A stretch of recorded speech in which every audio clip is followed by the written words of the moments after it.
Yes. Review to 6. No, not at all. Okay, thank you. All right. Is that all for Volta region? Okay. We are taking a health break. Oh, I'm sorry. Yeah, thank you very much, Honorable Chair and members. I want to, on behalf of the Regional Coordinating Council, thank you. And as I indicated earlier, we're going to put in measures to ensure that we do away with all these infractions. And on the issue of projects not being completed on time, we have received a directive from His Excellency the President that one, if we've not budgeted for the project, we shouldn't even touch it. We shouldn't do anything. Two, let's assess the capacity of the contractors very well before giving them contracts to do. Then the third one is to ensure effective supervision and monitoring of these projects.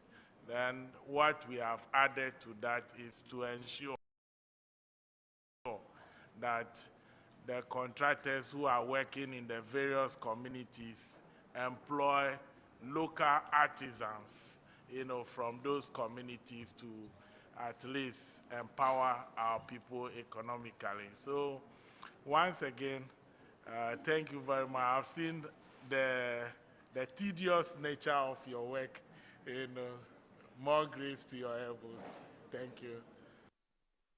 Thank you very much. You are discharged. Yes. And we are taking 45 minutes break. We should be back here by 3:30 to continue with our work. So we are duly, the sitting is duly suspended for 45 minutes.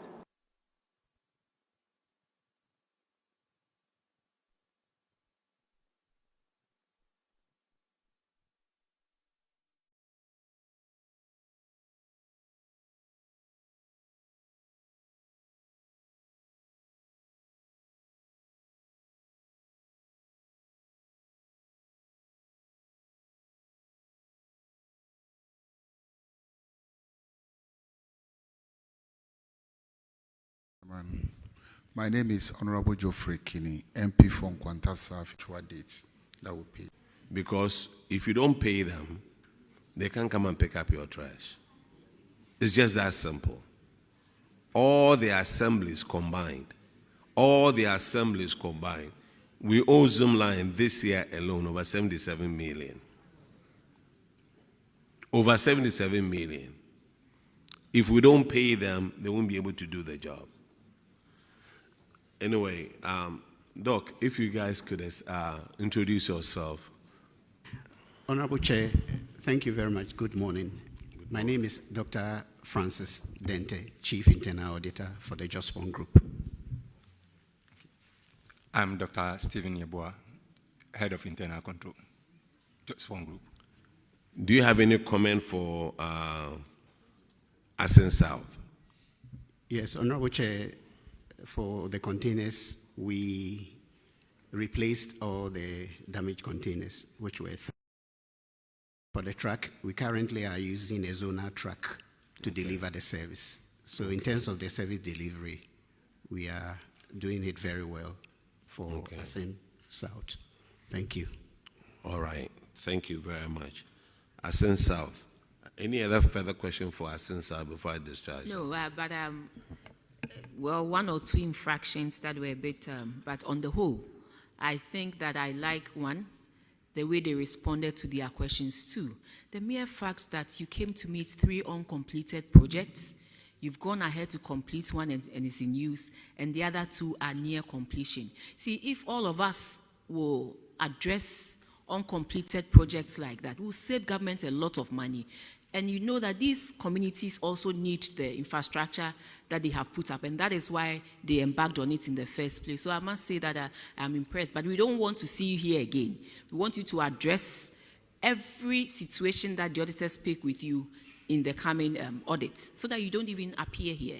We all want all of us to do the right thing, so that at the end of it all, we make our nation better and stronger. And so, Thank you, Honorable Chair. Chair, that's what I have to say for Asen South. Yeah. You are discharged, please. Thank you, Honorable Chair.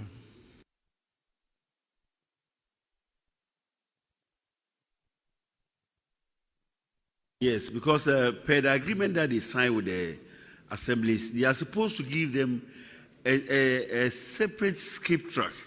So if the skip tracks keep on, or their old tracks, I will plead that the zone line should be able to replace them. Because if you say a zonal track, if the track goes elsewhere, back, you will see refuse piling. And they cannot deliver as they are supposed to deliver. So at least per the terms of the contract, they should try to abide by it, by replacing old tracks and not assigning one track to about 4 or 5 districts. It doesn't help in the way this Honorable member, the last sitting that we had, Zoom Lion went through a lot. We spoke about so many things. One of it is, it was a 2019 contract where they specified how many trucks or how many containers you are supposed to have. The 2024 contract, they don't have anything like that in it. Yes. So these are tools that Zoom Lion uses to do their job. But all the assemblies are saying they are thinking is, they said in my contract they are supposed to have a truck. They think the truck should be parked in front of the assembly. If they don't see the truck, then they feel the job is not being done. The job is being done. So they've signed new contracts. And I'm sure all these people sitting over here know they've signed a new contract. They signed it in 2024. When they come, we will ask them. The next group to call is Gomoa East. It's high duty as in the site. Honorable Chair, my name is Michael Addo, Assistant Auditor General, Audit Service. Good morning. My name is Dr. John Moza, Assistant Auditor General, representing Volta Region. Thank you. Thank you very much. Now, I will call the Greater Accra schools all together and will administer the oath. Then I think there's a Central Region school, Gomoa, Ada, join them, and then let's administer the oath. So all the Greater Accra schools.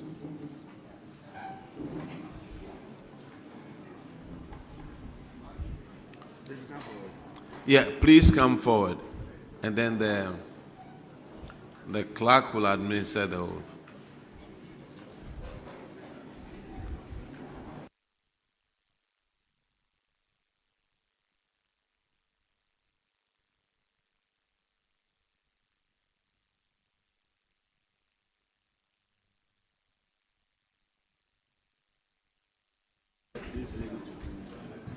Gomoa Ada, join Greater Accra.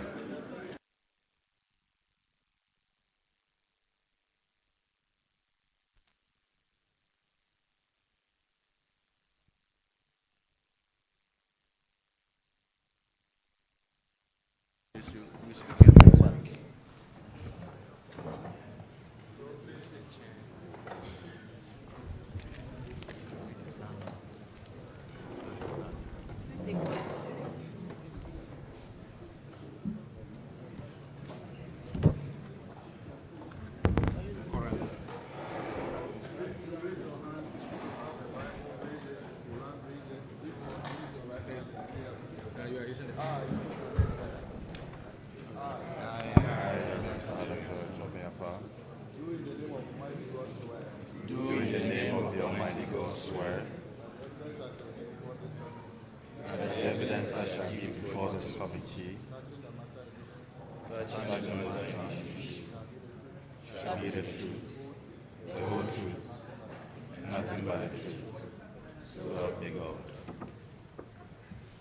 All right, may we have Gomoa Ada to sit, and then I will call you one after the other.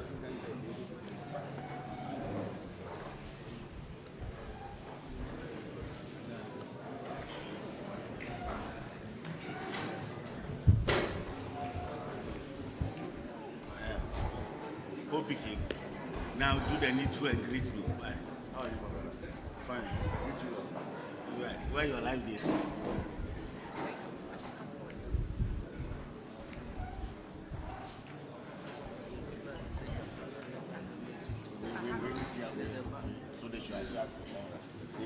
What is it?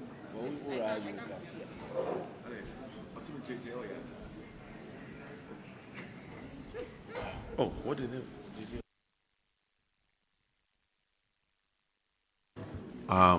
Please introduce yourself to the committee.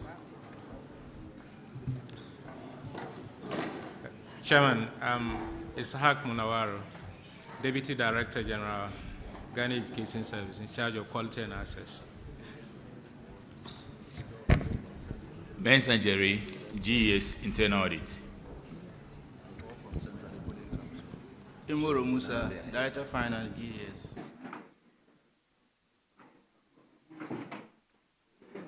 Please, you are warmly welcome. You are quite mature, and I'm sure you learned a lot from this visit than maybe the younger ones. It's unfortunate today is the resumption of Parliament, and so we may not have the opportunity to go through all the motions for you to learn more. So find time to come back again and get your group properly captured for our records. For University of Ghana Northern students, it's not too clear. I know we used to have Northern Students Union. Northern Students Union. And now the Northern Students Union will be composed of our students from 5 regions. Is that the case? Yes. And so we get to understand that. But when you say University of Ghana Northern students, I don't understand that. So you are welcome. You may find time to meet your leaders and maybe my good self if you need some more information. You may resume your seats. Honorable members, we move on to the next item, which is captured here as formal communication by the Speaker.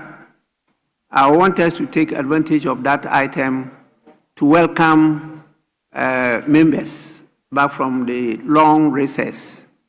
And so I want to give opportunity to the minority leader, or I should say the minority bench, to have the first bite before the majority front bench, and then I'll give my welcome remarks. So may we do so now? Yes. Minority leader. Yes, please.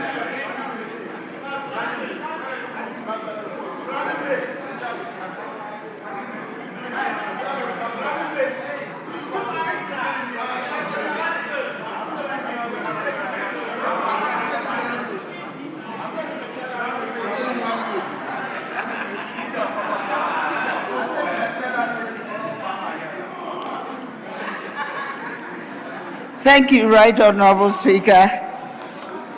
Thank you very much for the opportunity to deliver this statement on behalf of the Minority Leader, Osahin Alexander Kwamena Afenyo-Markin.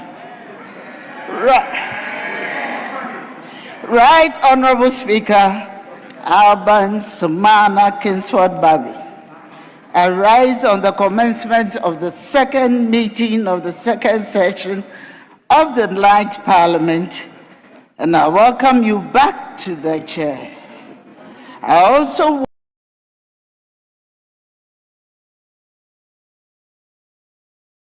warmly welcome honorable colleagues and the staff of the Parliamentary Service back from recess. Through this chamber, I greet the people of Ghana, the sovereign owners of this democracy, in whose name we all sit here. Mr. Speaker, Parliament sits in the middle of the nation's life, and the life of this nation in the weeks just past has been a story of failure, scandal, and the deepening suffering of millions of Ghanaians who place their trust in a government that has not earned it. The minority does not take stock of the nation to score points. We do so because when the executive fails, Parliament must speak. When the government will not answer, this House must ask. And when power is abused, it is our duty to say so clearly and without apology. What we witnessed during recess was a government that drove our central bank deeper into historic losses, brought back the darkness of doomsday, and sent armed officers to arrest citizens for saying so. Disgraced Ghana before the African continent at a sports event it had 2 years to organize. Handed $1 billion national assets to the president's own brother through a process it cannot defend, and stood largely helpless as our citizens were attacked abroad. These are not opposition allegations. They are documented facts. This House deserves a full account of every one of them, and I have 10 matters to place before Parliament today. Mr. Speaker, days before we reconvene, our colleague, the Honourable Member for Sanitation North, was detained at Schiphol Airport in Amsterdam in connection with allegations of financial crimes involving International Investigative Corporation. Parliament confirmed the incident on May 12 through a statement from the Clerk of Parliament.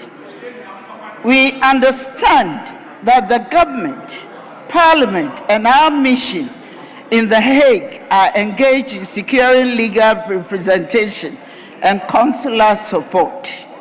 We acknowledge those steps, but they are not sufficient. This arrest has inflicted deeply damaging blow to Ghana's international reputation.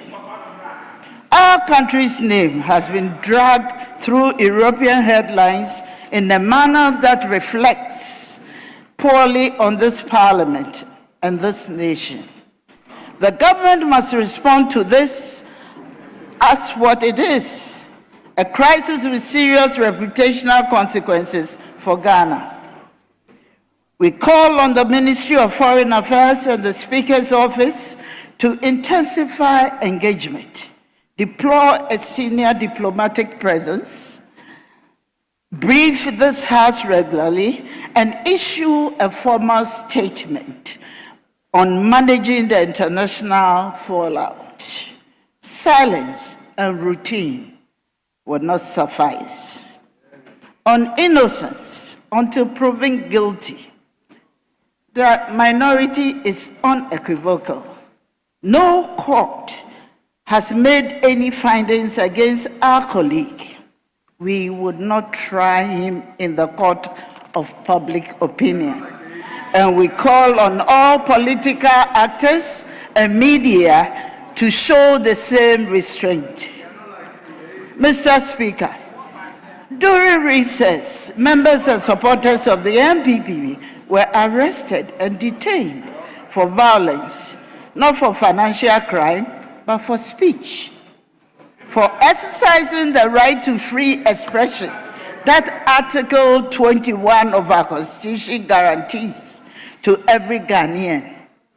A party organizer was seized by Musk heavily armed CID and BNI officers for posting a Facebook image of the president with the caption, "Dumso is back."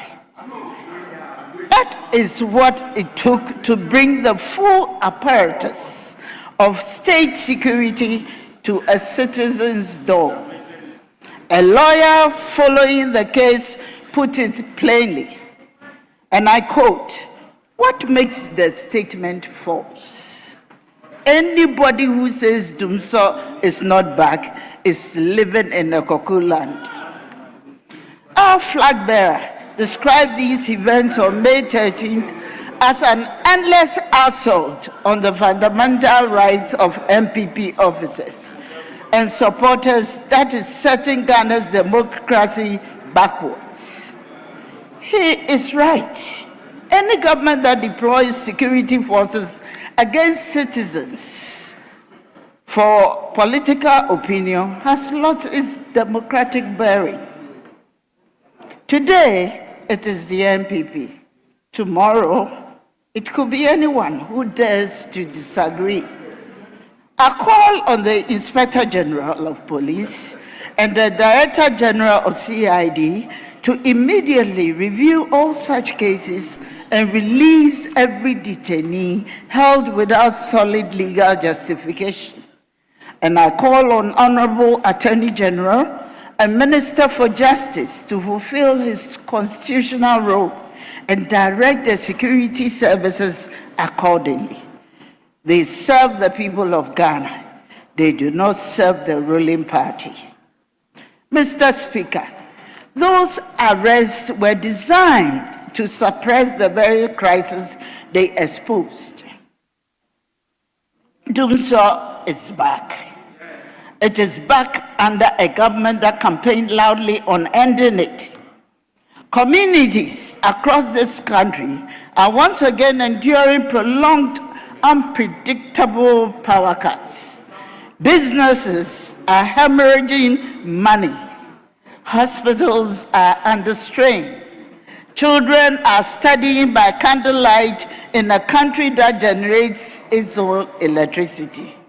The economic cost is estimated at $320 million per year in lost output alone. The Akosombo Power Control Center fire and the Greco's CEO suspension raised by the caucus in April were documented warning signs that were not addressed with the urgency they deserved. The result is that Ghanaians are again sitting in darkness. And this government answers was to arrest the people who said so.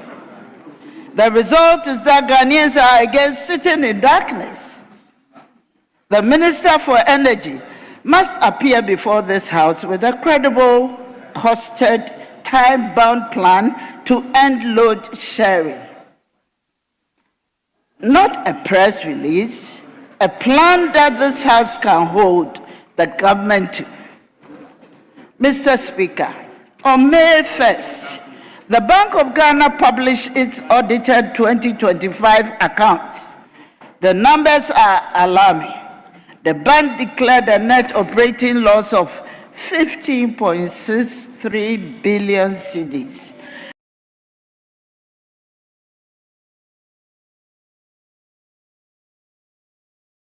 And an additional loss of 19.3 billion cedis. Together, that is a staggering 34.9 billion cedis. This 34.9 billion cedis has moved the bank's negative equity position from 58.62 billion cedis to 93.82 billion cedis.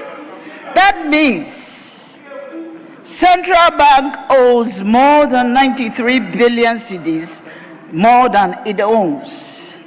Even the 15.63 billion cedis headline conceals a worse reality. 9.6 billion cedis of the reported income came from selling Ghana's gold reserves. Remove that, and the bank would have recorded a 4 billion operating deficit. This government sold 50% of Ghana's gold reserve before it could reduce the quantum of the original loss and achieve policy solvency.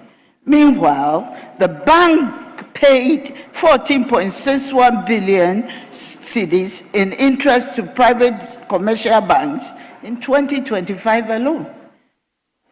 Banks that were posting record profits while our central bank hemorrhaged public money. During the year 2025, when the minority warned this government of its wearisome monetary policy measures, the majority dismissed them. We were told that the losses on gold trading were not significant enough to spark a national alarm. When we warned about the policy reversals causing huge losses on the sterilization program, they were initially denied, only for the BOG, Bank of Ghana accounts to show the true volume of the losses later. Mr. Speaker, 93.82 billion cedis in negative equity at the institution that issues our currency is not a footnote. It is a crisis. Restoring equity to the statutory minimum will cost approximately 9.1 billion over 6 years. That is money that could have been used to build schools, hospitals, and farms. The Finance and Economic Committees must convene an urgent joint hearing with the government present. The recapitalization plan must be published, and this House must be updated regularly on the recapitalization process and the instruments being used before any further harm is done to the bank. Mr. Speaker, contrary to government's PR that the IMF program has ended, the truth is that this government has only transitioned from ECF program that has ended and signed up for a new program known as PCI program. This is the mark of a country that the IMF believes still requires supervision. It remains to be seen whether this government will be able to sustain the results in the framework that was negotiated by previous MPP administration. While the NDC is quick to claim the 2023 program was derailed, let me remind them that the IMF said no such thing. Indeed, it was their 2014 program that was described as off track by the IMF. What is important going forward is that Ghanaians expect that hikes in utility tariffs, escalating cost of living, and new taxes will be a thing of the past. Rather, the stability of the exchange rate is what the people expect, even now that the ECF is over. Right, Honorable Speaker, before I come to the xenophobic attacks in South Africa, I must place something on record. The steps that the Ministry of Foreign Affairs subsequently took on this matter did not arise in a vacuum. They arose, at least in part, because of the sustained pressure mounted by the minority caucus, and critically because of the intervention of minority leader made at the ECOWAS Parliament in Abuja during the first ordinary session of 2026, running from May 4 to 17, in his capacity as the third Deputy Speaker of the ECOWAS Parliament. Speaking under Rule 71 on matters of urgent public importance, he raised the xenophobic attacks on Ghanaians and other West Africans in South Africa, the massacre of our tomato traders across the sub-region, The ECOWAS Parliament subsequently ordered its Committee on Political Affairs to investigate the attacks. That is parliamentary advocacy at the regional level, doing precisely what it's meant to do. And it is a rebuke, however indirect, to a Ministry of Foreign Affairs that requires sustained external pressure before it acted with the urgency that these matters demanded. Let me now set out the record of what the ministry has done and what remains undone. On South Africa, Minister Ablakwa spoke with Foreign Minister Lamola on April 22nd. On April 23rd, he summoned South Africa's acting commissioner and formally registered Ghana's protests. On May 6th, he petitioned the AU Commission to place xenophobic attacks on the agenda of the 8th mid-year coordination meeting in El Alamein in June. On May 12th, the president approved the evacuation of 300 Ghanaians. These were the right steps. But, Mr. Speaker, several of them came somewhat belatedly. The attacks began in late April. Ghanaians were being harassed, displaced, and assaulted. A prompter and more forceful initial response was warranted and expected. Ghana must now build a coalition of African states before June 24th AU summit. If we arrive without allies, South Africa's diplomatic machinery will outmaneuver us and reduce this to migration management conversation. The minister must brief this House on his coalition strategy before the date. On returnees, a flight home is not a policy. The minority demands the minister brings to this House for legislative approval and parliamentary oversight a comprehensive economic and social reintegration plan for all Ghanaians evacuated from South Africa.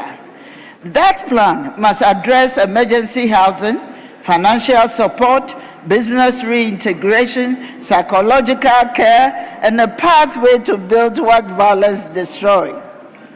Parliament must approve and oversee its implementation. We will not allow this to become another government program that exists on paper and disappears in practice. On early warning, Mr. Speaker, this is not the first time Ghanaians have been attacked abroad. It will not be the last unless we build systems that can see danger coming. The ministry must establish and present to this House a formal early warning and early response framework for the protection of Ghanaians outside our borders. That framework must include intelligence sharing, protocols with our missions, real-time monitoring of security conditions in countries with significant Ghanaian populations, and clear coordination triggers that activate protective actions before crisis escalates into catastrophe. Mr. Speaker, I must now raise two further crises involving Ghanaians abroad. That is, House has not heard enough. The first is the massacre of our tomato traders in Burkina Faso. On February 14, 2026, jihadist militants from the Al-Qaeda-affiliated group JNMI ambushed a truck carrying Ghanaian tomato traders in Tetao. They are in the Lorum province of northern Burkina Faso. The attackers separated the men from women. They executed the men. They set the vehicle ablaze with the driver still inside. 8 Ghanaians were confirmed killed. The bodies had decomposed so severely by the time our mission could respond that burial had to be proceed locally with DNA samples taken for future identification. 8 women survived. The survivors attended the barrier in place of our diplomatic mission, which could not travel to Tatao because the area remained too dangerous. The minority leader raised this atrocity on the floor of ECOWAS Parliament and called for an ECOWAS civilian protection framework for traders and workers in conflict zones. The Ghana-Mali trade corridor has since been effectively severed following a major JNIM offensive on April 25th that targeted multiple Malian cities. Our traders are caught between food security imperatives and war zones. That is not acceptable, and the Ministry of Foreign Affairs must come before this House and account fully for what it has done, what it is doing, and what it plans to do to protect Ghanaians who travel these routes to make a living.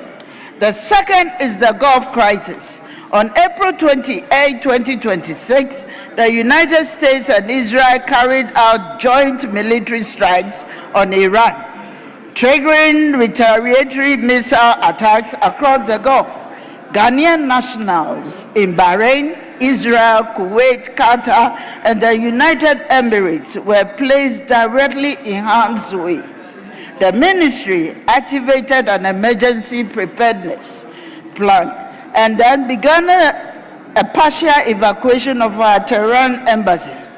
Minister Ablakwa met separately with the heads of mission of the United States, Israel, and Iran in Accra to assess the situation. Ghana's embassy in Israel identified 922 Ghanaian nationals in that country, including 65 students. Evacuation plans were developed and, where possible, activated. Mr. Speaker, the Gulf crisis exposed in stark terms the vulnerability of tens of thousands of Ghanaians who live and work in conflict-adjacent regions. Many are in debt bondage, unable to leave even when their safety demands it. The ministry must brief this House comprehensively on the current status of all Ghanaians in the Gulf region.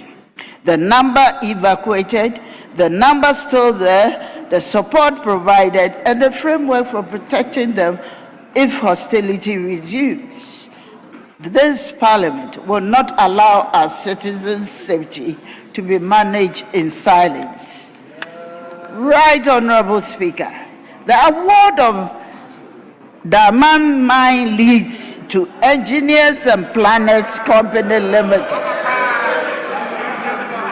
owed by Mr. Ibrahim Mahama, the younger brother of the President John Dramani Mahama, raises the most serious constitutional questions of this administration's tenure. When Goldfields of South Africa exited the mine, the government initiated what is called a competitive bidding process. The minority is constrained to call it what it is, a questionable transaction dressed in the language of due process. The lease was awarded on April 7, 2026. The handover was performed on April 18.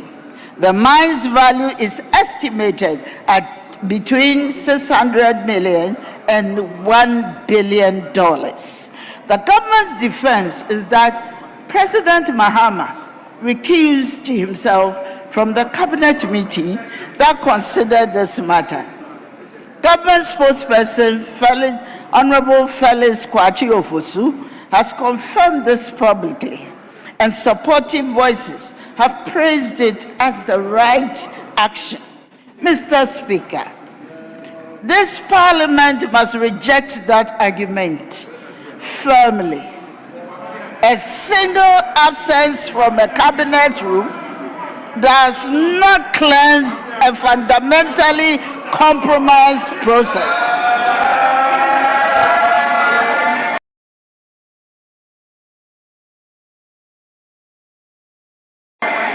Let us be precise. The president is the appointing authority for the Minister for Lands and Natural Resources, who performed the handover ceremony. He appointed the Chief Executive of the Minerals Commission, which supervised the process. He appointed every institutional decision maker who handled this transaction from beginning to the end.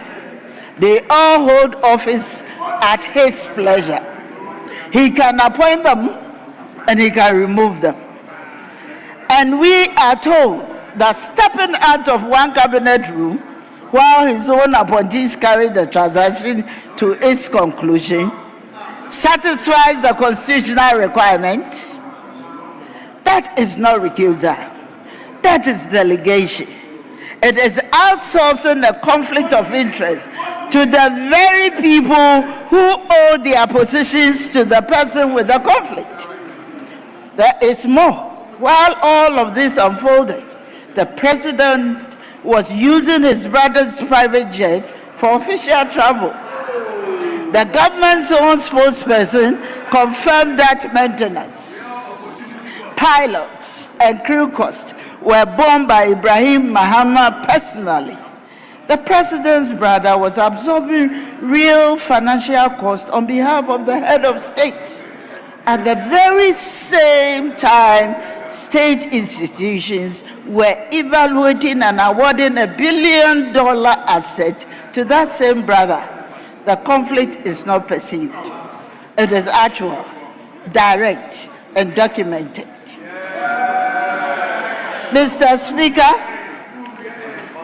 this House has both the authority and the duty to act. The minority calls on the Parliament to immediately establish a full parliamentary probe into the Dama mine transaction. The Lands and Natural Resources Committee must be the instrument of that probe. The Minister for Lands and Natural Resources, the Chief Executive of the Minerals Commission, and every official who handled this transaction must be summoned. Full bid documentation, evaluation criteria, scoring sheets, and the beneficial ownership declaration of all bidding entities must be produced. The committee must report its findings to the full House. Ghana's gold belongs to the people of Ghana. This Parliament will not allow $1 billion national asset to pass to a presidential relative behind the thin curtain of a single cabinet recuser. Right, Honorable Speaker. Ghana hosted the 24th African Senior Athletics Championship at the University of Ghana Stadium in Lagos from May 12 to 17. We won the hosting rights in June 2024. We had nearly 2 full years to prepare for this event. 2 years. And the result was an international embarrassment of the first order. It was a case of crass incompetence that has damaged Ghana's standing as a host nation before the eyes of the entire African continent. Athletes arrived to find no blankets on their beds and were told they were expecting to bring their own. Food provision was so poor that athletes were described as having to compete for meals. Timing systems broke down on the very first day, leaving competitors without knowledge of their own finishing times. The media center had no internet access. Accreditation was a shambles. Transport failed for hours at a time. A gold medalist from South Africa went viral across international platforms, not for his gold medal, but for his public complaints. I expected a hotel at least. When we got into the rooms, the beds were leather.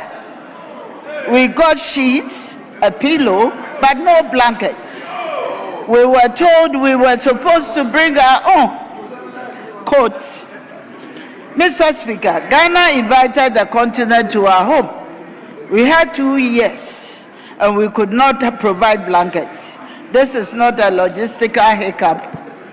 That is a systemic failure of planning, management, and accountability at the sports ministry. Now I link this directly to something with even higher national stakes. In less than 1 month, Ghana's Black Star faced Panama in Toronto in our opening game of the 2026 FIFA World Cup. On June 23rd, they faced England in Boston. On June 27th, Croatia in Philadelphia. The sports minister has publicly set targets to surpass Ghana's historic 2010 quarter-final performance.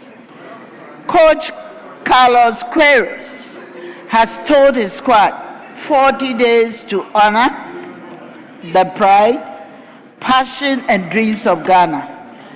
Absolute focus, maximum discipline, no distraction, no excuses. His technical staff compiled 200 individual videos, reports, and monitored 170 matches in a single month. The coach is doing his job at the very highest professional standards. The question this House must confront directly is this: can the same ministry that delivered the Lagos disaster be trusted to provide the Black Stars with the professional support, logistics, and preparations they need and deserve for the World Cup? It is the same ministry, the same officials, the same institutional culture, and the evidence before us is not encouraging. The minority states this without equivocation.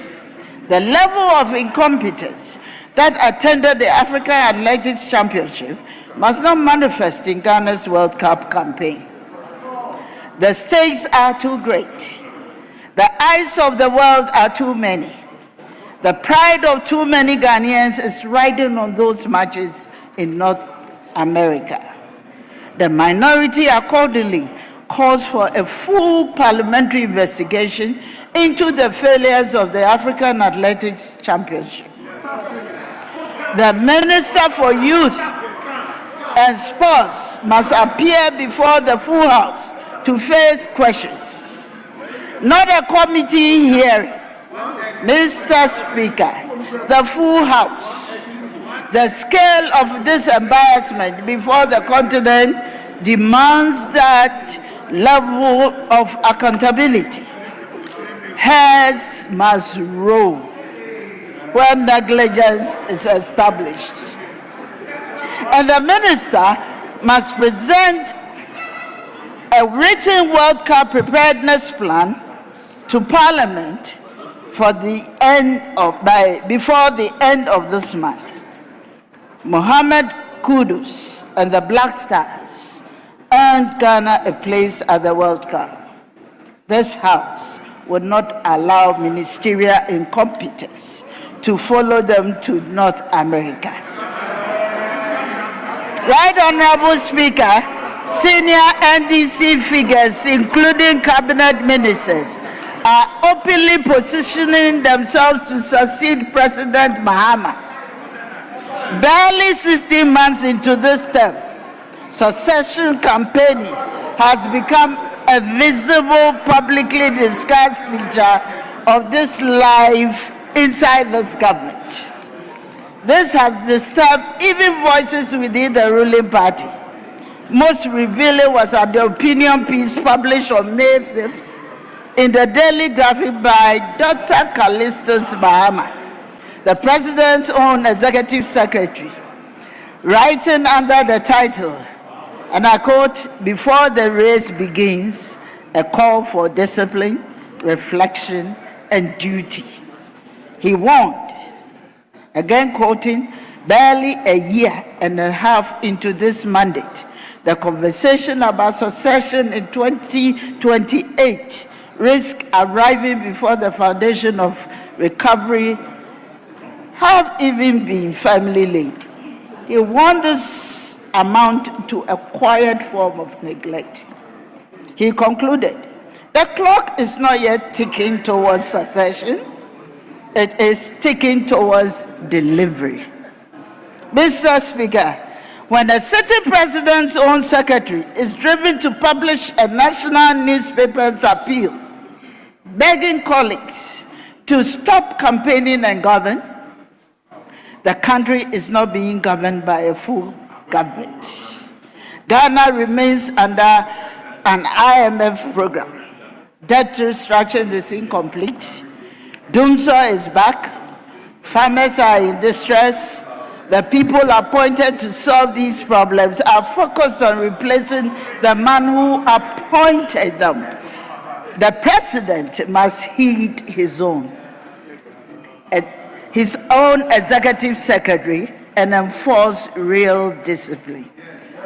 Ministers who cannot separate governing from campaigning should be asked to choose.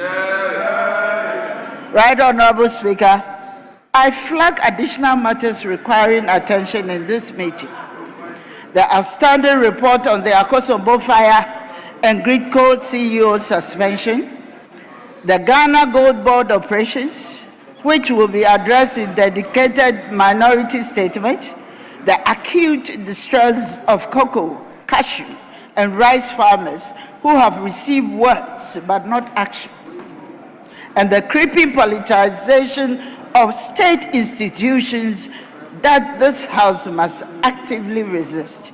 The minority's 87 demands for this meeting are as follows. 1.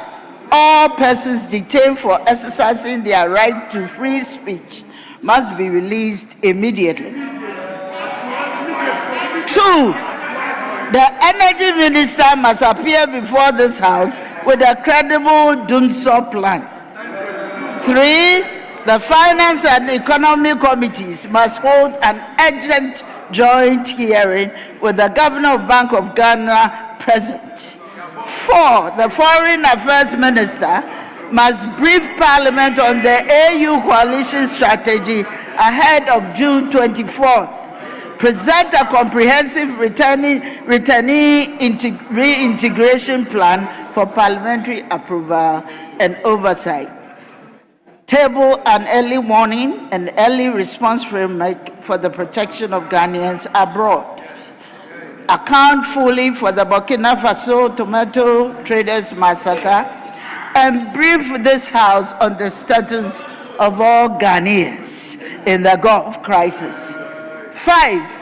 This Parliament must establish a full parliamentary probe into the Damang Mines transaction.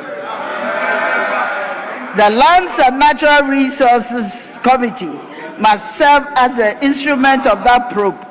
The Minister of Lands and Natural Resources, the Minerals Commission CEO, and all relevant officials must be summoned. Full bid documentation and beneficial ownership declaration must be produced, and the committee must find its findings to the full House. A full parliamentary investigation into the athletics championship failures must be initiated. The sports minister must appear before the full House, and a written World Cup preparedness plan must reach Parliament before the end of this month. 7. The President must enforce real and visible discipline over the succession campaign consuming his government. 8, diplomatic and legal engagement for our detained colleagues must be intensified, and the reputational damage to Ghana must be actively managed. In closing my remarks, Mr. Right Honorable Speaker, I want to close with a direct word to the people of Ghana. We see you, the families sitting in darkness because Dumto has returned under a government that promised to end it. The traders driven from their livelihoods in South Africa, the farmers watching their cocoa and cashew harvest yield returns that do not cover their costs, the citizens who walk to armed men at their door for posting a political opinion online, the students cramming their lessons by candlelight in a country that produces its own electricity, the families of the 8 massacred in Tatao who are still waiting for justice. We see every one of you. We hear you. And we will not be silent on your behalf. The people of Ghana deserves governance that is equal to their patience and their sacrifice. They deserve a government that is fully at work, fully focused, and fully accountable. What they have today falls far short of that standard. It is the duty of this minority and the duty of this House to say so clearly, to demand better loudly, and to use every constitutional tool available to us to compel accountability. Could you explain to the committee the status of this?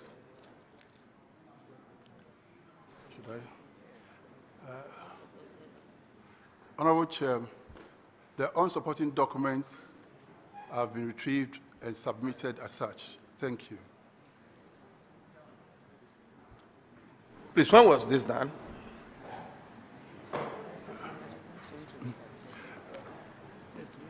(2024).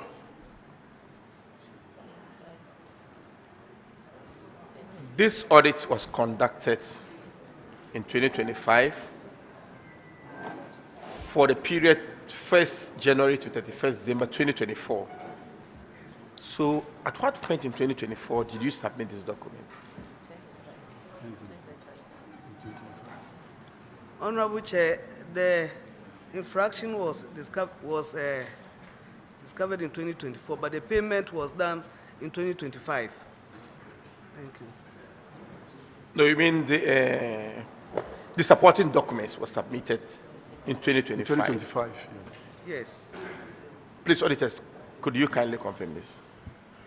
Honorable Chair, they have provided the relevant supporting documents, and we have verified. Honorable Chair, please, I defer to you.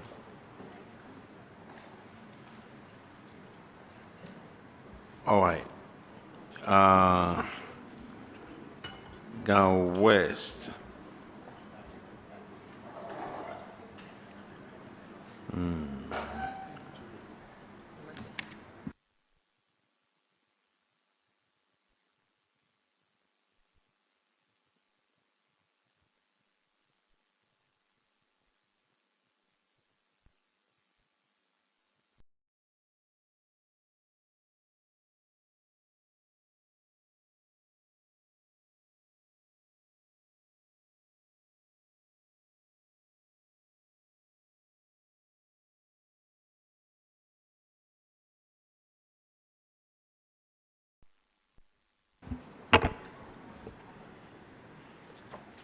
Infraction is delayed or abandoned projects.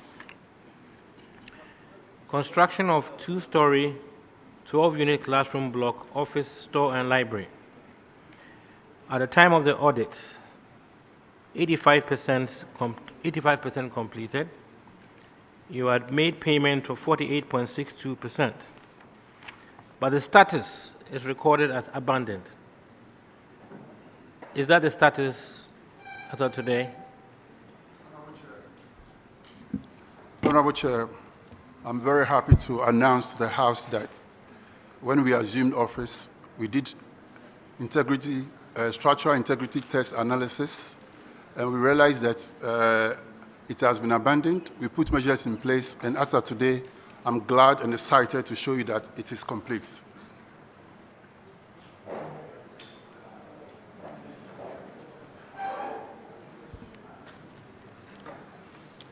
Have you reported same to the auditors? Yes, please, we have. Okay. Auditors, can you confirm, please? Honorable Chair, we have seen the pictures, but we would have to follow up to do the inspection. Thank you. Thank you, Chair. Dean, Ghana West, you are discharged. Thank you very much. Thank you very much. Now let's call Kole Clote.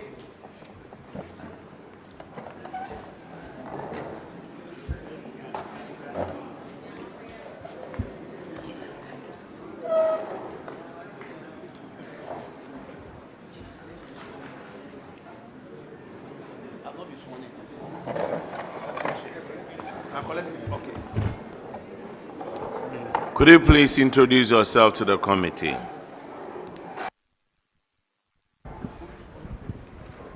Please, my name is Ruby Bruce Botte, Finance Officer. I am Alfred Alotegezi, MCE. I'm Iman Rebesi, Municipal Coordinating Director. Adams Fatau, Internal Auditor.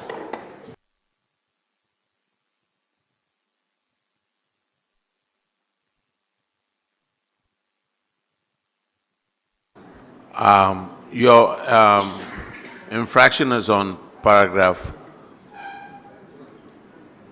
403, and Honorable Ms. Bao will handle that one.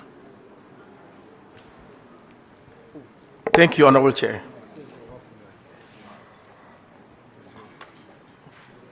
Kole Clote. This infraction is on sanitation management irregularity. As per the service agreement between the Assembly and that of Zoom Lion Ghana, increment with regards to services provided is supposed to be communicated to the Assembly before increments can be carried through and implemented. But the auditors in their review found that service charges were increased without recourse to the agreement between the two entities. And the Assembly also went ahead to do those payments. Please, can you, explain to the committee how this was arrived at? Honorable Chair, that arrangement was done, payment was made by Common Fund Administrator. So when the auditors drew our attention, we quickly wrote to them, and then luckily, the policy was reversed. So now we pay them directly. So it's as when they do the work, we pay them. If they don't do it, we don't pay them.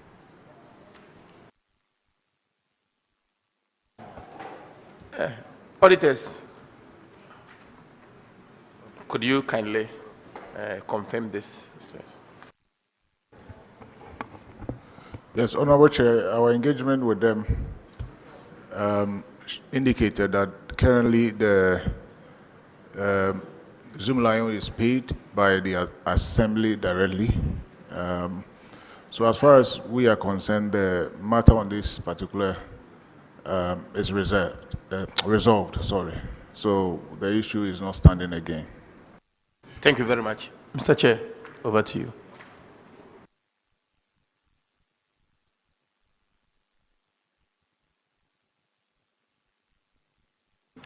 All right. Now, non-supply or replacement of sanitation equipment. Zoom Lion was supposed to give you 4 containers. Have they brought them? Honorable Chair, they've supplied. They've supplied. Okay. Kole Clote, you are discharged. Thank you, Honorable Chair. In fact, I need to confirm that with the auditors. Auditors, have the 4 been supplied? Yes, Honorable Chair, they have been supplied. All right, thank you. Now, let's call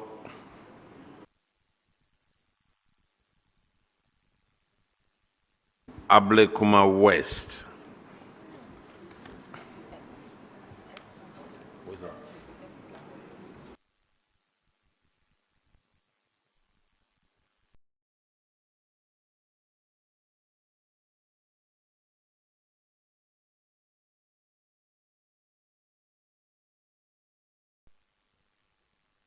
Let's hurry up a little bit, though.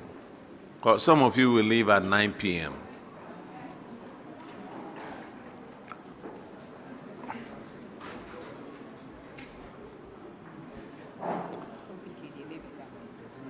Okay.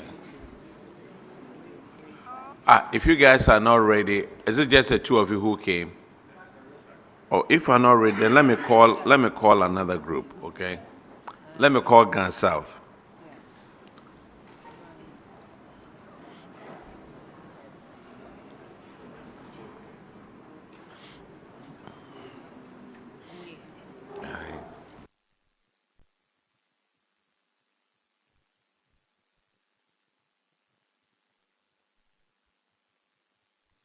Introduce yourself to the committee. My name is Moses Kabukubi Okansi, Municipal Chief Executive, Asen South. Okay. My name is Engineer Akpoho Agbenyega, MCD, Asen South, Coordinating Director. My name is Lukman Suleiman, Finance Officer, Asen South. Madam, what is your position? I'm the Coordinating Director. Oh, I thought you said MC. MCD. D. Oh, okay. Okay. Now, your first infraction is on paragraph 309, and Honorable Akwesi Kunedu will handle that one. Asen South. Your infraction has to do with revenue that you did not collect, and these are in 3 tranches. You have one for your refuse containers. That is in essence, that is 2,100 from 5 defaulters. And you have public toilets that you've also given out. That is at 46,800. And you have waste collection for door-to-door services from 8 defaulters. And that is also 37,000 Ghana cedis. What is the status of these 3 items? Thank you, Honorable Chair. All have been cleared. All have been cleared, yes. Cleared how, please? In the sense that we have recovered all the monies. When was the recovery done? Immediately I took office and the issues were brought to my attention. I invited those collectors concerned, had a meeting with them, and they paid. That was when? We don't know when you took office. The payment was done somewhere in June. I took office in May, and the payment was done in June. So have you shown evidence of this to the auditors? Yes, the evidence is there to show. Okay. Have you shown it to the auditors? Yes. Good. Auditors, can you please confirm for us? Honorable Chair, evidence to the recovery have been provided and duly verified. Thank you. But may I ask, are all these defaulters still working with the Assembly? In fact, we've abrogated their contract with the Assembly. All of them? All of them. And given to new management? Yes. Okay. All right. The next infraction is on paragraph 332, payment of an end's salaries. Now you have one person that you paid 22,000 to. This was between September and December 2024. What has happened to this payment? Thank you very much. The monies have been recovered to government. Yes. Auditor, could you confirm, please? Honorable Chair, the unearned salary has been recovered. All right. The next one, infraction is on paragraph 376, and Honorable Duke will handle that one. Asen South Municipal. Delayed or abandoned project. At the time of the audit, you had 4 projects. One of them was 85% complete. Status was delayed. Can you give us an update on that project? Thank you very much. It has been completed and put to use. Auditors, can you confirm? Honorable Chair, confirmed. Okay.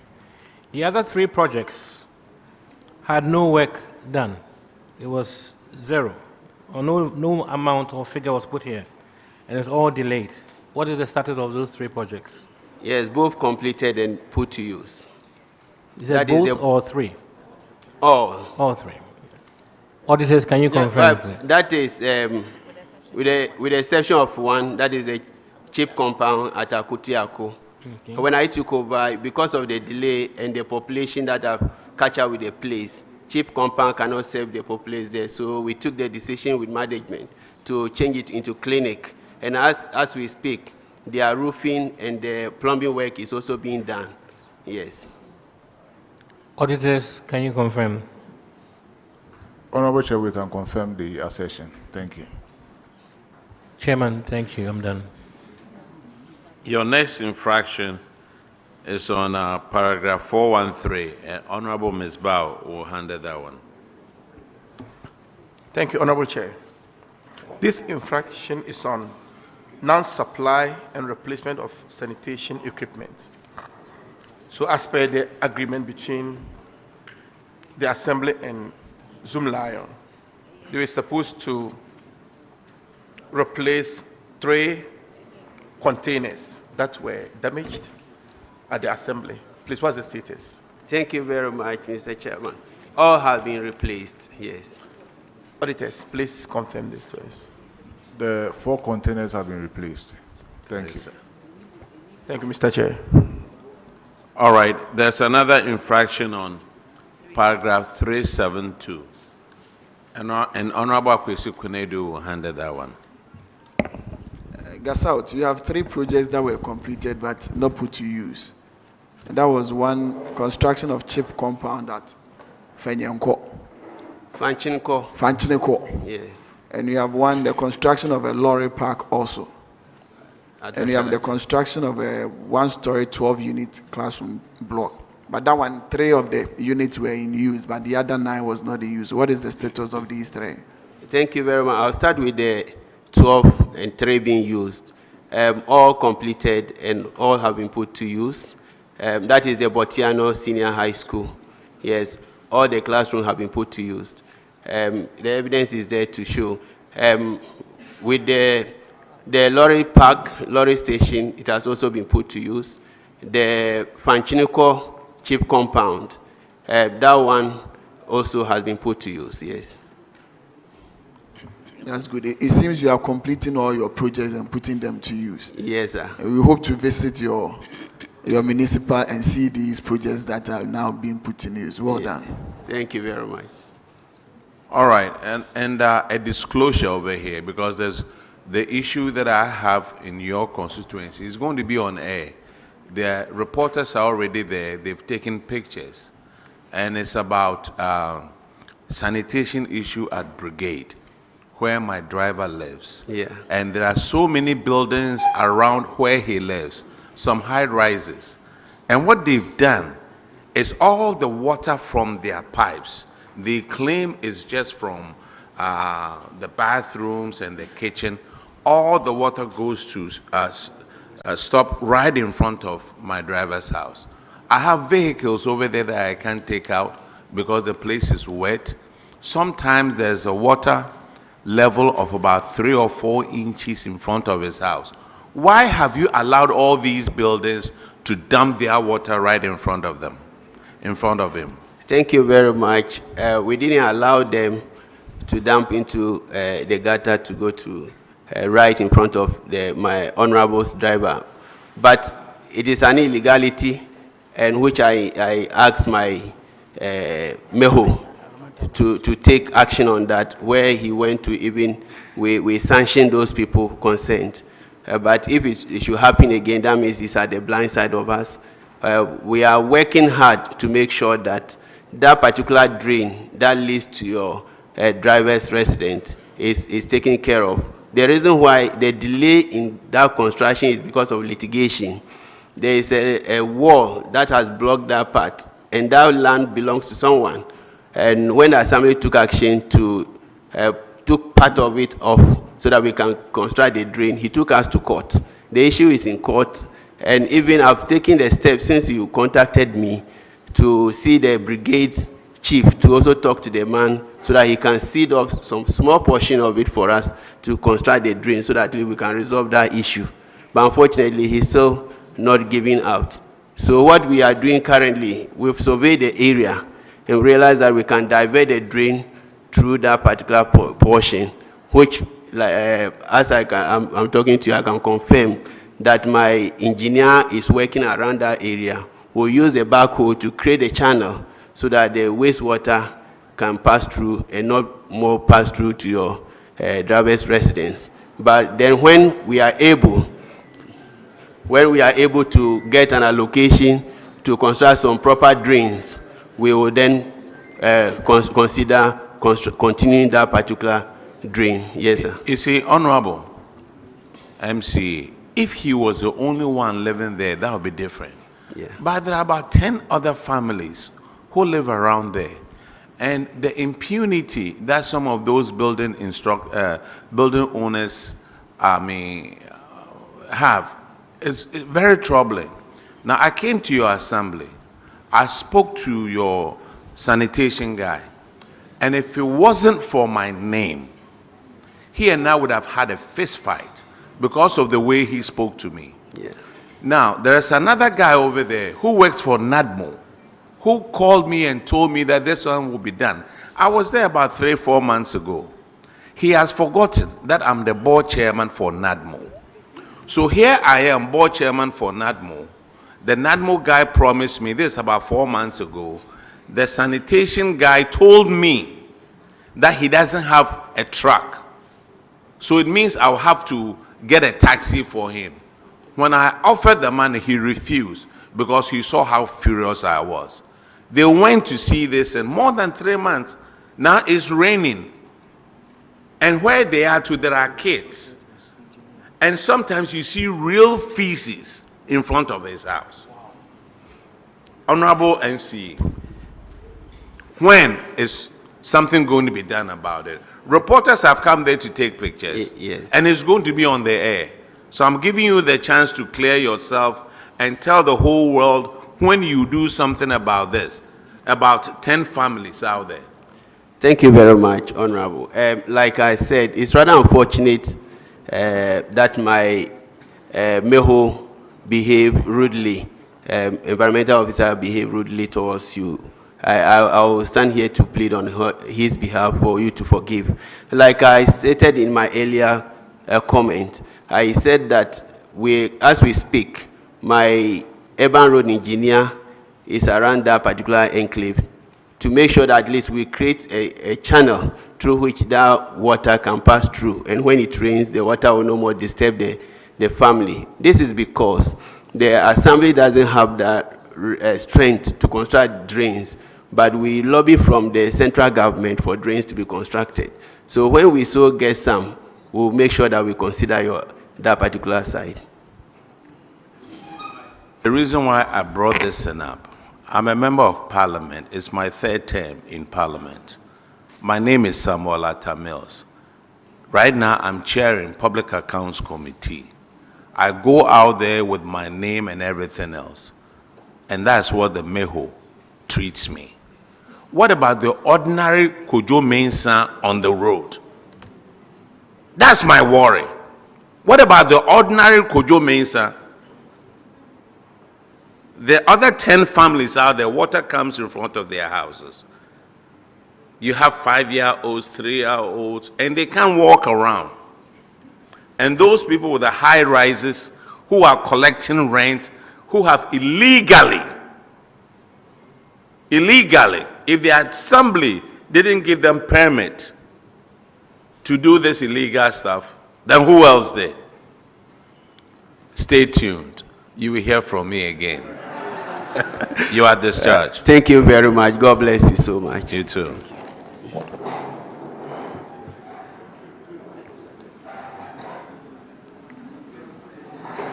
Now, let's call Adenta Municipal.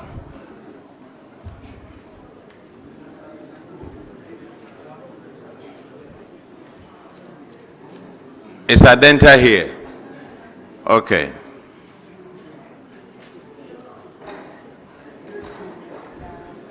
Please sit down and introduce yourself.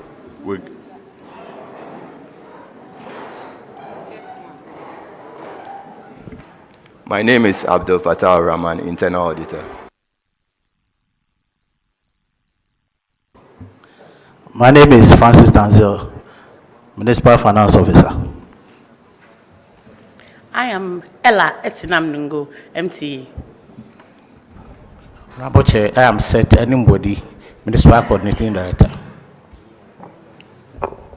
I'm Patience Isnam Lassie, HR. We'll start with payment of unearned salaries. You have one person that you pay 10,836 to, and you paid it between May and July of 2024.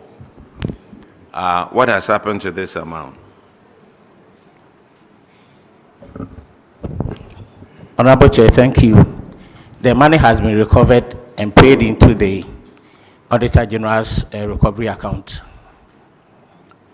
Auditors, can you confirm, please?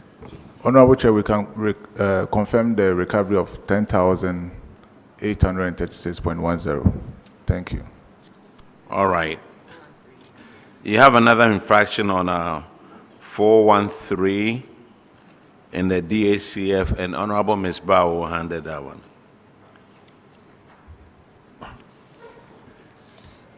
Thank you, Honorable Chair.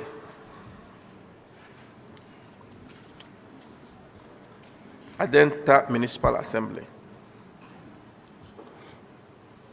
Per the agreement between the Assembly and Zoom Lion Ghana Limited, they were supposed to supply the Assembly with 4 containers,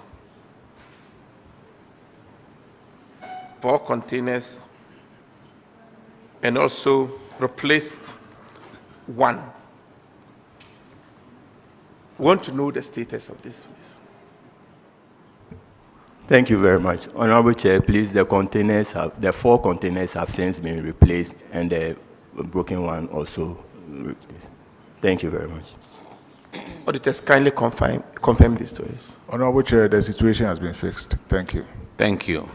And Adenta, I used to live in a constituency, your district. Somebody was building a hotel right next door to my house. I complained several times at your place, and engineer will come and write stop work number 2, stop work number 3. It went all the way to the 17th stop work, and the guy completed the hotel. It's right next door. That's why I moved. Now, because you guys didn't give him a permit, he can't get water. Why would you allow stop work up to the 17th time? Honorable Chair, respectfully, where exactly is the hotel? For security reasons, I won't tell you where I was, but it's called, do you know where, there's a, no. Yes. Check your books. They wrote stop work up to the 17th time. That hotel is a small hotel somewhere there. They don't have water. And I'm sure you know about it. No, please, but I'll check, and then that was why I was asking the location. Oh, you are the MC, right? Yes, please. Where is the works? Who is the engineer? Which the engineer is not part of the team. I'm sorry? Engineer is not part of the team here. Coordinating director. How long have you been there? Yeah, how long have you been there? Since August 2025. Since August 2025? Yes, please. I'll come to your office. And when I come there, I'm coming with all guns blazing. Because you guys have deprived me of my rest.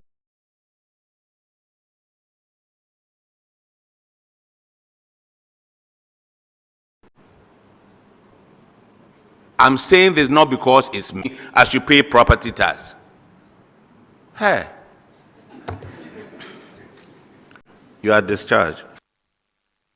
Thank you, Honorable. Let's call Shai Osidoku.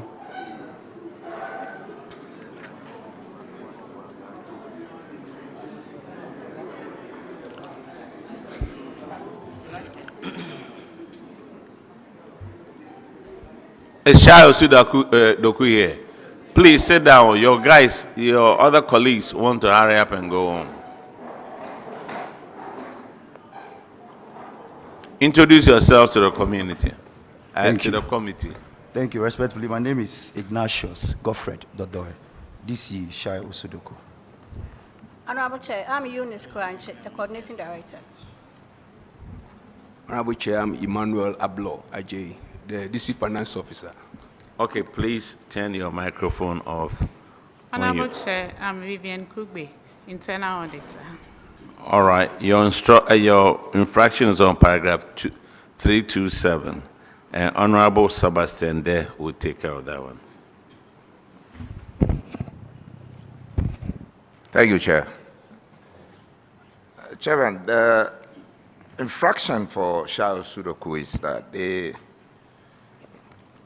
deducted Tier 2 pension for 64 casual workers.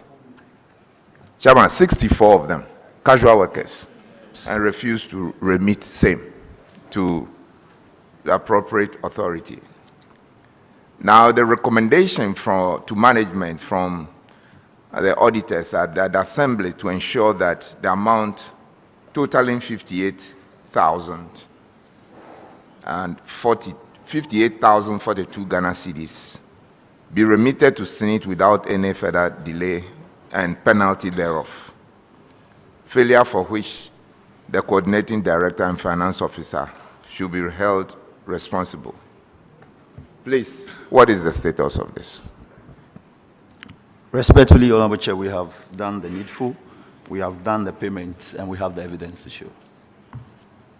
I'll be happy if those casual workers are viewing us live on TV and see you on camera confirming that this has been done for them, because it's just not good enough.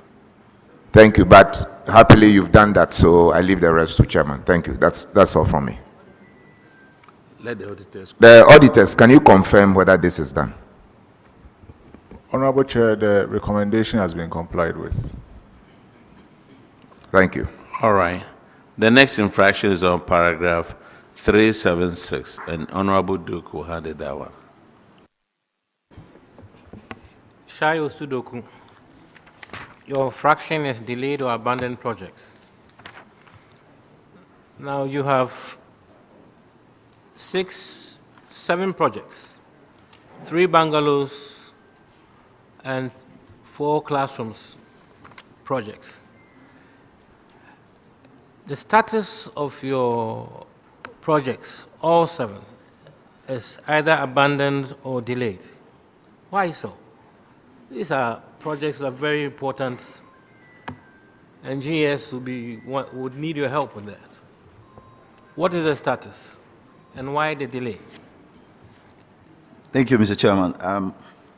Respectfully, I think the status persisted because of funding gaps, and we have also observed that there was lack of clarity in some of the projects. So we took aggressive steps to complete some of them, and then we've also shared there was some under the legacy projects to be implemented in the subsequent years because of the numbers, the volume of them. So we were not able to do all of them in 2025. And we also envisage to finish some of them in 2026. And then in 2027, we will be able to finish all of them. So that is the progressive steps we've taken. But there was one that we needed to put clarity to that had to do with the chips compound at Domeliam. It was wrongly captured. It's on a bungalow. It's a chips compound. It's about 90% complete as we speak now. We have attached the relevant documents to our response so that the committee can review it accordingly. So can you tell us how many classroom blocks are you working on now? And how many have been delayed or postponed? Yes, we're actually working on 4 classroom blocks now. 4 classroom blocks? Yes. And the bungalows? And then the bungalow, we are working on 1 currently. So as we speak now, it's around roofing level. Yes. Auditors, can you confirm what he's saying? Honorable Chair, I'm unable to confirm. The last engagement was to the fact that they will add these projects to the legacy projects and work on them. As to the status that he's stating here, we would have to follow up and confirm that. But I don't have any update on that. Thank you. Chairman, done. Thank you. Thank you. Your next infraction is on paragraph 413, and Honorable Ms. Bao will handle that one. Thank you, Honorable Chair. Shai Osudoku. This infraction is on non-supply and replacement of sanitation equipment. Please, what's the status of a skip truck that was supposed to be supplied to the assembly, 6 containers that was also supposed to be supplied to the assembly? Respectfully, it was supposed to be 9 under the contract, but they supplied 8 instead, and it was left with 1. Respectfully, Mr. Chair, they have complied.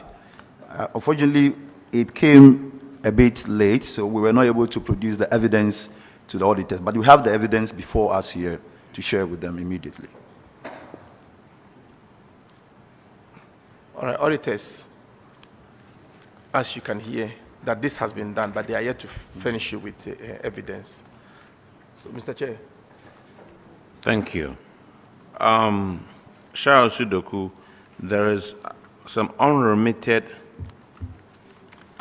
withheld taxes. You have it in your records? Yes, please. Have you remitted these taxes? Yes, please, Mr. Chair, we've accordingly done so. Auditors, can you confirm, please?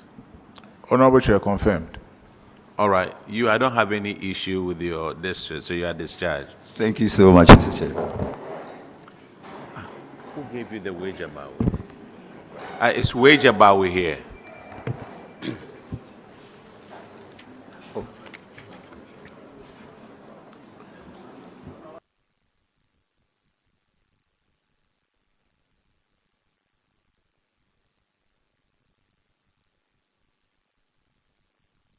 Please introduce yourself to the committee. I'm Felix Udati Lamti, the Municipal Chief Executive. Widget. I'm Nancy Pete, Coordinating Director. I am Alberta Tutura, Finance Officer. Lionel Nilante Mills, Internal Auditor. All right, your infraction is on paragraph 376, and Honorable Duke will handle that one. Wage Agbawi, Municipal. You have 2 projects, one at 50% and the other at 55%.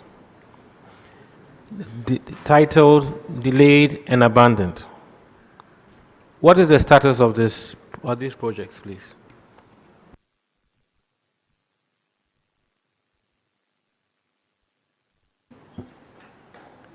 Honorable Chair, the Gonse Police Station, which is the delayed project, is being continued. And the Tetegu School project has been terminated and is in the process of being re-awarded.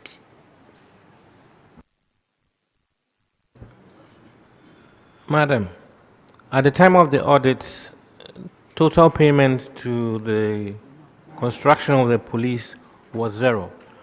Is this a CSR, a donation to the community from the company who is building?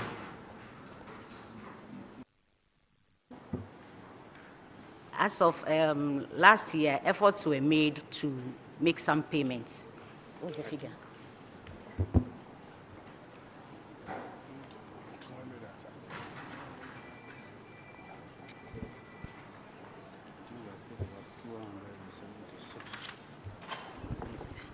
An amount of 272,000 has been paid. Auditors, can you confirm that, please? Honorable Chair, work on the police station is ongoing. With the one at Tetegu, they indicated to us that there is a slight challenge, but they are working on it to get the project completed. Thank you. Can you confirm that payment to J.A. Biney? No, we cannot. We have not actually asked for that information. We have not. We can't confirm that now. Can you furnish the auditors with receipt of this payment? Honorable Chair, as at the time of the audit, the contractor has not presented the IPC-1 for payment, but it was after the audit that the contractor presented it for payment, and payment was effected. Thank you. Kindly furnish the auditors with evidence of that payment. Okay, so they can Honorable update your records. I will do that. Right. Thank you. Thank you, sir. All right, Honorable Nase. Thank you very much, Chairman. Honorable MC, what's the status of the AstroTurf at Malam Gbawe?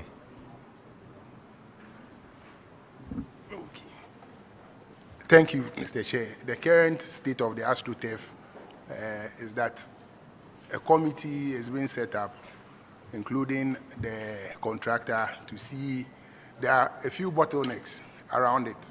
That is the community trying to sometimes stampede the contractor in working on the AstroTurf, because they have a feeling that they were told it was built for the community.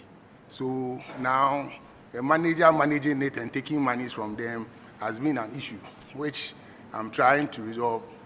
Today, Thursday, the contractor, that is Oxygen, he traveled outside Ghana and he will be coming to Ghana today.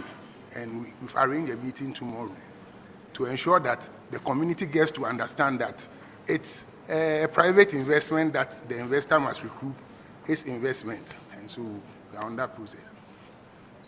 So the AstroTurf is completed? Sure. It's being used? For the Malam one, we have one at Weja. That one is not completed. And who is managing it? Oxygen Capital. Oxygen Capital? Yeah. They are collecting proceeds? Proceeds. But has the contractor been paid? No, they are running it like a build, operate, and transfer. And that is what we also want the community to understand, that this is the arrangement, so that when they are being asked to pay something before usage, they will comply with the arrangement. Because per the contractual document is build, operate, and transfer.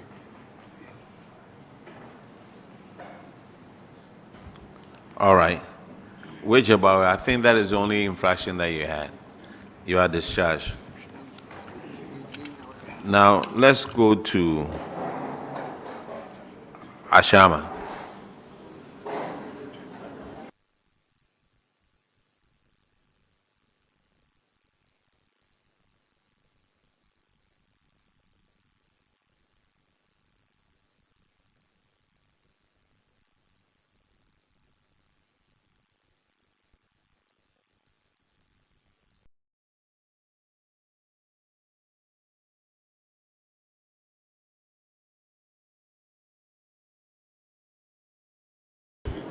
Sit down and introduce yourself. We have quite a lot of assemblies, to go through.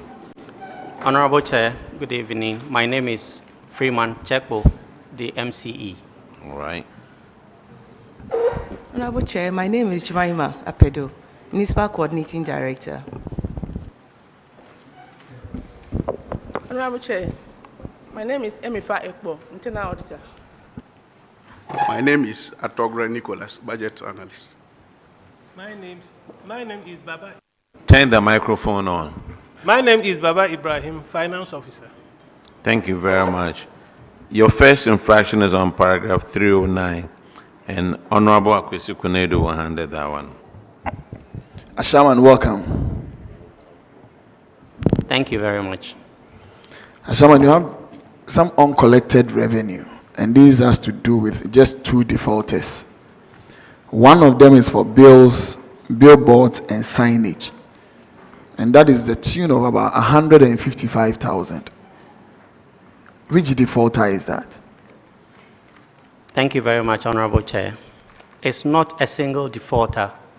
We have billboards on the Ashama Runabout, Ashama Overhead, all the way through Ashama Runabout, Michel Camp going, which is collected by the Assembly.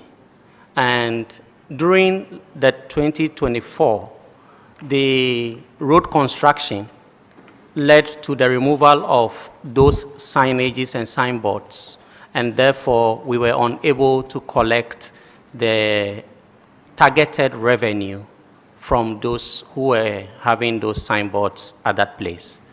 So we were asked that since we budgeted for it and it's no longer there, we should take steps to correct it on our books. And we did that through the Finance and Administration Subcommittee.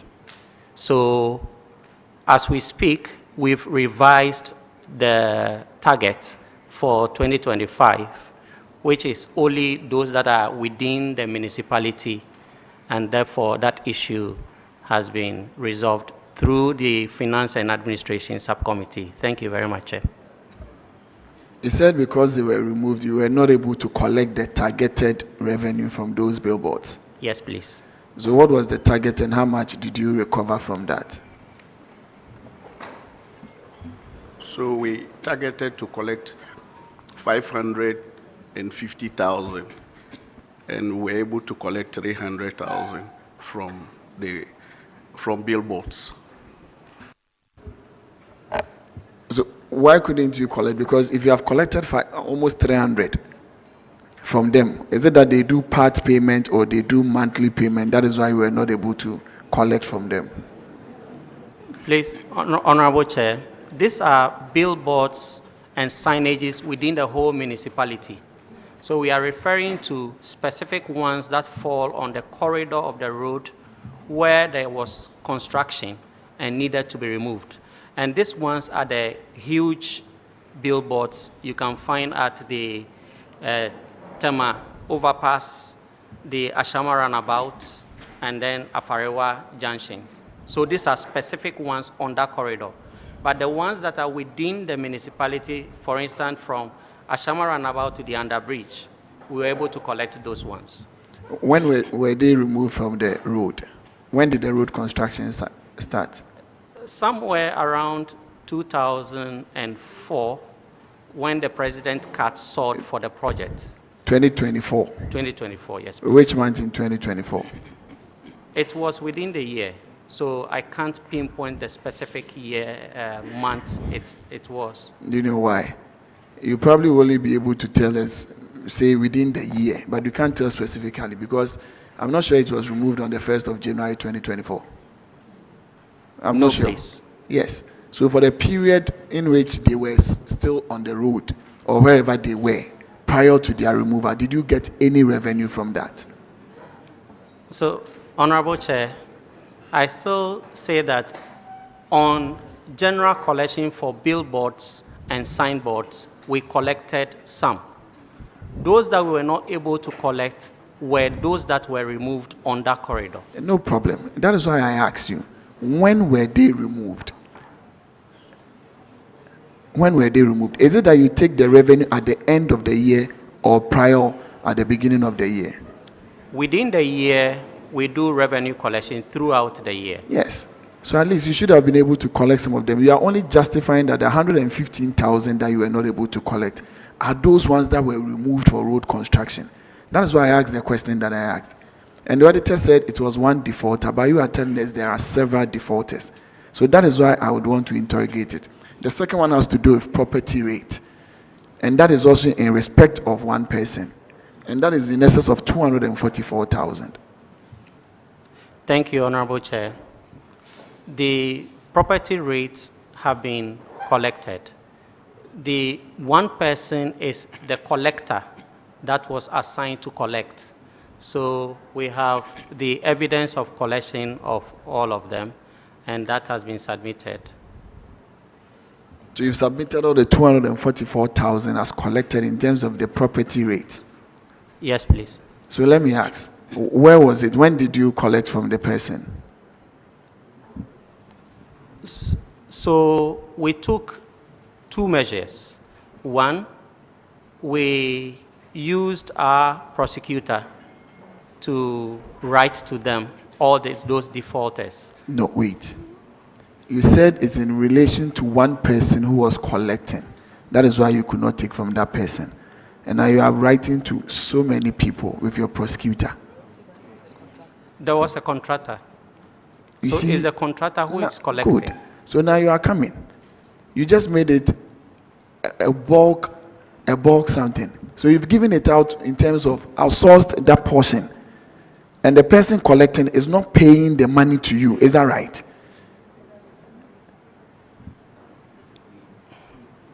No. Not that the person collecting is not paying.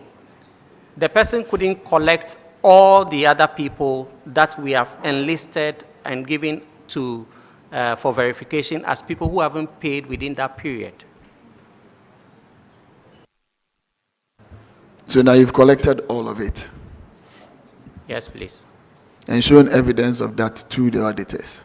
Yes, please. And in respect of the billboards, that one you can't collect. That's what you just made us aware. Yes, please.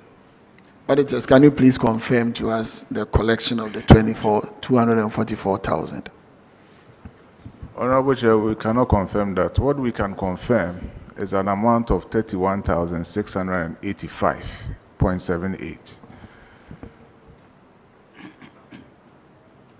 Chief Executive and Finance Director, you said you've collected the 244,000 and shown evidence to the auditors. They say they can only confirm 31,000 of that said amount. So, Honorable Chair, I have all of them here that I can submit for the difference to be confirmed. When did you collect the 244,000? Arrears in 2025. You collected them as arrears in 2025? Yes, please. And today is what, 2026? 6. And you've still not shown evidence of that to the auditors? They will probably not be arrears. There will be collections for the year 2025, and you are using that to cover up for the 2024. Honorable Chair, they are arrears. It was the collector, we gave it on contract to Blue Dot, a company, and he was not able to collect all. So we terminated his contract, and then we assigned our revenue collector to collect it. Let me ask. You said you took the money in 2025. Which month in 2025? You took it from Rudolph, the contractor. We terminated his contract in 2025. So 2024, when he couldn't collect, we terminated his contract. When did you terminate his contract? In 2024. In 2024? Yes, so going 2025, the contract was such that if you cannot perform, you will not continue to work with us. So when we at the end of the year, we analyzed and realized that he wasn't able to perform, we wrote to him that we were not going to continue with him. Then in which month in 2025 did you take these arrears? And who took the arrears for you in 2025? Yes, so we used our own collector, and we have all the evidence here. When we submitted that to the auditors. You submitted? Yes. When?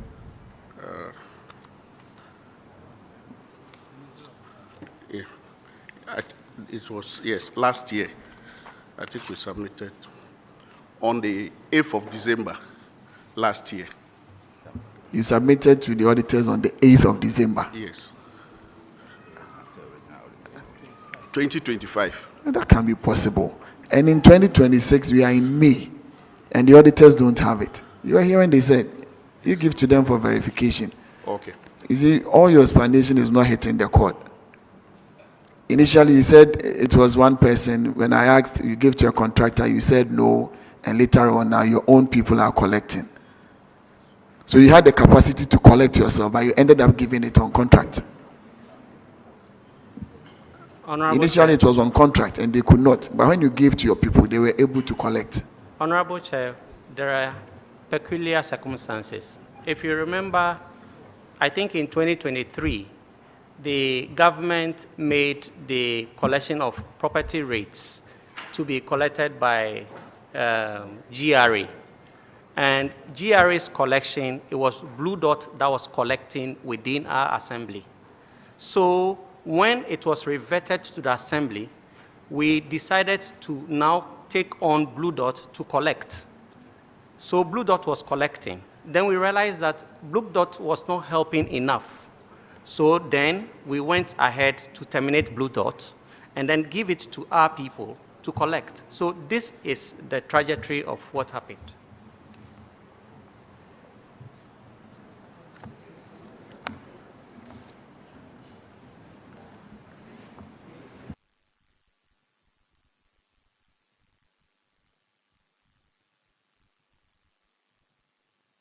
Okay, there's Ashama, right? Okay, that's the only infraction you have. Okay, you are discharged. MC, I think you're on top of issues, but we expect more from you in terms of your IGF because Ashama is a big place and there are so many ways you can raise more revenue. But I'm happy with the way you're on top of every issue. Keep it up and do more to raise more money for Ashama. So, yeah. Thank you very much, Honorable Chair. All right, now let's call Ablekuma West Municipal. Ashaman, please tender the document. Is Ablekuma West here? Are they ready now? Oh, they are ready. You.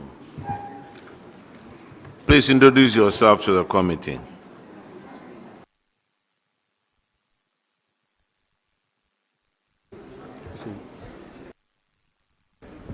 Thank you, Honorable Chair.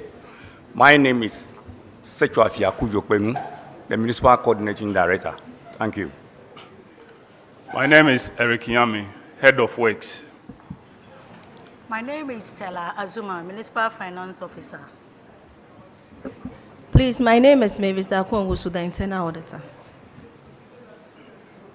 Where's the MC? Thank you, Honorable Chair. Our MC is out of the country. He has traveled to Azerbaijan, Baku for a conference. That's what the local government minister said here. He had gone with them too. Okay. Okay, I think, and the local government minister mentioned one municipal, and I'm told it's yours. The works engineer, how do you pay for work done? For any infrastructure investment that you do, how do you pay for it? Thank you, Chair. Chair, is as and when the contractor executes works given to him and he made a request to the assembly, then we prepare for work done, then we pay him. We pay the person. Okay, so they are able to raise an interim payment certificate indicating the quantum of work done, and then the payments reflects exactly the quantum of work done. Is that the case? You're on point, Chair. Okay, so then your assembly has been cited for this infraction where you paid the contractor more than the work the contractor had done. There are two contractors, Messrs. Mo Awal Investment and Parfait Ventures. One was the construction of a canteen block with a dwarf wall, and the other one, I think they are all construction of canteen blocks, one at Begbese, and then the other one at Mpuase Methodist Basic School. Honorable Chair, respectfully, it seems we are here on the Begbese Hospital, but the other one has been completed long ago. And you are here on Begbese Hospital. Well, what we have here is Basic School. You have Blekuma West Municipal. Yes, please, you have a copy of the report. Yes. Please open to page 76. 76? Yes, please.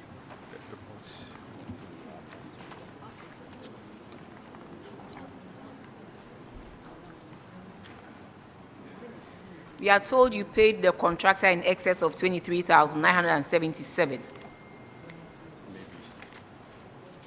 And the recommendation was that the contractor completes the work to the tune that you have paid. The contractors, complete the work to the tune that you have paid them. Or if they fail to do that, then they will have to refund the 23,977. Am I saying something different from what is in the book?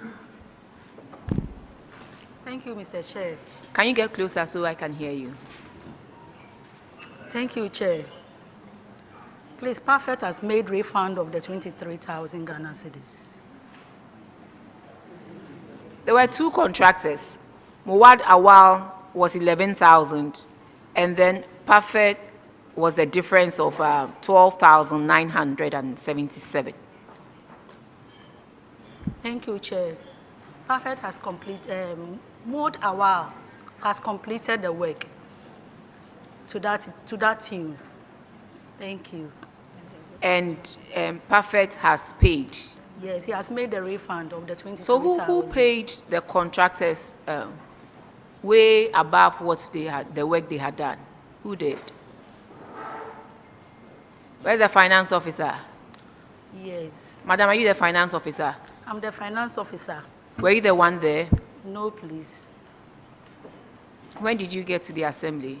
25th November, 2025. 2025? Yes, please. Coordinating director, were you the one there? Thank you, Honorable. I am not the one, Madam. When did you get there? Thank you, Honorable. I joined the assembly in December 2025. December 2025? Yes, thank you. Now, auditor, were you there? Honorable Chair, I was fairly new there, but I was there. I was fairly new. When did you get to the assembly? In September 2024, please. September 2024? Yes, please. And when did this occur? When did this payment go through?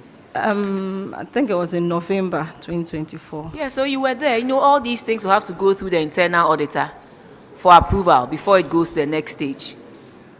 Madam Chair, please, I'll say it's an unfortunate situation, but then when it was detected, it has been rectified. And so how sure are we that you will not sit and watch these things go on in your assembly? Madam Chair, please, going forward, we've made new strategies to ensure that... What are some of the new strategies you have made? That every document is going to be audited, every payment is going to be audited. We'll be going to site to ensure that what the contractor is requesting for, it's the true reflection on what is on ground before payment is being done, please. Madam Internal Auditor, I hope your assembly will not be cited for this same infraction in the 2025 audit report. Yes, please, Madam. Auditors, can you please confirm the assertion that one, Parfait has paid the difference of 12,977, and Muwad Awal has also completed the project? Yes, Honorable Chair, the Muwad Awal has completed the unexecuted portions. We have been informed that there has been a refund by Perfect, but we don't have the evidence yet. Ablekuma West, where is the evidence to show that the second contractor has paid the 12,977 refund? Because the auditors are saying they don't have it. Please, we'll make it available. You knew you were going to answer to this query and you did not bring it along?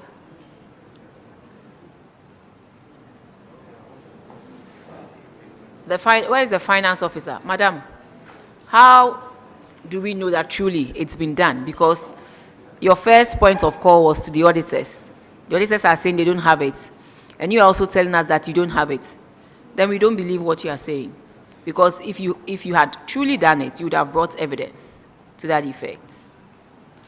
Coordinating Director, respectfully, you knew you were going to address this query today. How come you did not come with the requisite documentation? Thank you, Honorable Chair. It's an unfortunate situation, an oversight, and that will not be repeated again. Thank you. We will be here tomorrow, so we would like you to bring it to us tomorrow morning. We want to see the evidence that truly you have paid. So we'll still be here tomorrow morning and would want to have copies of the page amount, as you have said. Because everybody who has come to make these assertions have come with proof of evidence that truly they have done it. Or sometimes they've sent it to the auditors and the auditors have cleared them and they confirm same here. So tomorrow morning we would want to see the payment that has been done so the auditors can clear. Thank you. Ablekuma West. Another infraction is on paragraph 367 in the DACF, and Honorable Frankie Ebo will handle that one. Thank you, Mr. Chair. Mr. Nyame, you are the head of works, right? Yes, Honorable Chair. 1 minute. Okay. When was this payment made? Madam? The payment was made before I took over. I have seen the receipt, but I can't mention the date exactly here. So when did you take over, please? 25th November last 2025. Year. And the payment was made before that. Yes. So you give us a payment indicating exactly what you have said. Yes. Thank you. Thank you. Okay. Mr. Nyame, you are the head of works, right? Yes, Honorable Chair. So when did you join Ablekuma West Municipal? Honorable Chair, respectfully, just this month. Just this month? Yes, Honorable Chair. So this one will go to the internal auditor. You engage Messrs. Sikasem Company Limited for the construction of two-story community hospital at Bebeise. Madam Chair just mentioned it rightly, but I'm not sure whether I've got it right. But the name is it Bebeise? Bebeise. Bebeise. Okay, that's fine. And you paid the contractor in excess of 922,558 for no work done. What is troubling? Okay, let me ask this question. What's the percentage of completion now? Respectfully, sir, it has been completed, and the anomaly has been also been rectified, and we have proof to show.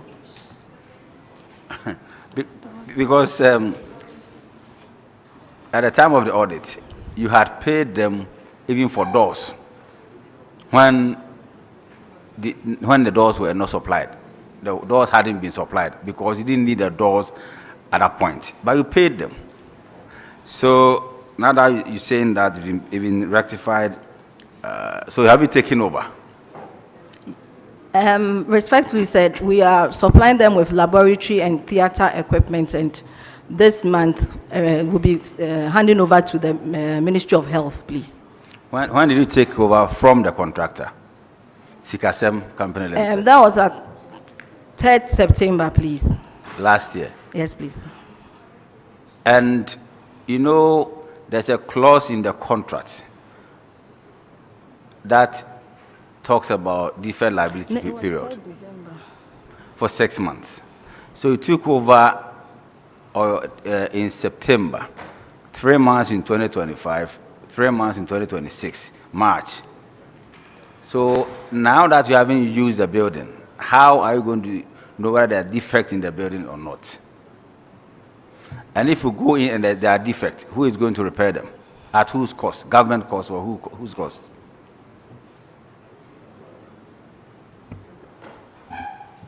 Honorable Chair, we made an inspection at the site yesterday, and when we went, there's no problem on site. Head of Works, don't go there, please. You know very well that there are some problems. You can't just do simple inspection to detect it. If the taps are not flowing in one of the rooms, how would you know? By inspecting it like that, how would you know?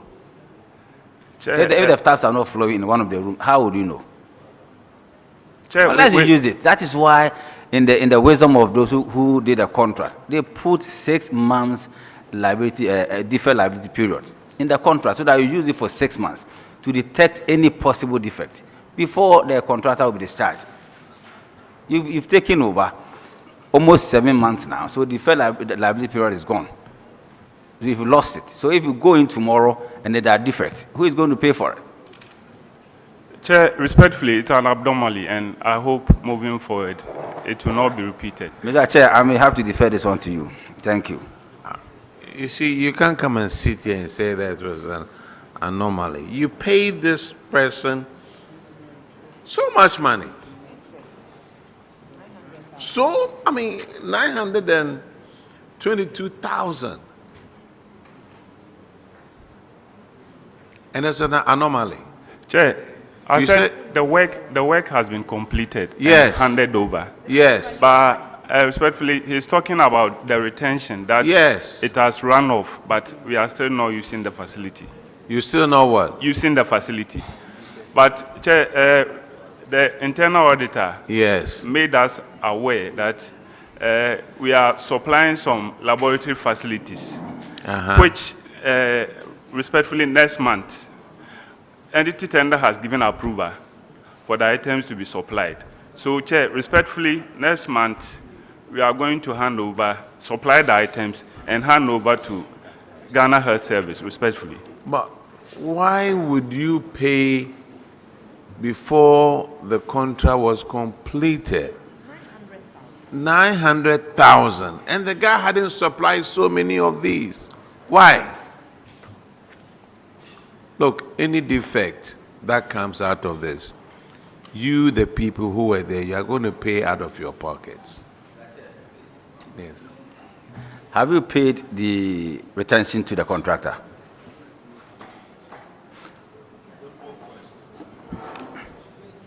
Yes. So Madam, I didn't hear that. You've paid the retention to the contractor. Madam DC. The retention has been paid. Please, we can't hear you. Please, the retention is paid. When was it paid? December. But you took over in September, and the contract stipulates clearly that the deferred liability period is 6 months. So why must you pay within 3 months? Please. Even if everything was fine, why must you pay within 3 months? Because you took over in September, you paid in December. That's 3 months. My colleague is telling it's 6 months. What do you mean by 6 months? You took over in September, and according to you, you paid in December. From September to December is 3 months. So why are you saying 6 months? So now you have no security whatsoever. Madam Internal Auditor, when did you pay? And when did you take over the building?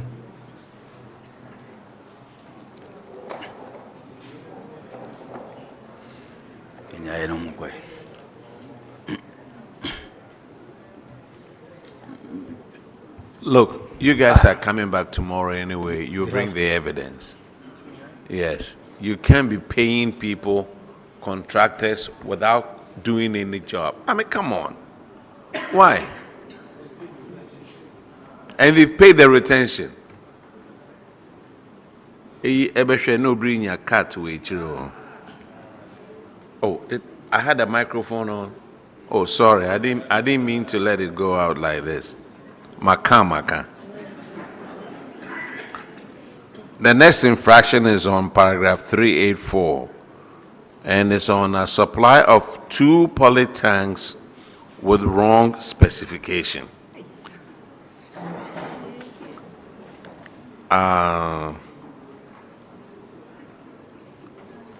Hey, what happened here? What happened?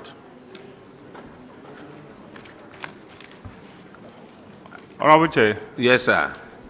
The new poly tank with the specific liters has been supplied to the facility. No. With pictures, Chair. I don't care about that. You paid a contractor. He brought the wrong tanks. And you guys couldn't tell that these were the wrong ones? What are you doing at this assembly? Ablekma West. You overpay a contractor by over 900,000 cedis without doing the job or hasn't done the job. Then you pay that. Now 2 poly tanks. 1, 2. You order 2 poly tanks. The same is to the same Sikasem Company Limited. Huh? On the contrary, our inspection at the project site disclosed that Messrs. Sikasem Company Limited installed 2 2,500 liter capacity poly tanks instead of 4,500 liter poly tanks. The municipal works engineer could not explain the cause for the anomaly.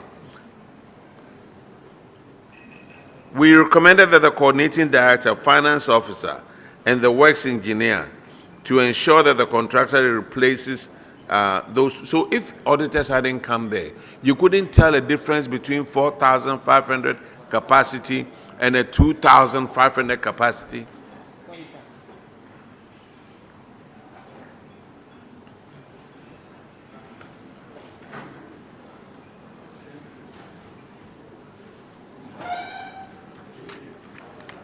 The day the government makes a mistake on your paycheck, we will see how you will say.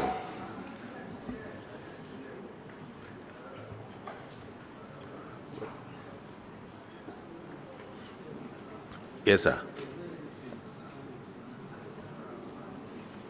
Yeah, they paid 20,600.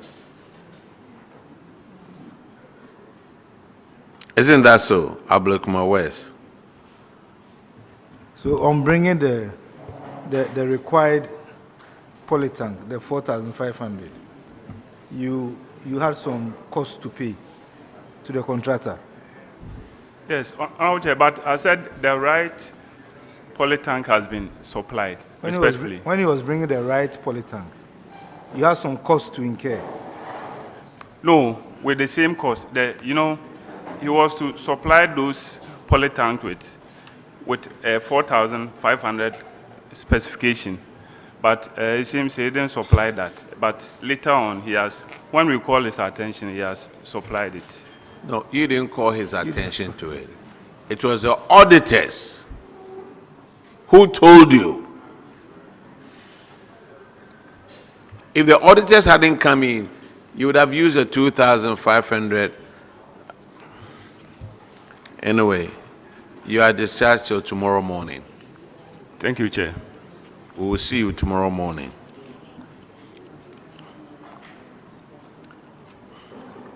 Now, yes, let's call Ayawaso North Municipal.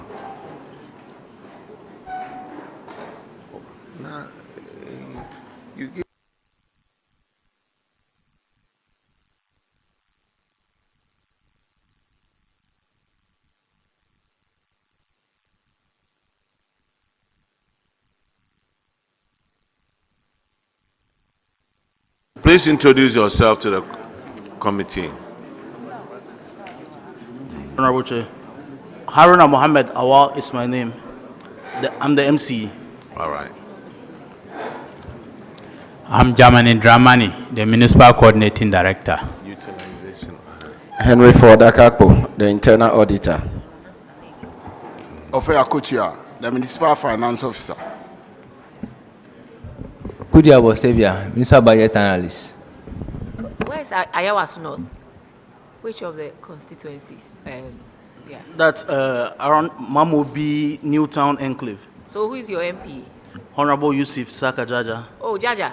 Yes. Hey, Jaja. All right, your infraction is on paragraph 328, and Honorable Jasso would handle that one.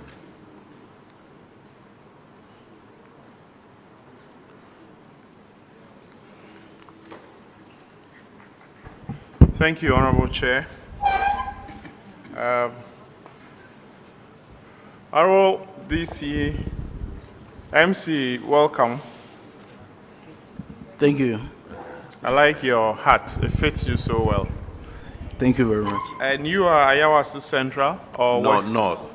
North. Ayawaso North. Okay. Yes, great. please. Thank you. So you are here on a cash irregularity infraction. You, within the law and the guidelines that operated on the use of common funds in 2024, you were allowed to spend up to 8% of allocated funds on local governance. The total allocation you got that year was 4,124,000 Ghana cedis. And so by 8%, your allowable limit was 329,000 Ghana cedis. Yet you spent 460,000 Ghana cedis, an excess expenditure of 130,000 Ghana cedis. How do you explain this? What happened? Thank you very much, Honorable Chair. Honorable Chair, we are an assembly with a very limited IGF base. One, because the size is so small, 2.2 kilometers square, and within an enclave of very impoverished people. We are within Mamobi and Accra Newtown. So we couldn't make a much IGF. So under the circumstances, we were compelled to fall on the common fund in renting of some facilities for substructures, among other things. That made us to go that much.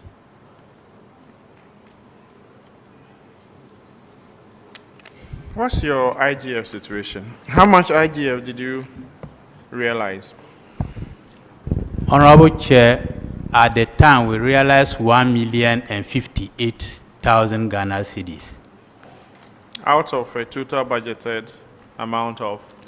1.6 million. Oh, just a marginal shortfall. So you know your IGF situation? Yes, Honorable Chair. But you had an obligation under the guidelines then that in terms of local governance, you are only allowed 8% limit to use. And yet you shot this, you overshot this. So that's an illegality. Why shouldn't I invite the chairman to sanction you?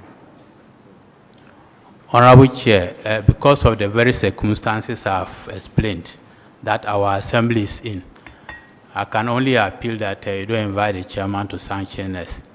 So, Honorable MCD, what you are saying is not different from any assembly in this country.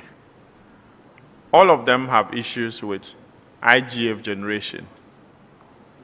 And yet, there are laws within which we administer our finances.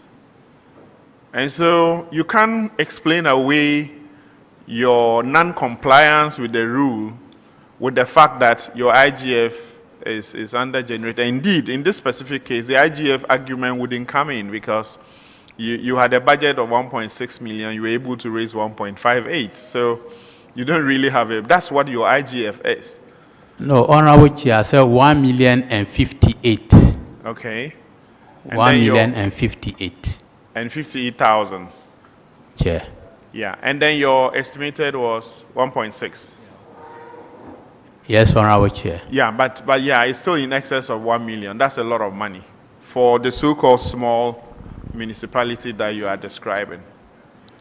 Yes, Honorable Chair, it's quite a lot of money. But then our demands were a lot, because at the same time we needed to, get accommodation for national health insurance, MASLOC, among others, so that they can operate within our jurisdiction. What has happened to that excess expenditure now? What have you done? The auditors made a recommendation that you should refund it to the to the DACF account. Have you done that? Honorable Chair, we've not been able to do that yet. Okay. Now, there's another related infraction. You also were allowed to spend up to 5% of the allocation on social security and environment category. So out of the 4.1, you are allowed 206,000 to spend. You spent 787. Again, way in excess by 580,000. What explanation do you have this time? Thank you very much, Honorable Chair. Honorable Chair, at the time, we were unfortunate to record some incidents of cholera, and there were 2 deaths. Even though the victim didn't come from our municipality, but they died in our facility. So they had to be contact tracing, among others. So we had to spend, and we also had to ensure that there was enough cleanliness to avert any further such occurrences, Honorable Chair. So to ensure enough cleanliness, what extra did you do to warrant this excess expenditure?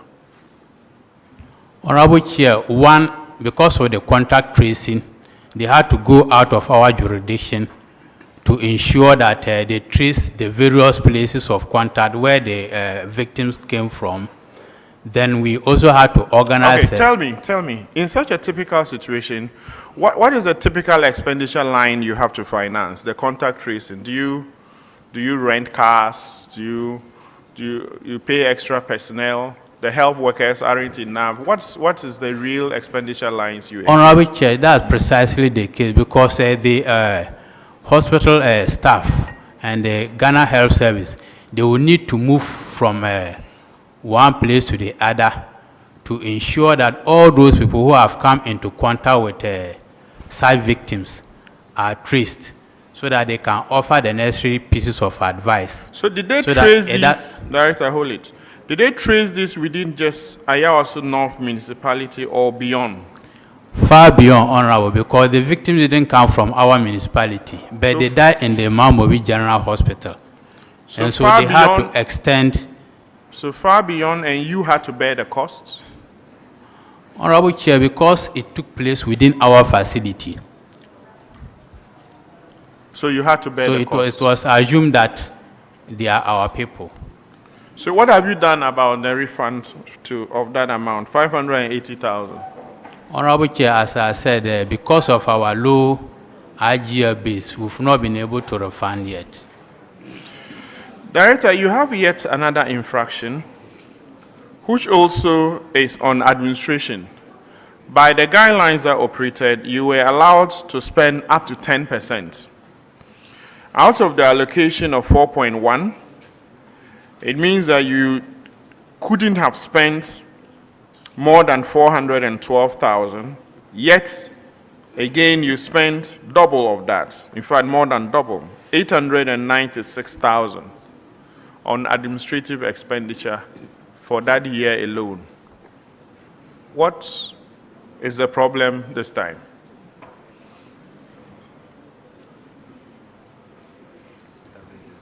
Thank you very much, Honorable Chair. Honorable Chair, at the time, we are one of the newly established assemblies, and we needed offices to house our substructures, NI and others. So at the time, we were renting for them. But for now, we've been able to put up facilities for all such, institutions within our jurisdiction. So we have when I raised a query on the first infraction on local governance, this was the exact explanation you gave. But now... Those ones were on substructures. Yes. And now... This one about NIA, Information Services Department, and NCC's ambulance. So what did you do with these structures that allowed you to spend this much? What exactly did you do? You built new facilities? What did you do? We were renting for them, but now we have been able to put up facilities to accommodate them. Have you refunded this money back to the DACF account? Honorable Chair, we've not been able to do that yet. Let me make it easier for you. You spent, out of the 4.1 million they gave you, you overspent it by over 1 million. I mean, you don't have to, do you have to build boreholes in Ablekuma, Asen North? Do you have to reshape roads? Do you have to build portable toilets? Masa, you refund this money into the common fund account. You pay 20, at this amount, 20% of it, of your IGF, you use it to, your IGF, you use it to pay 20% of this 1 million. You do this, spread it over 5 years, and then pay it back. So you have your IGF this year, take 20% of this, that will be 250,000. No, that will be 200,000, and you pay back into there. Well noted, Honorable Chair. Very well noted. And what do you call it? The auditors will keep track of that one. Very well, Honorable Honorable Chair, just a quick one.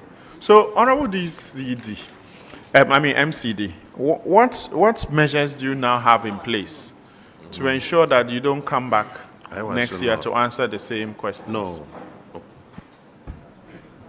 Honorable Chair, in fact, this time around, because we've been able to put up facilities for all such institutions, probably including our own assembly, which will be moving in the next few days, we'll no longer be using our resources to pay for such facilities, for which reason we'll no longer go back into that. You sound very sincere. Were you there when this infraction occurred? Very well, Honorable Chair. All right, Chair, thanks. All right. Ayawaso North. You have an issue at paragraph 357. And Honorable Nancy will handle that one. Thank you very much, Chairman. MCD, welcome. Thank you very much, Honorable Chair. Yeah, I think it's the same infractions my senior colleague was talking about when you had to use the people's money, the DACF, to pay for your office rentals. So you use 257,000 to pay for rent. That's so, Honorable Chair. And have you refunded it? Have you refunded the money? Honorable Chair, no, we have not been able to refund. But what it was is this, that we were supposed to follow up to the Ministry of Local Government, Chieftaincy and Rural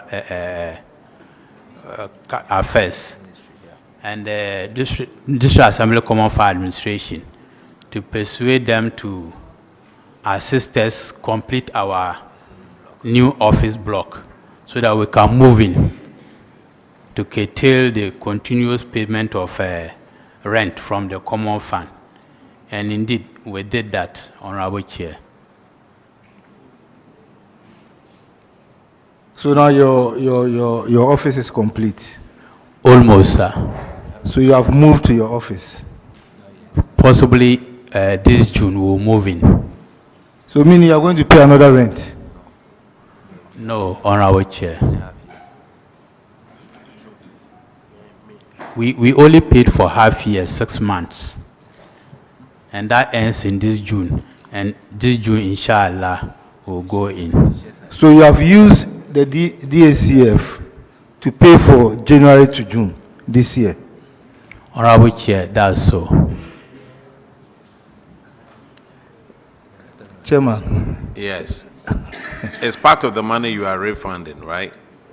The rent. Very well, Honorable Yes. Chair. It's part of the money you are refunding. Now let's go to the next one. It's 395, and Honorable Cletus will handle that one. No, but that's not my decision. It's 395. It's about a stolen deep freezer.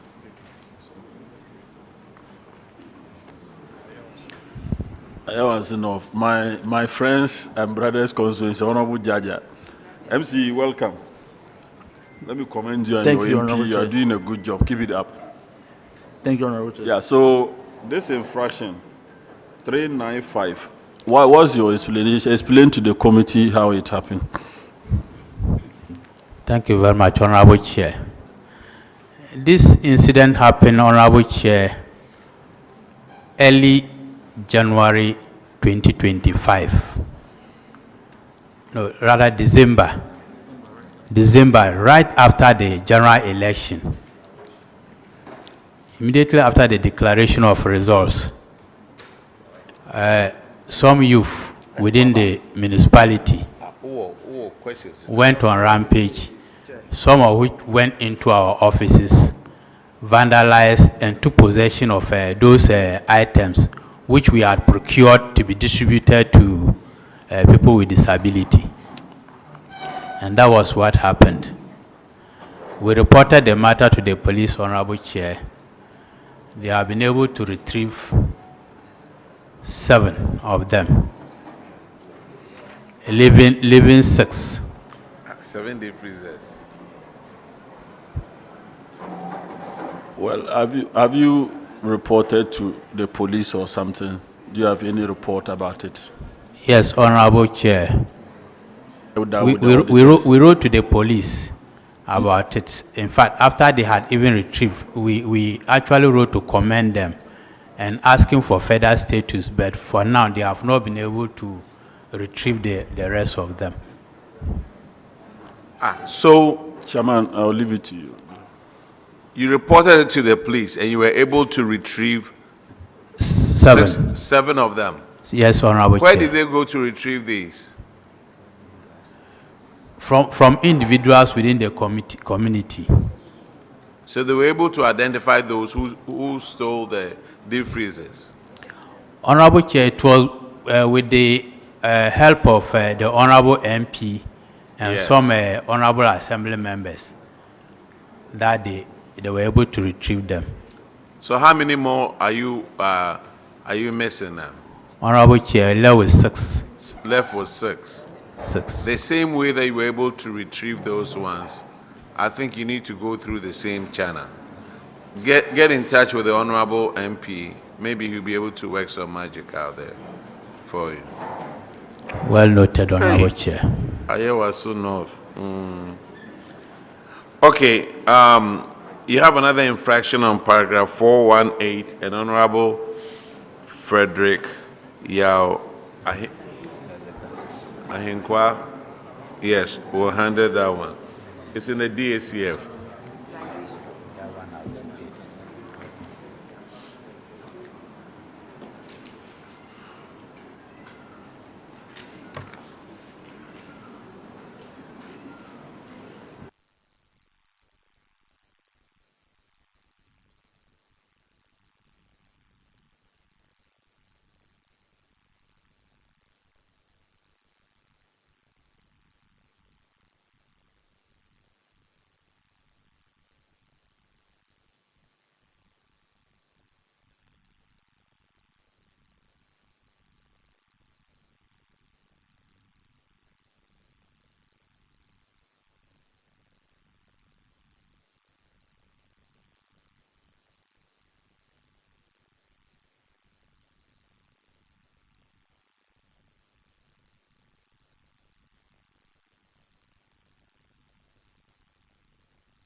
Ayawasu North Municipal.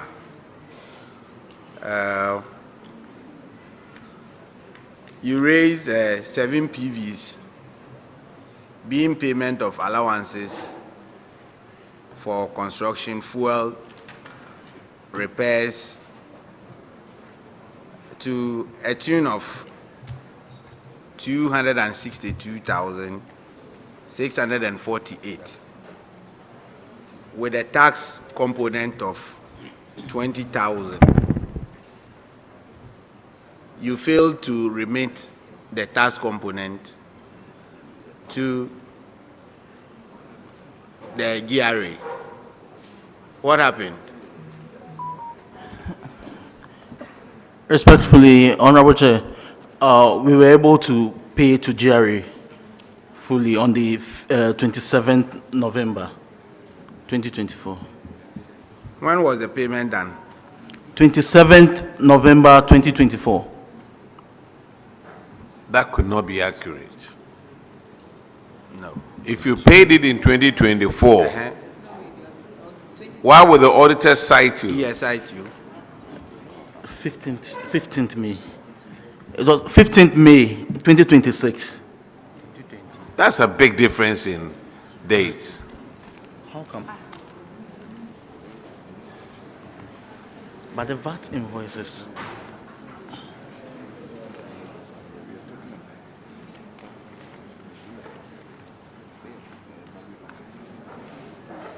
Who is the finance officer? I'm the finance officer. You should be the one answering this. Honorable Chair, we have paid the taxes, withholding taxes. They are here to as evidence to the honorable member asked, when was this paid? You paid it. You should be able to tell the committee. Yes, Honorable Chair, I've shown the evidence here. They at that time I wasn't there, but my predecessor paid it. So this was the evidence shown. Was the payment made before the audit, or it was after the audit that the payment was made? Honorable Chair, it was after the audit that they paid. That is the problem. Why will you wait for auditors to come audit before you do what you are supposed to do per the law? Honorable Chair, I will ensure that it won't happen again. I say why, and you say you will ensure. Honorable Chair, at that time I wasn't the finance officer. My previous predecessor did that, but I ensure that next time it won't happen again. Auditors, what is the accuracy of the claim? Honorable Chair, with regards to paragraph 418, it has to do with unremitted withheld taxes, which was remitted to the GRA on the 15th of May 2026. I think they are confusing it with failure to obtain VAT invoice for some procurements that were made. And with that one, yes, 15 May 2026. 15 May 2026 for the unremitted taxes. Claiming they have paid the money, so that is accurate. Okay. Yes, they have paid the money to the GRA on the 15th of May 2026. Okay. And I was saying that they are confusing it with the next infraction that we are about to look at, which is failure to obtain VAT invoice. Chairman, with respect, Finance Director, when were you posted to the Assembly? I was posted in January this year. And the payment was done when, 15th May? Yes. So who made the payment? I made the payment. But when we asked you, said you were not there. You had no idea. I was a little bit, there are two infractions there. So I was a little bit confused about it. But they are very different infractions. Yes. You have another question on 422.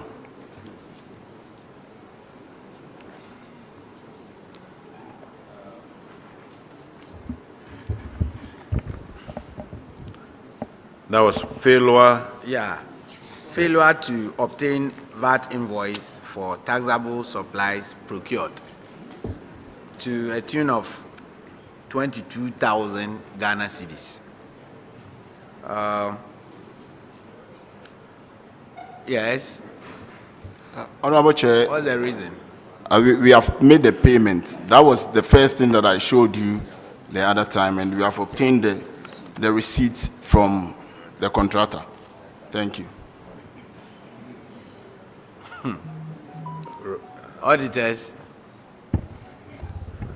Honorable Chair, they have presented the VAT invoice to us. Yes, on it, the date is 27th November 2024, which means that they had it somewhere, but they did not provide them to us. Okay. But later on, when they provided it, the date on that invoice is 27th November 2024. Okay. So.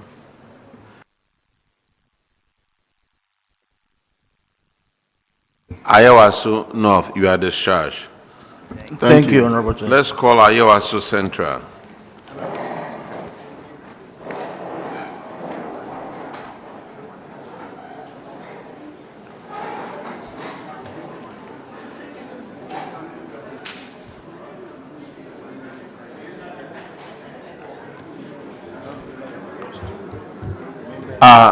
Listen, gentlemen and ladies, you all want to go home. When we call you, please hurry up, come and sit down, introduce yourself. It's 5:30 now. Please introduce yourself to the committee. Honorable Chair, my name is Emmanuel Venkungen, I'm the Finance Officer. Honorable Chair, I'm Rudolph Collingwood Williams, the MCE. Honorable Chair, I'm Ishmael Nanojifo, Municipal Coordinating Director. I'm Peter Onenjiri Team, Internal Auditor. Honorable Chair, I'm Gideon Kwame Toklo, Municipal Roads Engineer. Your infraction is on paragraph 328.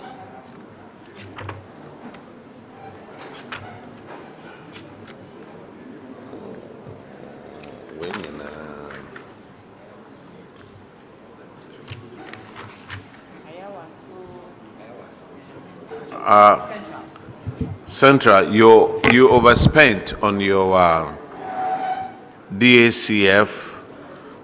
You were supposed to spend 5% on social services, and that amount would have come to 198,000.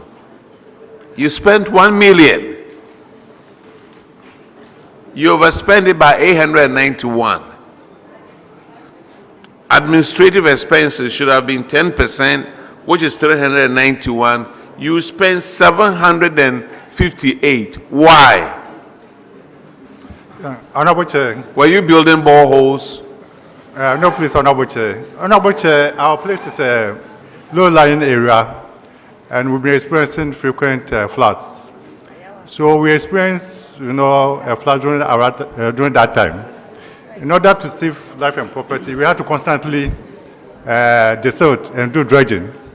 So honestly, that accounted for that kind of overspend for sanitation and environment. What about your IGF? No, we use the IGF to also support that kind of dredging. When you look at the second area and Alajo, in fact, it's one key area. You can desilt this week. When it rains and you see the refuse from upstream, you might think the place has not been Is this desilted. Alajo? Alajo, yes, please.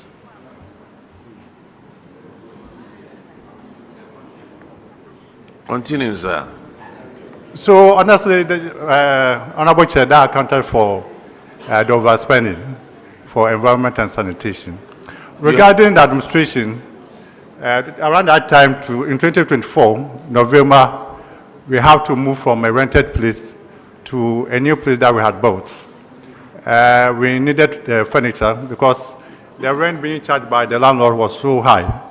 So we needed to move, and we had to use part of the money to buy furniture in order to move to a new facility. That also accounted for the overspending, Honorable Chair. What was your IGF in 2024? Honorable Chair, our IGF was 6.5. 6.5 million. Yes, please. Thank you very much. What you are going to do is that you are going to pay, this is about 1.3 million that you overspent.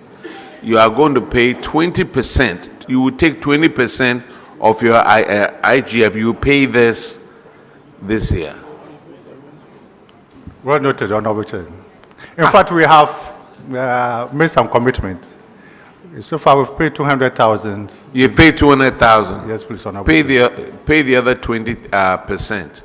Add it to so you finish up. You hurry up and finish paying this. Well noted, Honorable You make Chair. so much IGF, and you spend that. You spend the common fund, and the people are there. You haven't built a public toilet. You haven't built a borehole. You know, you haven't built. You haven't reshaped any road. Honorable Chair, we also use IGF for drains in order to widen up the drains to accommodate. I understand, Yes. but then spending your something, right? Yes, 6.5. Yes, Honorable Chair. And the common fund to spend another 1.3 out there. Why? Where is something?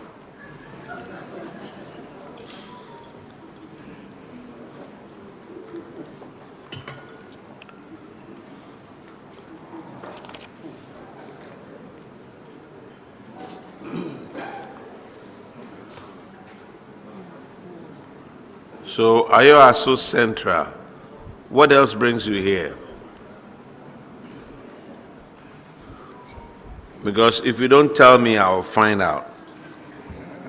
Honorable Chair, it's something related to drip. Huh? Yes. What else? I think it's something related to drip. Fuel that the auditors detected I was not logged. And, That's exactly what I'm looking for. Drip. What do you use a drip for at Alajo? Honorable Chair, we have some areas that are not tarred, so mostly use this to reshape.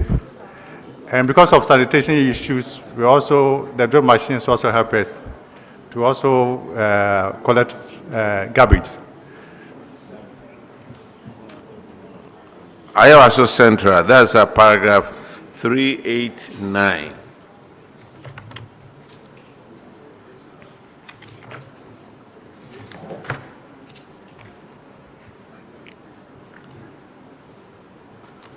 Fuel purchases not accounted for. You bought fuel to the tune of 480,000 Ghana cedis, and you didn't account for it. Why not? Honorable Chair, it's 240,000.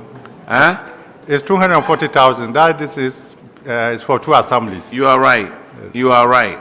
It was for 2 assemblies. Yours is 240,000, just for the drip machine. Yes, Honorable Chair, during that period, full allocation was made to the drip machines for 3 months. That's 80,000 per month. And as at the time the auditors came for the audit, we had utilized for 2 months. This was for 4 months. We had bought for 3 months. So how do you account for fuel? We bought coupons, fuel coupons from GO. So you got coupons to the tune of 240,000. Yes, please, Honorable Chair. But you have to account for the fuel. So we will obtain receipt from GO. What the auditor? Sir, what's your position? Municipal Coordinating Director. Municipal Coordinating Director. Yes, please. How do you account for fuel? By logging. By logging? Yes. Get a receipt, get whatever. You account for fuel by logging. And you could have walked to Kingdom Bookstore and then bought a logbook. Honorable Chair, we had the logbooks, for the drip machines. Actually, what also happened was that we requested for additional machines from other assemblies because of the nature of the works. Sir, let me read you the recommendation and then we move on. We recommended that the coordinating directors and finance officers should refund the unaccounted payments into the Assembly's DACF. Have you done that? No, please, Honorable Chair. What are you waiting for? Yeah, Honorable Chair, as at the time the management letter came, the recommendation was that we account for the usage of the fuel, which we have done. So you accounted for it? Yes, Honorable Chair. Do you have a car? Do you have a car? Yes, Honorable Chair. When was the last time you bought fuel? Just yesterday, Honorable Chair. Just yesterday. How much of fuel did you buy? 300, Honorable Chair. 300. Before that, how much fuel did you buy? I remember I bought 400. You remember. 400 You see, before that. you don't even remember the fuel that you bought before yesterday. So a drip machine that you've used, and you spent over 240,000. How can you remember what you bought last month? So we just created some. Mr. Chairman. Yes, sir. I'd like to read from paragraph 390. Yes, sir. It says, in the case of Ayawaso Central Municipal Assembly, the urban roads engineer indicated that part of the funds allocated for the purchase of fuel were used to pay for the allowances of the drip machine operators. Though they accounted for it as fuel purchases, this claim was not supported by documentary evidence or any form. Your constituents are watching you. So this 240,000, part of it was allowance for the operators. Isn't that so? Hello? Am I talking to myself? No, Honorable Chair. You use some of it for... I'm engaged in a monologue. I like that.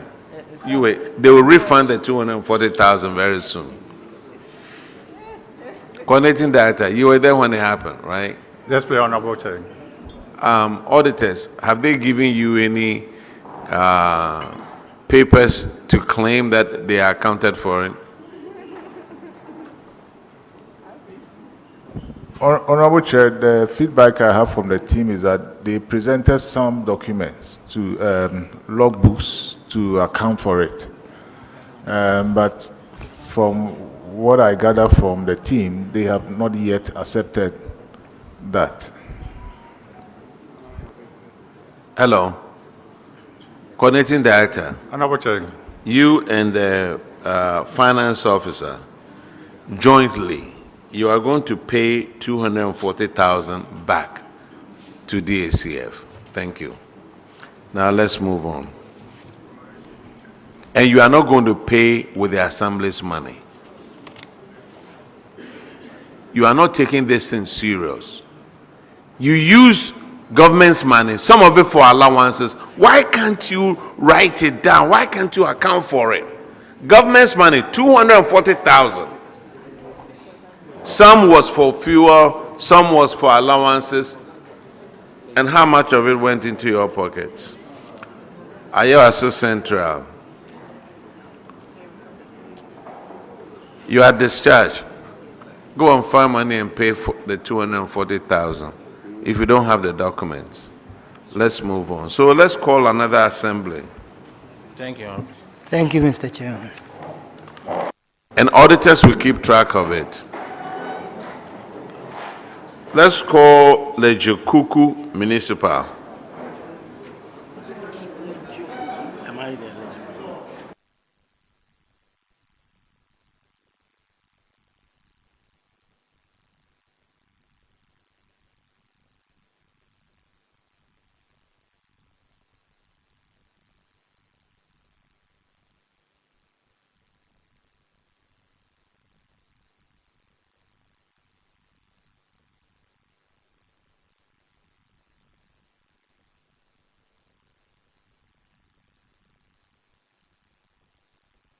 Please introduce yourself to the committee.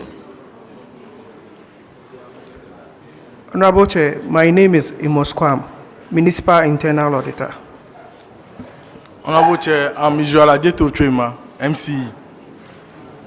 Honorable Chair, I'm Rodalyn Ajuakundia, MCD. Honorable Chair, I'm Benedicta Boyki Populampu, Finance Officer. Okay, Lejikuku, your first infraction is on paragraph 332. And failure to allocate resources to local economic development activities. Yeah, go ahead. No. Ask them the question. Honorable Gape will handle it.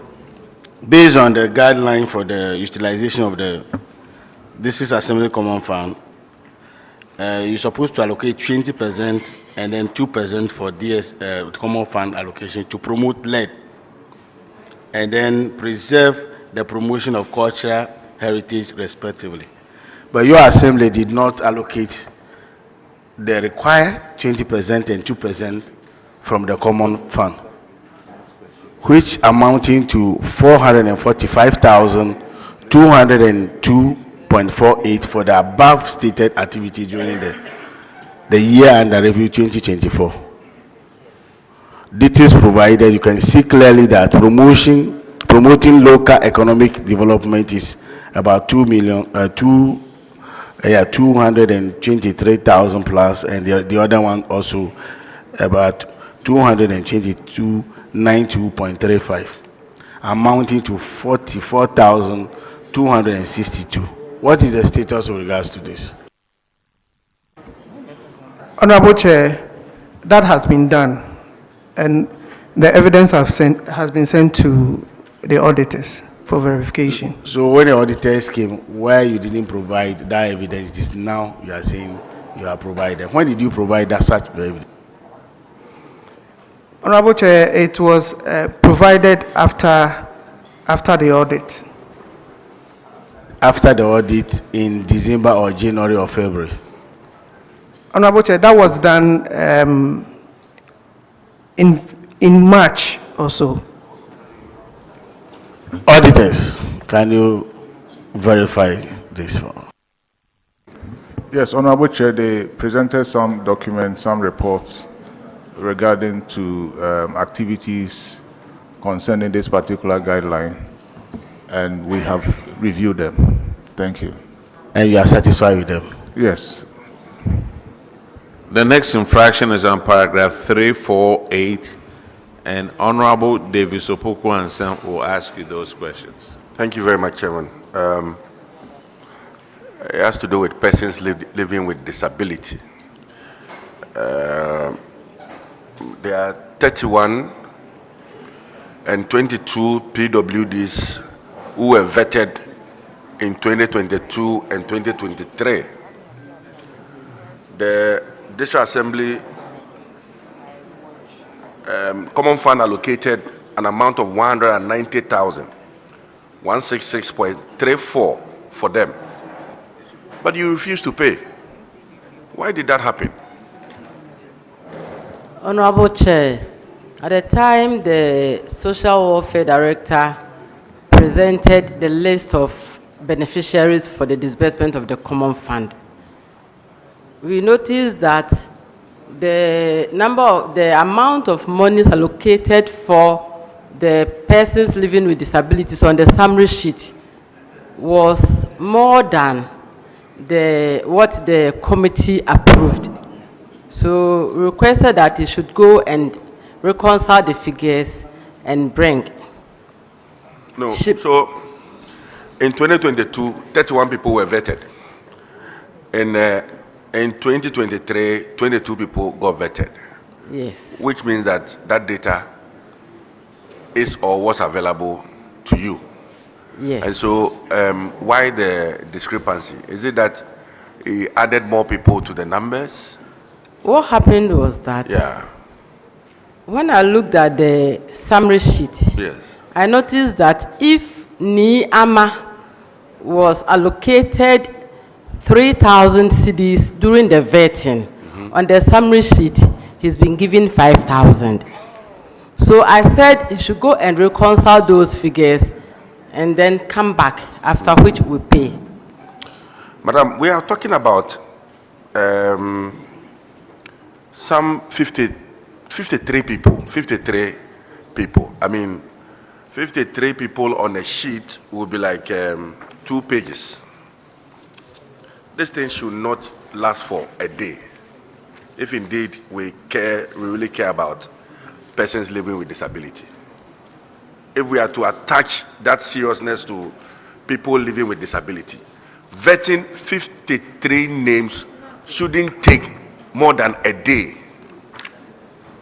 But we starve them of their resources. I mean, to the extent that auditors get this thing flagged. Because, I mean, an auditing period takes a bit of time. And if we were serious, even when the auditors came and realized this problem and wanted to solve this problem for the people living with disabilities, we would have done that. So when did you pay this money? Honorable Chair, we paid as soon as the MCs were confirmed in June last year. So but when did the 2022, 2023, it came in 2024? Yes, please. It came in December 2024. December 2024? Yes, please. And you paid as soon as the DC was confirmed? Yes, please. And so, in looking at this, because I'm particularly careful, serious about this thing. What measures have you put in place to ensure that these delays do not occasion?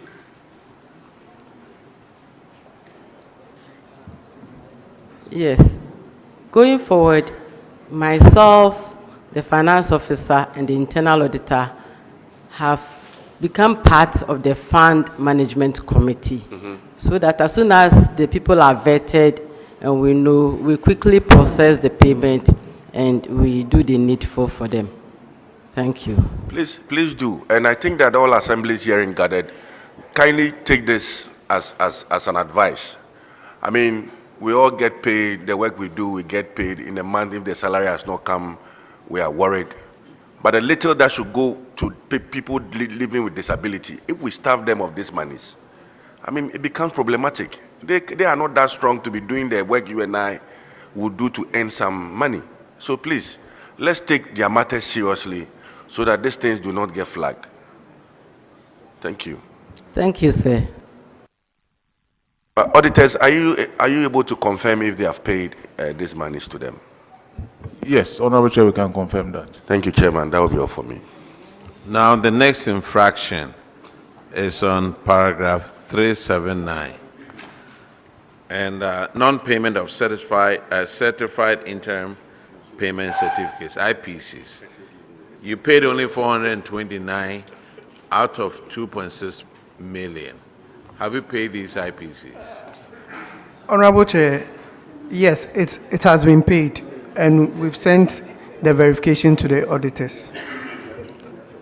Auditors, could you confirm, please? Yes, Honorable Chair, we can confirm that.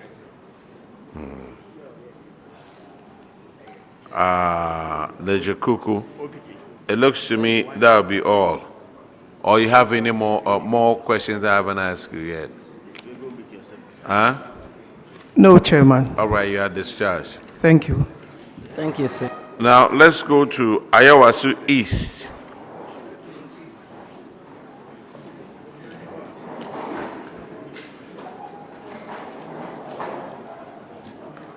Please introduce yourself to the committee. Ayawasu East.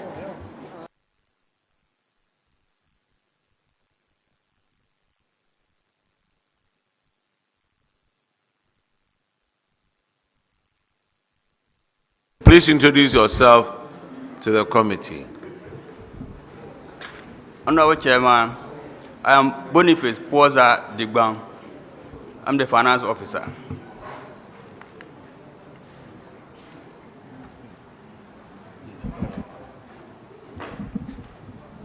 Honorable Chairman, I'm Ahmed Rufai Ibrahim, Municipal Coordinating Director. Honorable Chair, my name is Abdullah Junior Bagua, FNA Chair. Where is your Chief Executive? Honorable Chair, our Chief Executive is in Mecca for this year's Hajj. Yo, next year I'll also go to Hajj, then we'll see.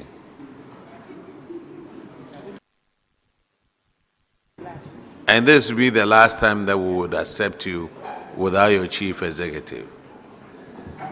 Noted. Ayawasu East, you have an infraction on paragraph 336. And Honorable NS Yawenimu handed that one.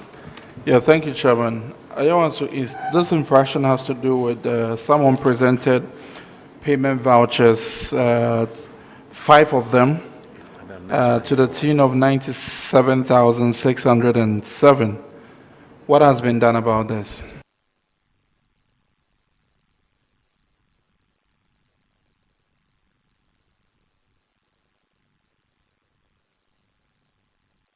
Ayawa, so who is going to speak?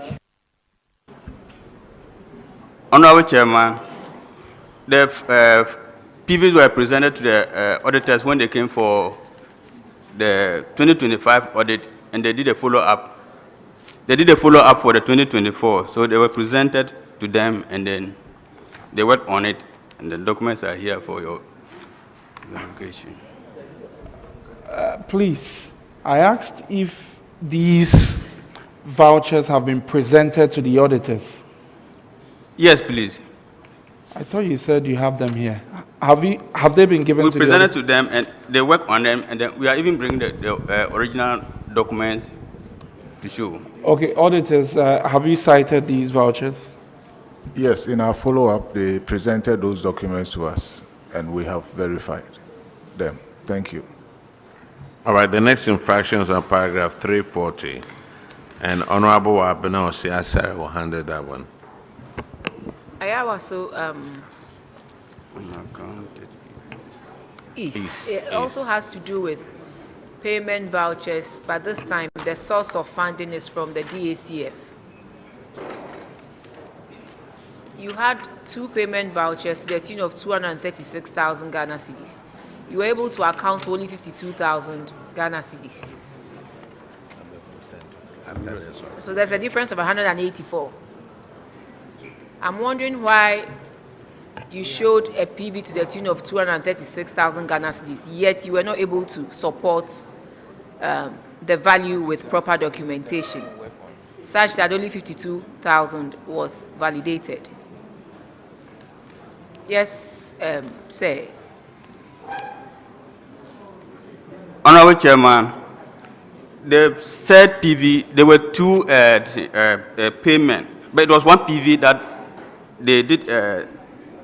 They separated it into 2. One was the demolition that we organized, and the policemen who supervised us in the demolition exercise, we paid them 45,000. And then there's the difference where what we use for the other expenses, and we have been able to. Honorable, is it finance officer? Yes. Yes. Please, did you hear my question? Or you want me to repeat myself? Should I? Please do. Okay. Chairman. I'm saying that Ayawasu East, the source of funding is from the District Assembly Common Fund, and that you had 2 PVs to the tune of 236,000 Ghana cedis. When the auditors came and asked for documents to cover these payments, you were only able to give them 52,100 Ghana cedis. And I'm asking you, if you have been able to raise a PV to the tune of 236,300, why were you able to show only documentation for 52,100? And then, for the difference of 184,000, what have you done to it? Have you been able to raise the documents to cover the difference? But first, answer why you only showed 52,000 at the time the auditors came to your office for the audit and not the full 236,000? Honorable Chairman, the total figure was at 191,300. Are we on the same page? Do you have a copy of the report, please? I am speaking to the Auditor General's report, and what are you speaking to?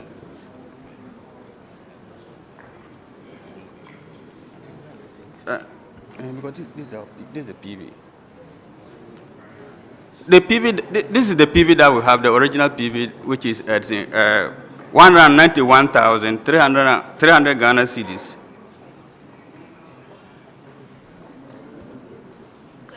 Secretariat, can you please give our dear MFO a copy of the report on the Auditor General on the management and utilization of the District Assembly Common Fund and other statutory funds for the year ended 31st December 2024. And when you get it, please open to page 68. You will see that Ayawaso East and Ablekuma Central have been cited for unaccounted funds.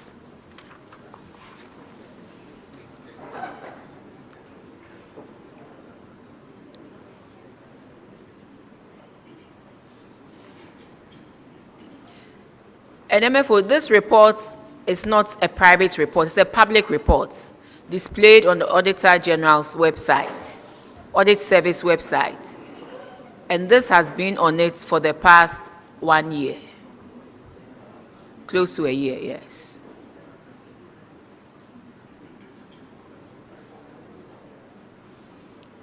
Should we give you time to reconcile and come back so we take other assemblies?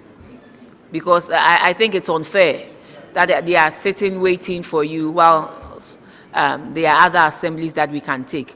Once you are okay with it and you are able to reconcile, you can come back. Respectfully.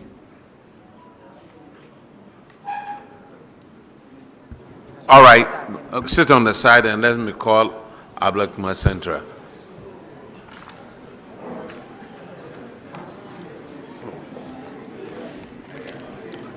Obviously, you came in not prepared.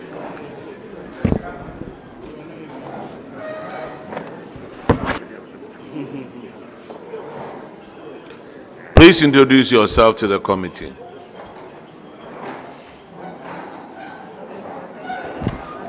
Honorable Chair, my name is Frank Inkansan, the MC of Ablekuma Central. Honorable Chair, my name is Yakubu Abdurrahman, Municipal Coordinating Director. Honorable Chair, my name is Evelyn Alima Asogni, the auditor.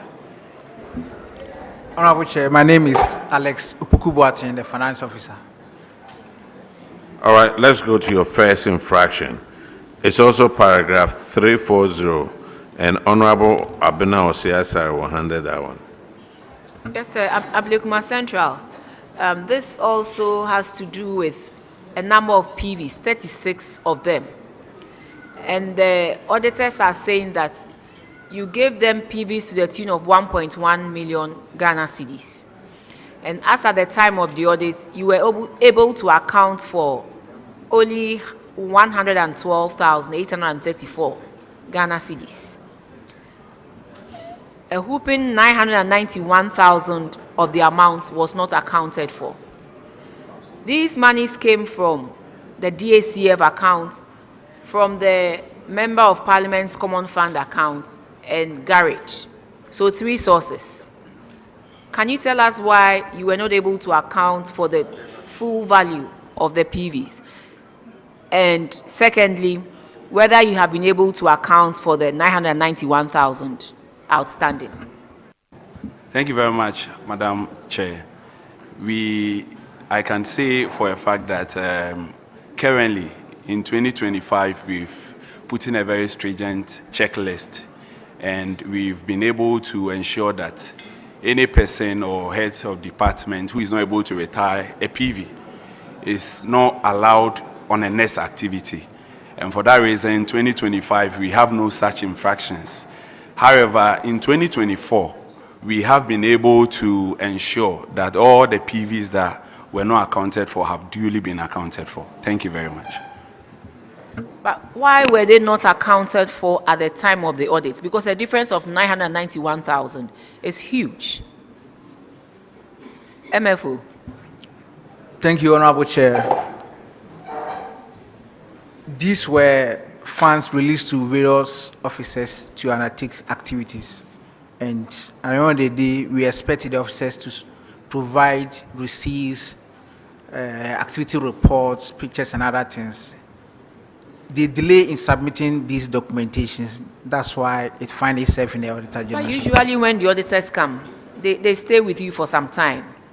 1 to 2 weeks looking through your books, and then they also give you about 30 days to put things together and respond, and then the exit management conference. So if, for assuming it's 6 weeks, within 6 weeks, if your officers were not able to supply them with these details, then clearly it tells us that beyond that, they were manufactured. Because if you are an assembly and you give away 1.1 million Ghana cedis, and you are only able to account for 112,000 Ghana cedis, then clearly there's a problem. Honorable Chair, please, it is true they were supposed to submit the documents on time, but they refused to do that. That's why So, fine. Did you met out any sanctions to them, or you just took the receipts and that was it? We took the receipts, activity reports and others, and we informed the team which came back to do verification. So the officers who refused to hand over these documents whilst the audit was going on, what did you do to them? Business as usual, they should go. So Madam Chair, when I took over office, I was, my background is in finance, so I happen to have sat, and currently I have sat in almost all the audit committee. And I noticed that it wasn't as if they were not presenting all the receipts, but they presented some, and the auditors asked them for reports. And because they were incomplete, they were not accepted. However, as you mentioned, I noticed the lackadaisical attitude on some of the heads, and which myself and my coordinating director, currently as we stand, 1 or 2 have been transferred, and then others that are not working on the things that we have asked them, myself and my coordinating director ensures that no memo leaves our office when there is a backlog in waiting. And that has given us a successful 2025 03 unaccounted PVs. But my only worry is, you transfer the bad nuts. Wherever they go, they will also go and exhibit that same kind of attitude there. So it's rather you put in some corrective measures with some form of sanctions. That will help. But once you transfer them, wherever they go, they'll go and do the same thing there. So we plead with you that when they do these things, don't immediately transfer them, but then put some corrective measures in place and some level of sanctions that will help them correct their wrongs. Thank you very much, Madam Chair. Auditors, can you please confirm if the total 1.1 million Ghana cedis of the payment vouchers have been retired successfully? Yes, Honorable Chair, they presented some documents, relevant documents, reports, receipts, and other documents to account for the payment. Okay. So the issue is resolved now. Thank you. Thank you. All right, Ablekman Central, your other infractions on paragraph 389. Honorable OPK will handle that one. Thank you very much. It's on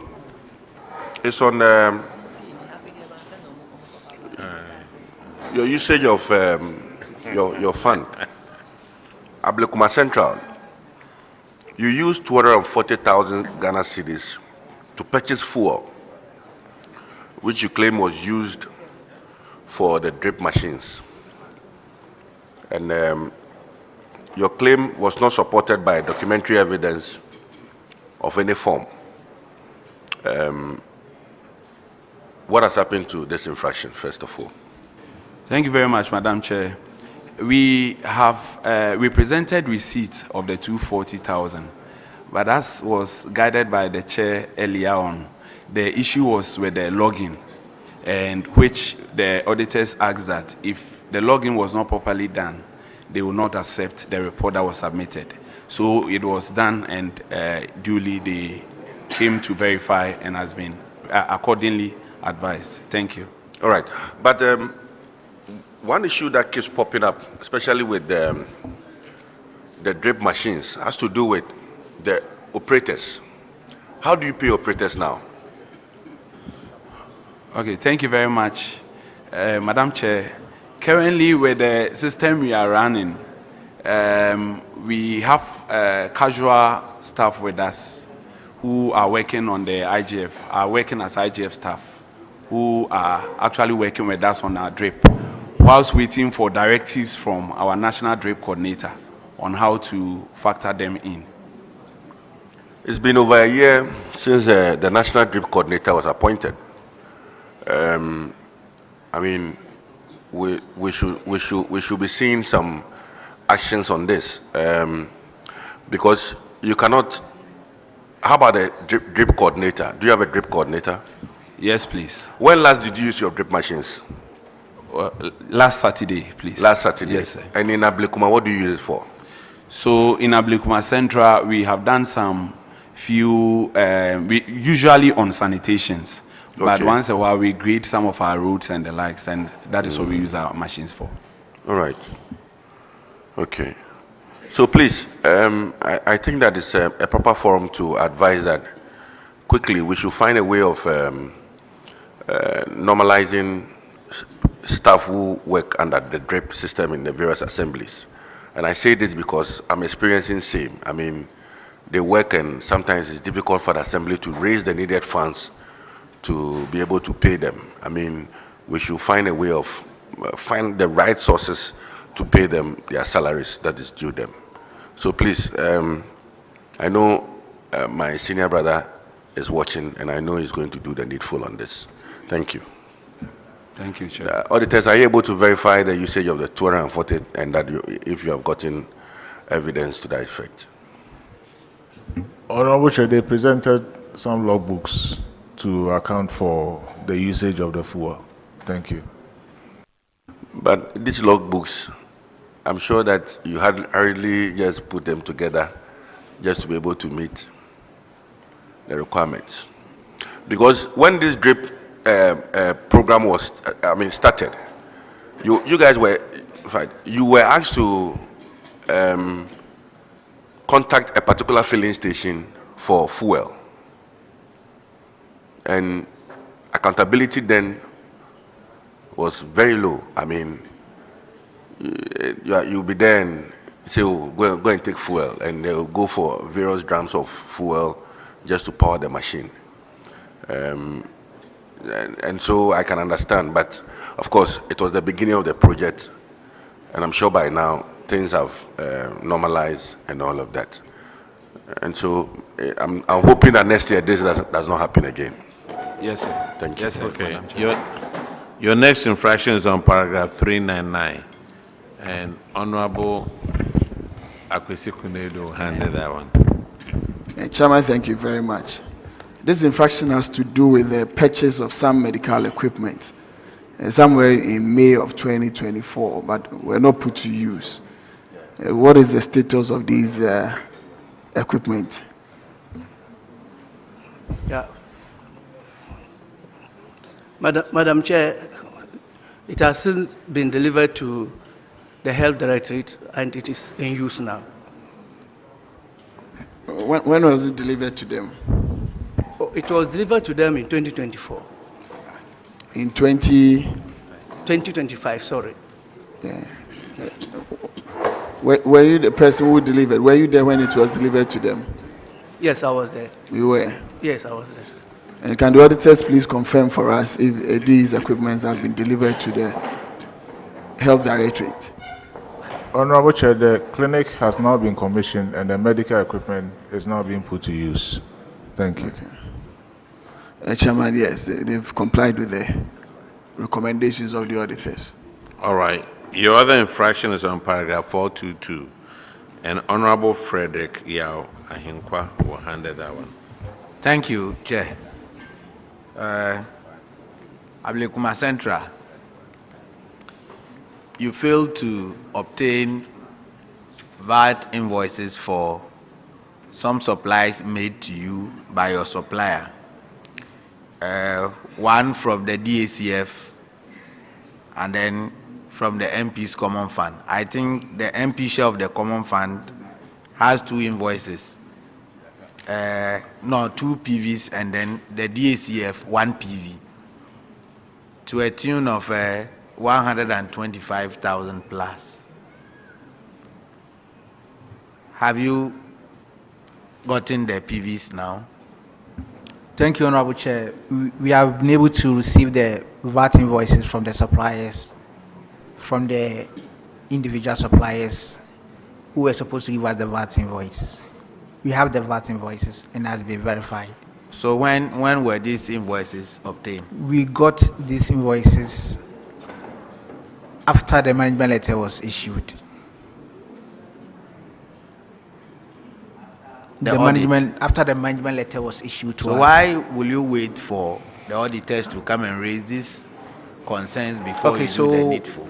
Honorable Chair, when we reach out to the suppliers, because we didn't pay them fully, some of them were of the view that if they should issue the full VAT receipt to us, GRA will start chasing them. So they wanted us to complete payment before they give us the full VAT invoice. But later when we spoke to them about the issue that we had from the audit, they agreed and they issued the invoices to us. Means there are issues of doubt. If you have your supplier and your supplier would doubt you that if he gives you or she gives you a VAT invoice to show that a transaction has taken place, your outfit will not pay again. Maybe it is something that is happening at your outfit. That is why the suppliers are behaving that way, isn't it? Honorable Chair, the VAT invoice is such that as soon as you issue it you issue it out, GRA starts calculating the date that you issue the VAT out. They expect you to pay. Meanwhile, we have not fully paid the supplier. So that was their concern. Okay. So auditors, that they have gotten the required documents. Is it true? Yes, Honorable Chair, the VAT invoices were made available to us, and we have duly reviewed them. And so the issue is resolved. Thank you. All right, you are discharged. Thank you. Thank you, sir.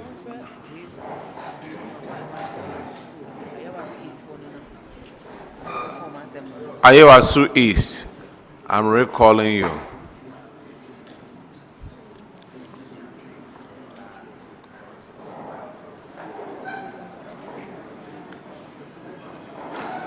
So have you been able to figure out?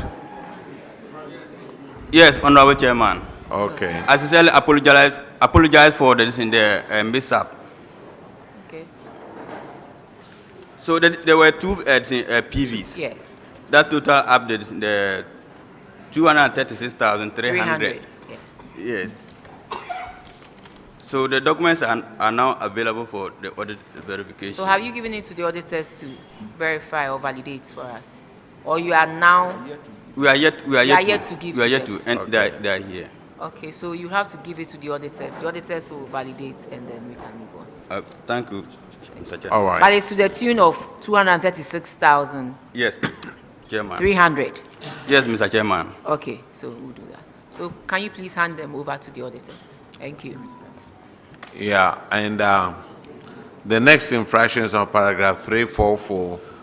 You took money out of a DACF to go to a conference in New York instead of IGF, 29,162. Have you refunded the money?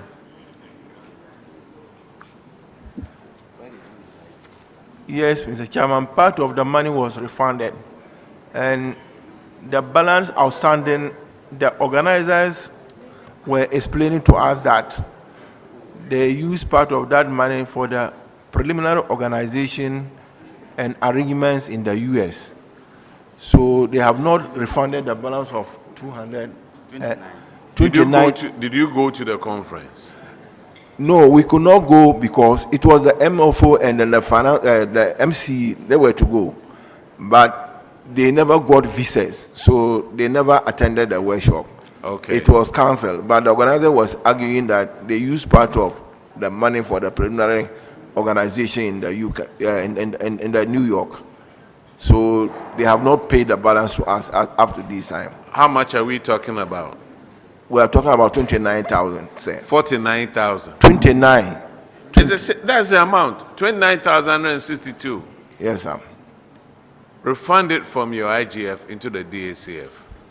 Okay. Yes, very well noted, Mr. Chairman. Thank you. And you are going to do it all at one shot, and I give you 60 days to pay for it. Well noted. Thank you. Let's go to another one.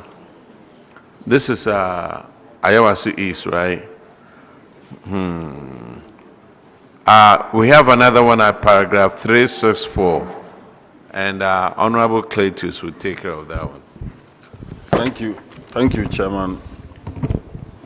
Chairman, this infraction is about payments without going through the give miss. 4 PVs were issued, totaling 280,755 Ghana cedis without passing through give miss. Why that? How did that happen? Thank you, Mr. Chairman. I think the PVs went partially through the give me because warrants were issued. But when you got to issuance of POs, it was hanging in the give me system for a long time. So it took us a longer time to be able to resolve it with the give me secretariat in Accra. But within that time, we certainly have done the payment because there was pressure from us, from the suppliers. Some of them were payments from the Honorable MP's share of the Common Fund. But later on, after these observations came up, we've been able to resolve it. Auditors, can you come in here? Honorable Chair, with the help of the Give Me Secretariat, they were able to pass journals to rectify this anomaly. And then with our current audit, we do not have any infraction of such against them. And so, which means that they are now processing transactions on the gift miss. Thank you. Thank you, Chairman. All right, your next infraction is on paragraph 376, and Honorable Duke will handle that one. Ayawaso East Municipal. At the time of the audit, you had 2 projects at various stages of completion. The status was delayed. Can you update us on these projects? Construction of a police post, a fire service station, and 1 number 6 unit classroom block at Kanda Flagstaff House Basic School. Thank you, Honorable Chairman. The 6 unit class block has been handed over and is in use. With the police station and fire service, it was actually delayed for a number of reasons. One reason was that when the site was handed over to the contractor, he reported back to us that he has discovered an underground cable of ECG passing closer to the place, so he cannot do excavation. So the assembly officially wrote to ECG for them to come and relocate the cables. It took them time before they came. But as at now, the project is about 80% complete. We have evidences of the letters we have written to them, the contractors' letters, as well as pictures of the current status. We have it here with us. Thank you. Have you updated the auditors on these projects? Yes, Mr. Chairman. Auditors, can you confirm? Honorable Chair, the 6-unit classroom block has been completed and is in use. And there is some progress on the police post and fire service station for Kanda community. Thank you. Thank you, Chairman. Ayawasu East, you are discharged. Now let's call AMA, Accra Metro.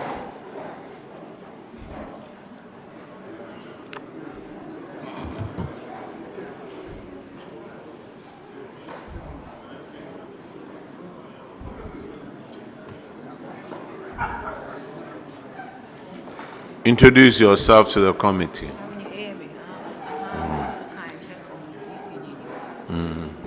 Honorable Chair, good evening. My name is Douglas N.K. Anofo, the Metro Coordinating Director. Honorable Chair, I'm Solomon Noy, Head of Waste Management Department. Honorable Chair, I'm Benis Ousupinkra, the Metropolitan Accountant. Good evening, Honorable Chair. I am Ridwan Kukuku, Internal Auditor.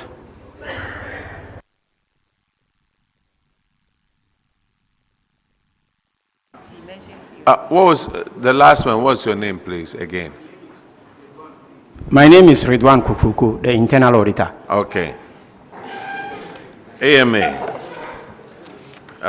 you have a misapplication of funds.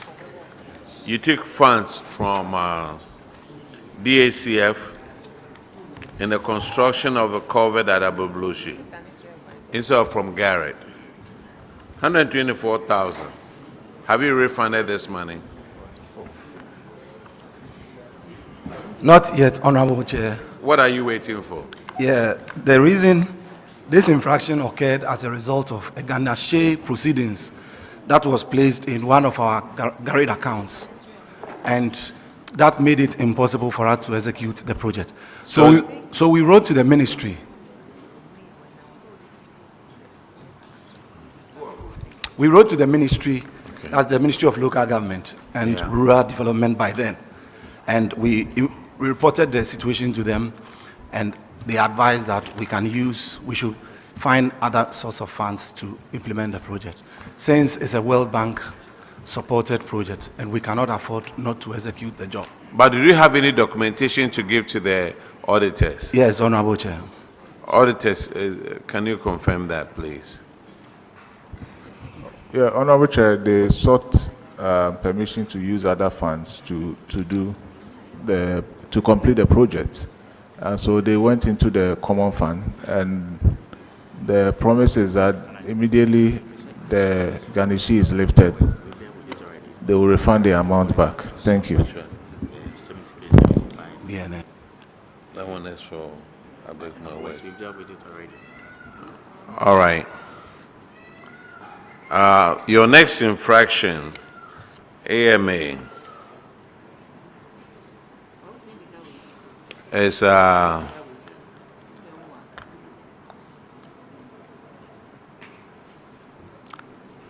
paragraph 376. And Honorable Duke would ask that question. That's what I'm saying. Oh, I hear that is for another assembly. So we won't hang it on your neck. Amy, let me find another problem for you.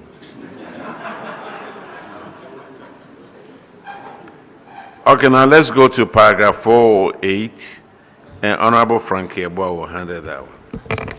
Okay, thank you, Mr. Chair. AMA, you're welcome. Thank you, Honorable Chair.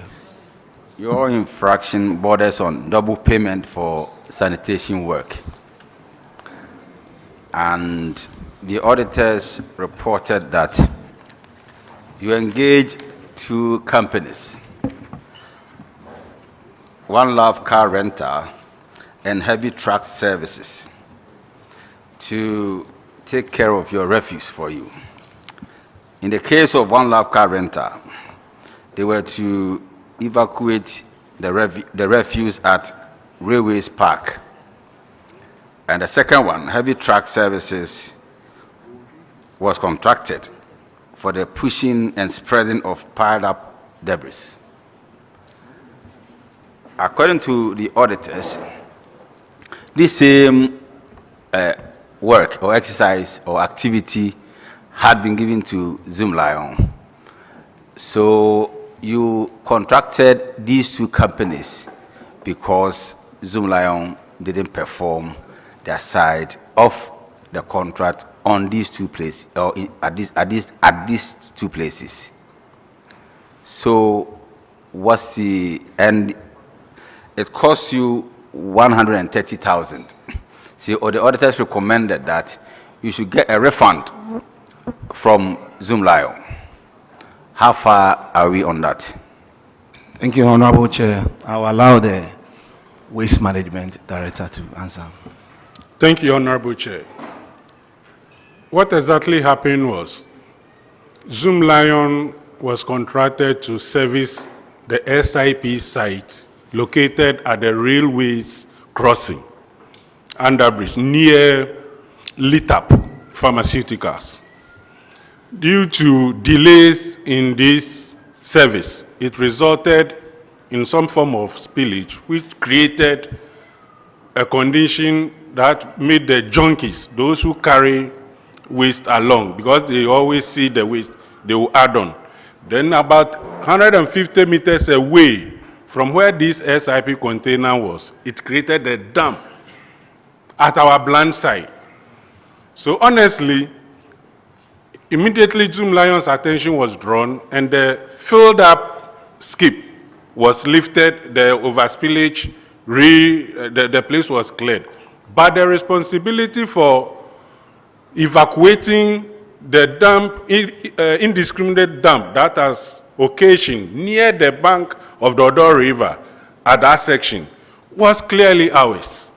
So we have to go in and use our resources to clear or evacuate the heap.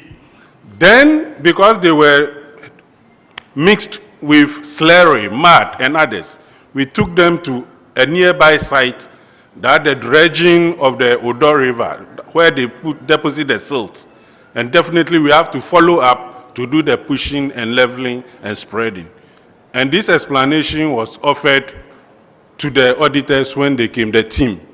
I don't know, maybe they did not get it clear, or I can't. Okay, so let me ask you this question.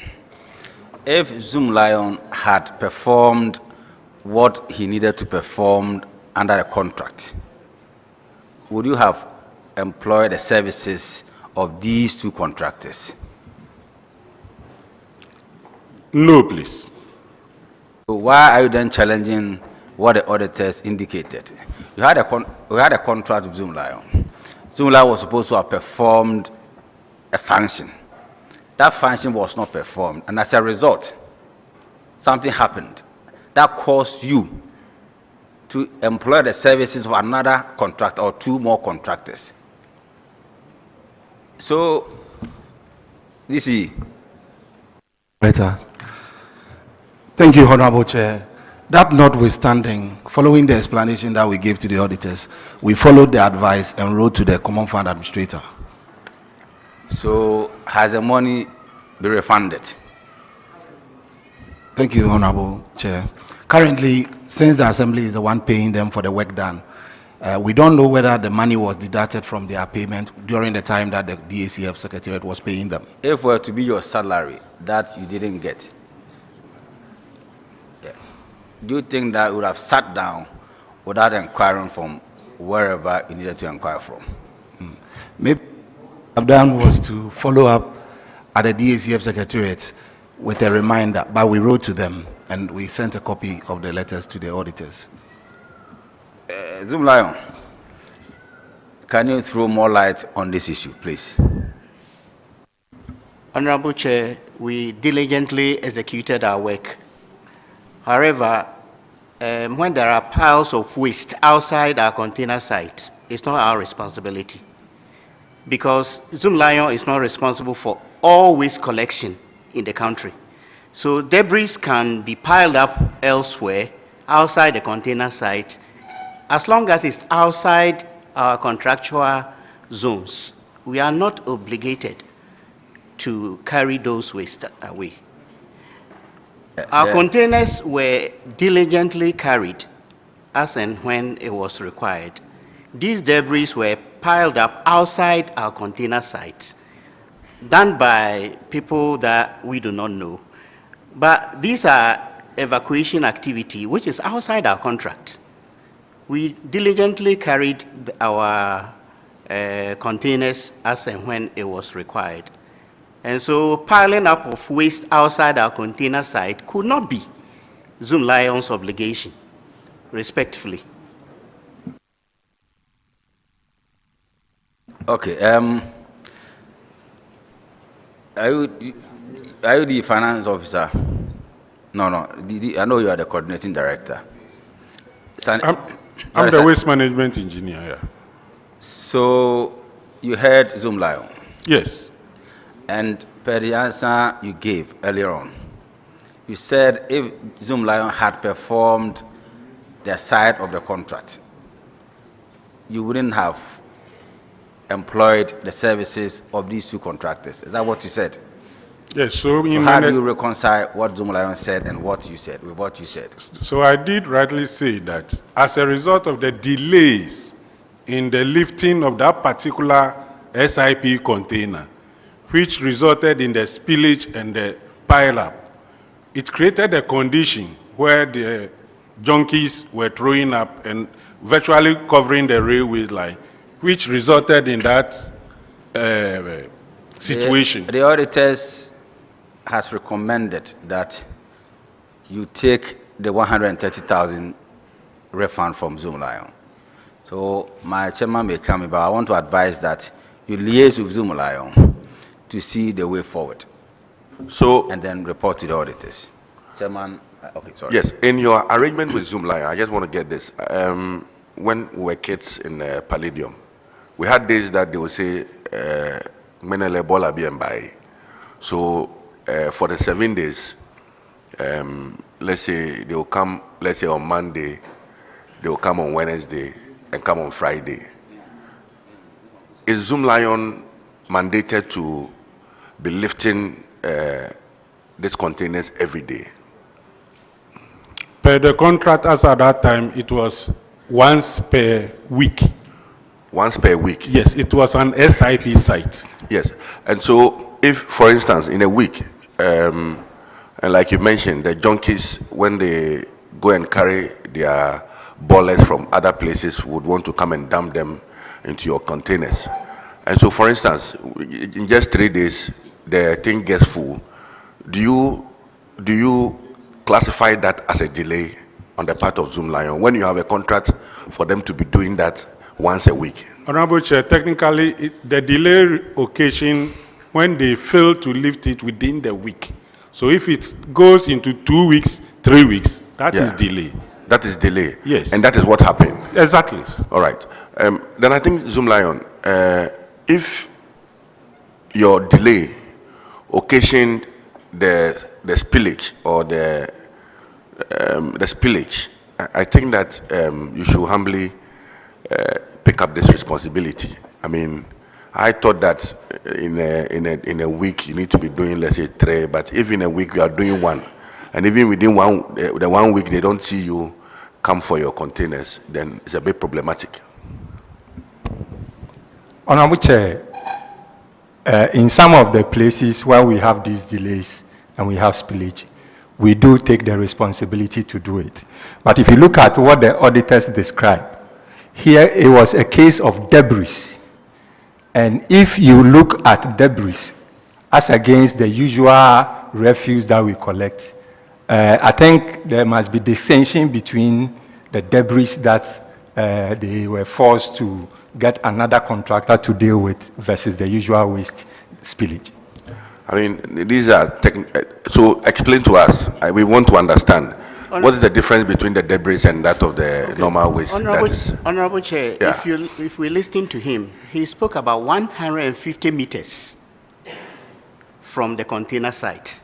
This is why I said that when waste, Zoom Lion is not responsible for carrying every waste in the country. So if there is a container site and there is waste piled up 150 meters from that site, which is not our container site, Zoom Lion cannot be held responsible for that waste. We completely disagree to the fact that we did not do the work, there was a delay. There was no delay.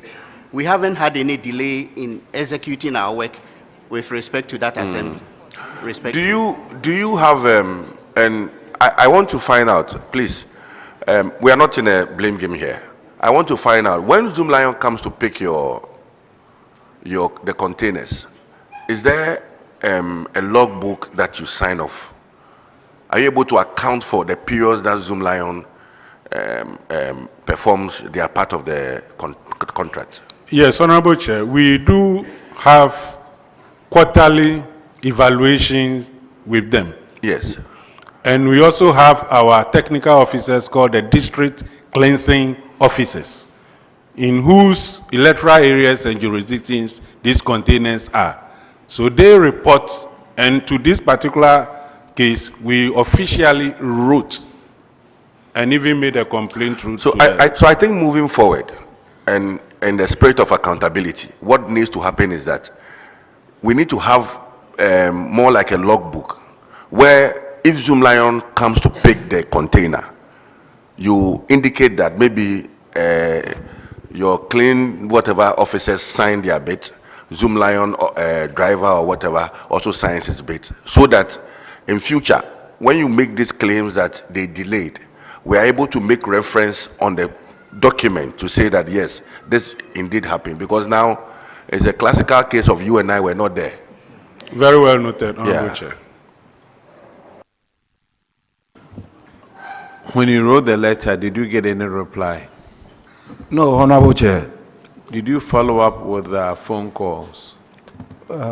We did phone calls, but because of our proximity to the office of the administrator, we normally visit to find out what has transpired. And we remind them about the need to reply. And most often, you don't get some of these replies. No, you wrote a letter.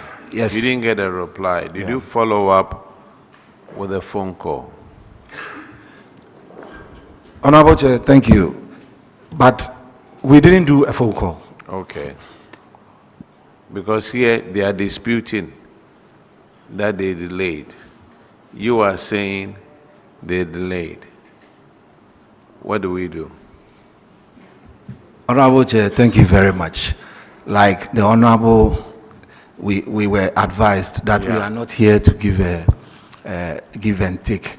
But in reality, they will agree with us unless they are not really in touch with their supervisors who are directly working with us, who let them know that there are instances that there have been delays, that the assembly also goes in.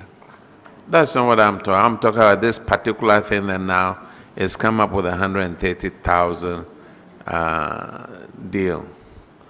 I suggest you liaise with Zoom Lion and figure it out and solve this issue. Thank you, Honorable Chair. Yes. AMA. I think there's another one. Which one is that? Chairman, this has to do with some projects that you've completed but are not in use. You have one, the construction of one-story Accra City Child Center at Old Fadama. Yes, and you also have the rehabilitation of a two-story office block at AMA Sanitation Court, and also the supply of furniture for the Sanitation Court at AMA. All of these three, you've all had them completed and still not in use. What is the status? Thank you, Honorable Chair. I'm glad to report that at this moment, as we speak, all the projects, the two two-story building rehabilitated is in use for sanitation courts. And then the furniture that was also procured for the utilization of the court is also in use currently as we speak. And there is also a child care center at Old Fadama, which is also in use currently. Okay, try and make evidence of same to the auditor so that some of these infractions will be carried out from the books. Yeah. Or have you shown evidence of the usage to the auditors? Honorable Chair, we have shown pictures of the inauguration, the commissioning of the project, and then the functioning of the court and all the other items to the auditors. Pictures of inauguration and commissioning. Commissioning of the court. But that would obviously not mean it's in use. It's in use. I added that the picture for the commissioning and then the sitting of the court. And the sitting of the court in that same building? Yes. So the picture will show the auditors that it's in use? Yes. Okay. Because they normally do a test. There is what they do when they commission, they open the court. So you send it to them? Yes. You send pictures we have to sent them? it to the auditors. Auditors, do you have pictures of a judge sitting in a court building in Accra? Honorable Chair, we have cited those pictures, but we'll follow up for a physical inspection. Thank you. Thank you. Kindly do that. Follow up for a physical inspection for us to see. Chairman. So, Accra Metro, right? Are you in charge of Kaukudi? Yeah. So, which assembly is in charge of Kaukudi? That's Ayawaso East. Is Ayawaso East here? They were just discharged. They were just discharged. Yes. But I'm happy that the regional coordinating director, the chief director is here. Sir, there's a major concern. We have our national mosque. I mean, on the Kaukudi stretch from Flagstaff House towards Kanda area. Now, it looks like the place has been turned into a cow selling center. In fact, this week when I passed there, I saw them selling even camels, Afupongo. They were selling camels there. I mean, that is the heart of Accra. That is the capital of Accra. We have spent money, even at a point, we had a ministry which was in charge of beautification of Accra. And we are all looking on allowing this business to grow. First, it was about 5-6 cows. Now you go there, you see over 100 cows there, and cattle. They sell goats there, they sell cows there, they sell cattle there, and now they are selling camels. What is your ministry doing about this? Have you allowed that to happen? Honorable. Assemblies hold on. You can't answer yet. You need to be sworn in first. So, clerks, administer the oath before he can answer. Yeah. Honorable.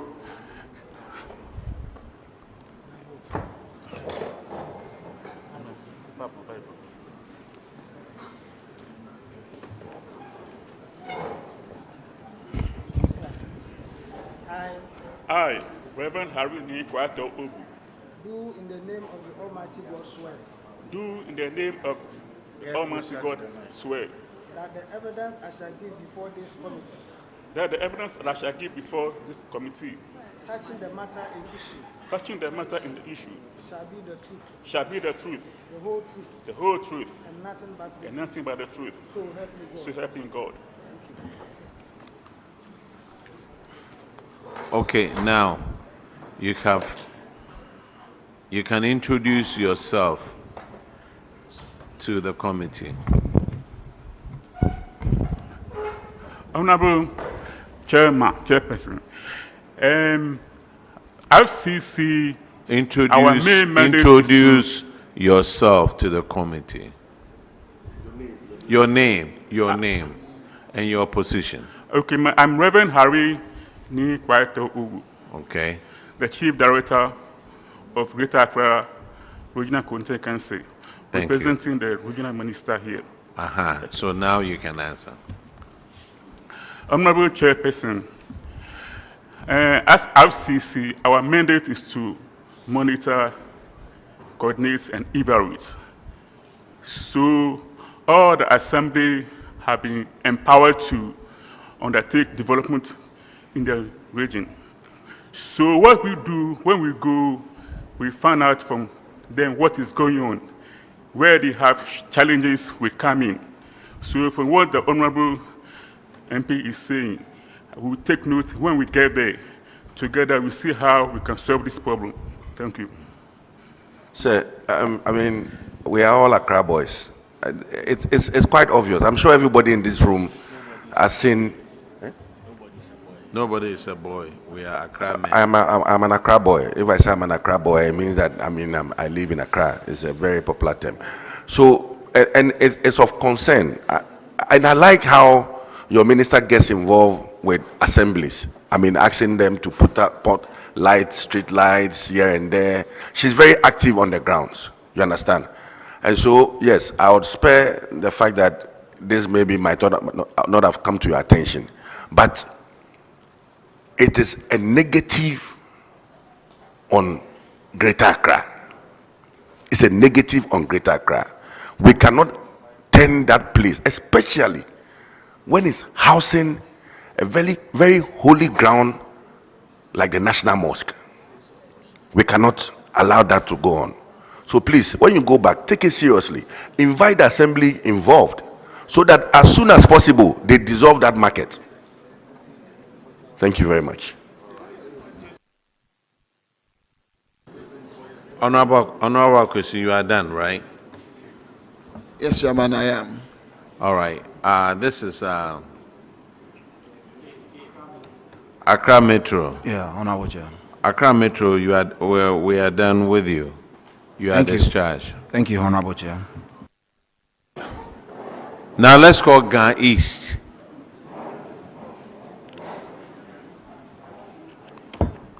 Is Gan East here? Okay, let's call somebody else. Yes, call.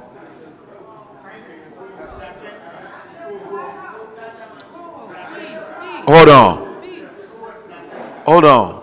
If you make so much noise, I'll have to take a break. Let's go to Okakwe North.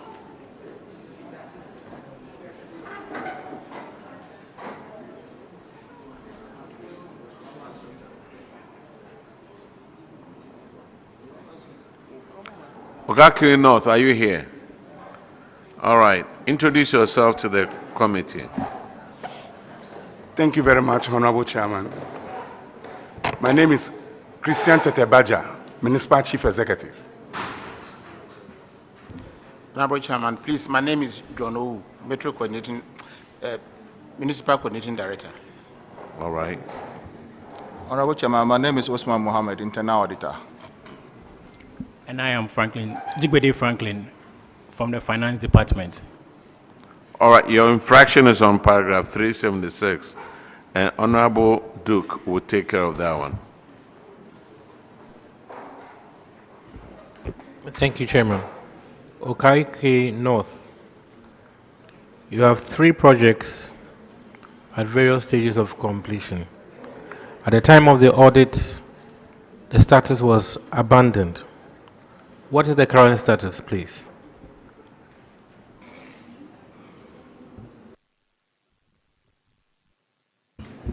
Thank you very much, Honorable Chair. Currently, we have managed to put those projects into our annual action plan, then also to re-award them in the next phase of our legacy project. So currently, that is the status, and we have given letters to that effect today. Because of that, we first of all terminated those projects because there were little issues in the execution.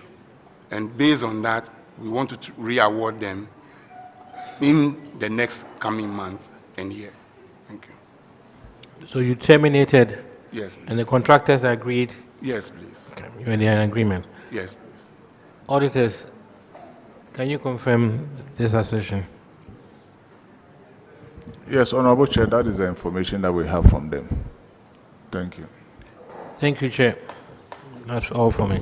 Okankwe, you have another infraction at paragraph 413, and Honorable Ms. Ms. Bao will take care of that one. Thank you, Honorable Chair. Kaikwe North.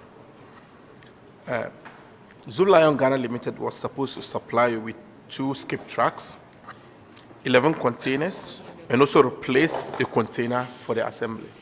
Please, what's the status? Thank you very much, Honorable Chairman. The current status is that Zoom Lion managed to supply us, but we exchanged the containers with a compactor. But it was left with 1 for them to supply, which they have done so, and we have given those documents to the auditor for verification. This auditor, could you kindly confirm this? Yes, Honorable Chair, we can confirm that. Mr. Chair, over to you.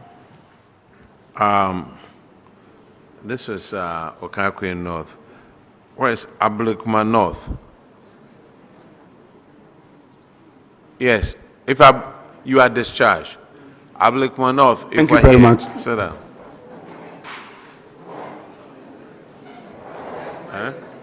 Huh?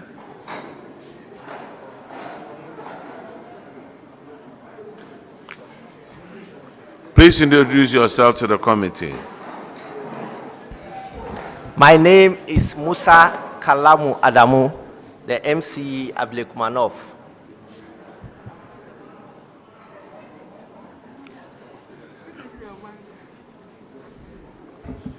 Honorable Chair, I'm Ruby Banini, Environmental Health Officer. All right. Honorable Chair, I'm Vera Ekufumante, Coordinating Director. Okay. Honorable Chair, my name is David Doji, the Municipal Finance Officer, Ablekumanov. All right, your infraction is on paragraph 413, and Honorable Ms. Bao will handle that one. Thank you, Honorable Chair. Ablekumanov, per the agreement between the Assembly and Zoom Lion Ghana Limited, Zoom Lion Ghana Limited was supposed to replace the Assembly with 5 containers. What's the status? Honorable Chair, Zoom Lion Ghana Limited has since supplied the 5 outstanding containers as at April this year. Auditors, kindly confirm this. Honorable Chair, that is the current situation with this infraction. Thank you. Thank you, Mr. Chair. You are discharged. Thank you very much. Crowell. Is Crowell here? All right.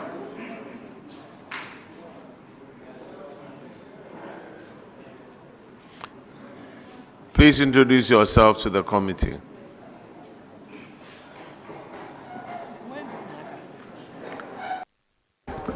My name, Honorable Chair, my name is Bangini Jagbonyi Kojo. Honorable Chair, Paul Afoti Kwe, MC Crow. Portia Ebo, Municipal Finance Officer. Abdallah Rafiatu, Municipal Internal Auditor. All right, Crowell, your infraction is on paragraph 357. And Honorable Nase will handle that one. Thank you very much, Chairman.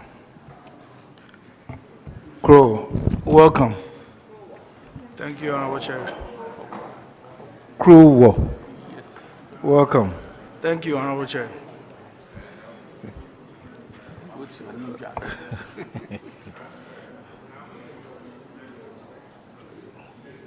Oh, okay. Forgive me for my gun. You have the same issue as the Ayawaso North Municipal. You are using the people's DACF as payment for your office rent. Can you give us some status on it? Honorable Chair, the current status as recommended by the auditors we have taken steps to write to the Ministry of Local Government, Chieftaincy, and Religious Affairs to provide an update on the current status of our office complex.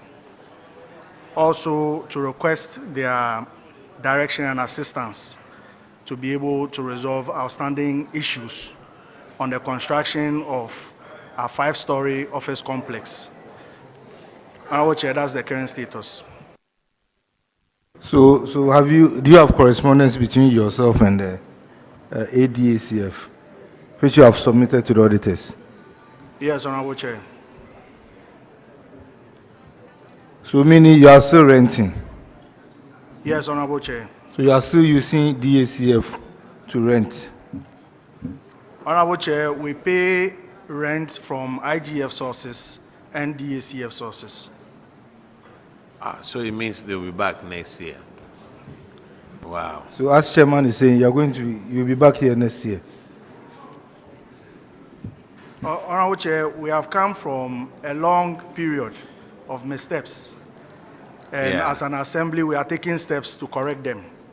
In 2020, when the purchase agreement was signed with persons who gave us the land, the other parties took us to court. So the case dragged on from 2021 to 2023. A judgment was given in the favor of the assembly. From 2023, shortly after the first judgment, the same person took us to court again. The first one was at the Human Rights Division of the High Court. Shortly after that ruling, they took another case to the Lands Division of the High Court. So that is where we are now. Is the ministry helping you out on it? We sent a letter to the ministry in February of this year. After, from June of last year, we began engagements with all the parties. The objective was to find a common ground to settle the issues. By November, one of them, and as part of correspondence we have shared with the auditors, the plaintiff in the case, his lawyers wrote to us to put out what they believe will be terms under which the case can be settled. So we have put all that together in our letter to the minister in February of this year. We'll continue to follow up to see what the guidance will be to resolve the issues. Honorable Chair. So the matter that went before the Human Rights of the High Court, is it the same matter that went to the lands? Is it the same thing? Honorable Chair, the claim in the human rights case was that his human rights had been infringed upon. That was the 2021 case. Yeah. In the 2023 one, he now came to the land proper to lay claim to the land because the judge ruled in the 2021 case that for a land for which he had not shown ownership, his human rights could not have been infringed upon. So I believe that was the inspiration to now come back to the Lands Division of the High Court to make a claim for the land. Honorable Chair. All right. So Chairman, I'm done. Is that all that brought you here? Yes, Honorable Chair. That's it. Yes. All right, you are discharged. Thank you, Chair.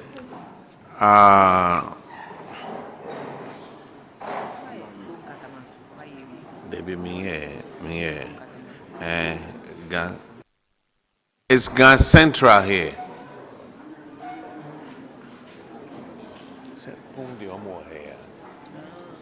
Any other?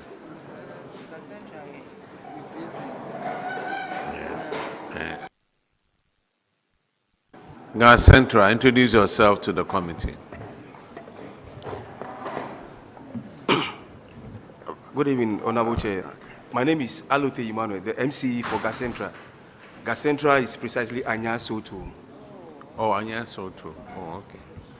Honorable Chairman, I'm John Osu Cranton, the Municipal Coordinating Director. Respectfully, I'm Rita Mamie Sibuafu, the Municipal Budget Analyst. Honorable Chair, I'm Victoria Asen, the Municipal Internal Auditor. Honorable Chair, I'm Osama for the Municipal Finance Officer. Okay, your infraction is on paragraph 413, and Honorable Ms. Bao will handle that one. Thank you, Honorable Chair. Gas Central.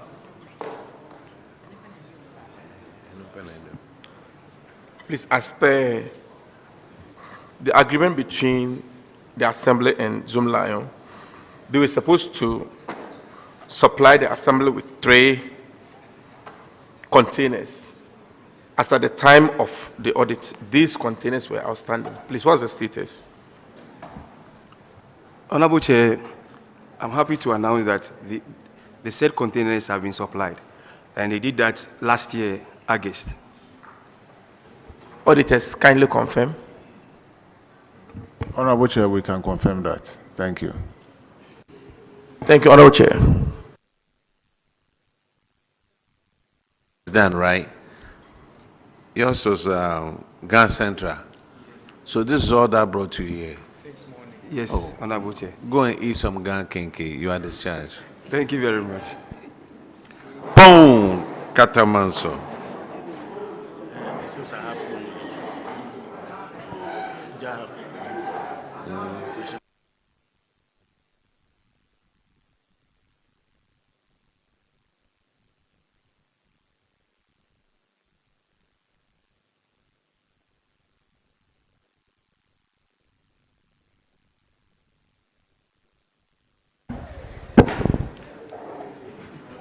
Introduce yourself to the community. Ben Adakum Anyagri, Municipal Finance Officer.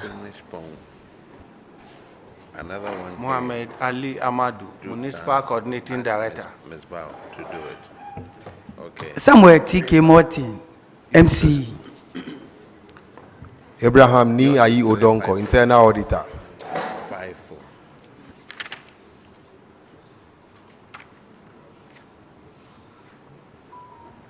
Madam, are you with them? You are with Zoom Lion. Were you sworn? Did you take the oath?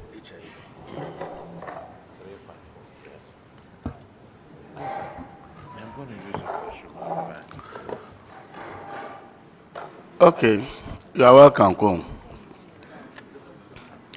Your infractions borders on the non-release of HIV AIDS fund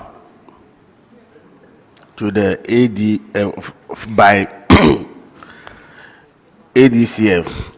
The amount involved is 7,444, contrary to Section 7 of the PFM Act.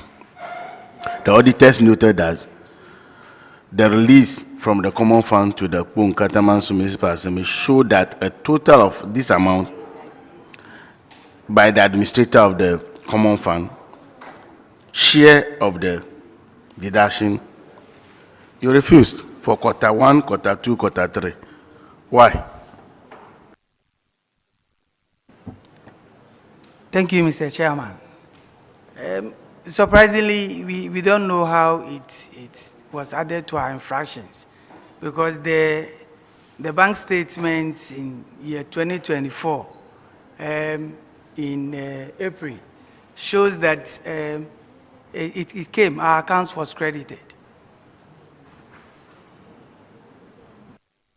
Did you utilize it? That's what the auditors are saying. Yes, Honorable Chair, we carried out HIV and AIDS interventions. Is it at the time of the audit, please? Your mic, put you on your mic. Honorable Chair, if we look at the releases, the first quarter tranche came 23rd April 2024. The same day, we received another release for the second quarter. Hello. Hello. We are aware about the releases by quarter by quarter. I'm just simply asking you, did you utilize it? Yes or no? Yes, Honorable. At what time? Did you, before the audit or after the audit? That was after the audit. Honorable. Yeah. So you're wasting everybody's time.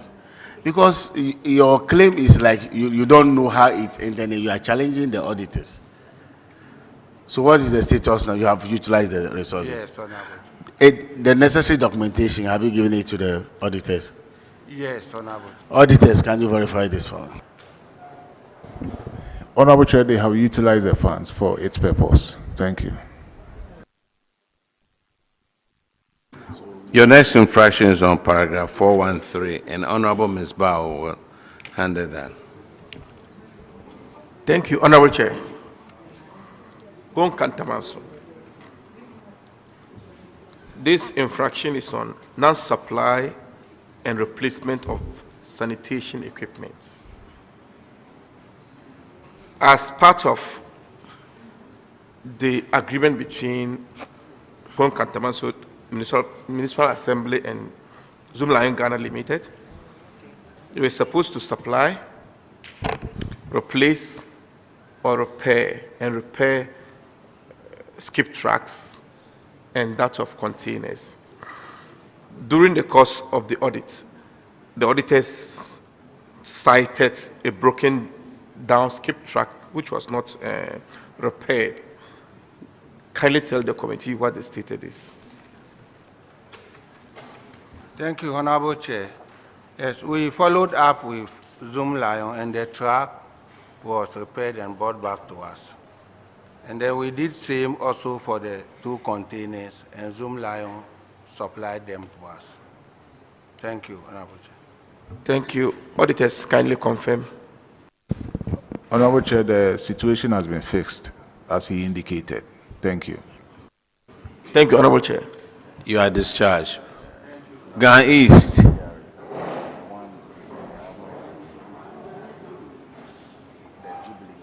Ghana East. Are we?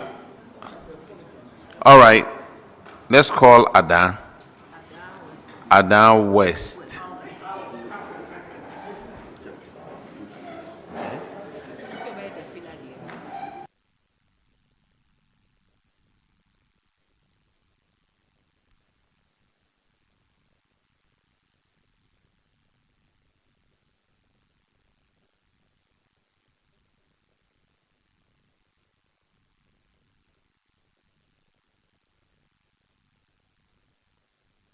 Adan West, please introduce yourself to the committee.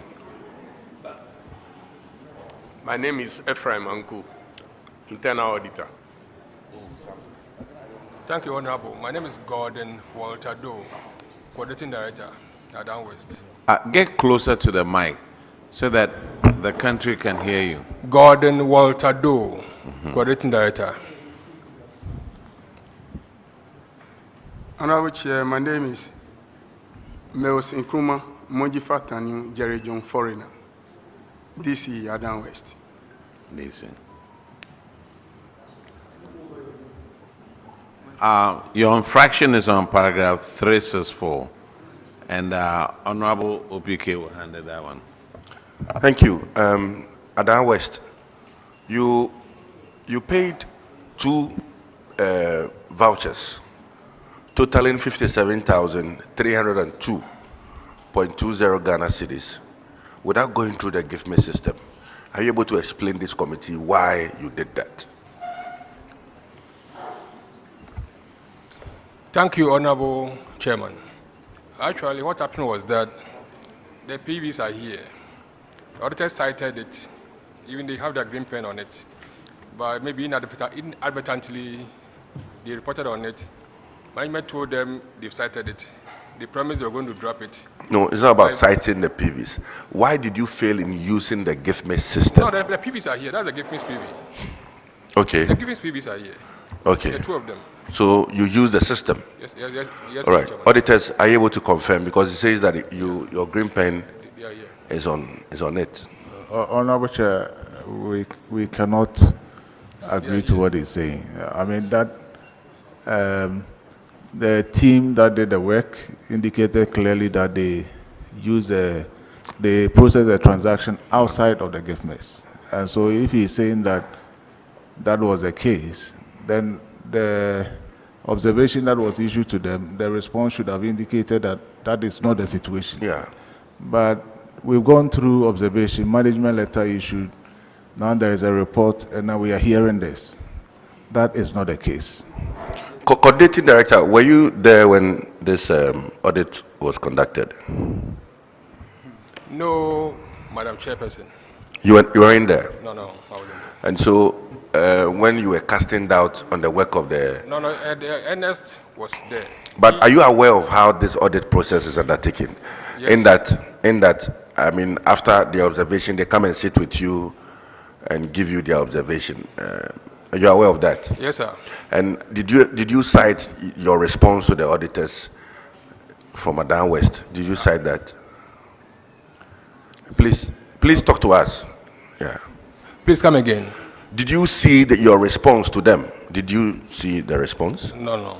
You did not? But they showed me the PVs that auditors have even used their green to mark on.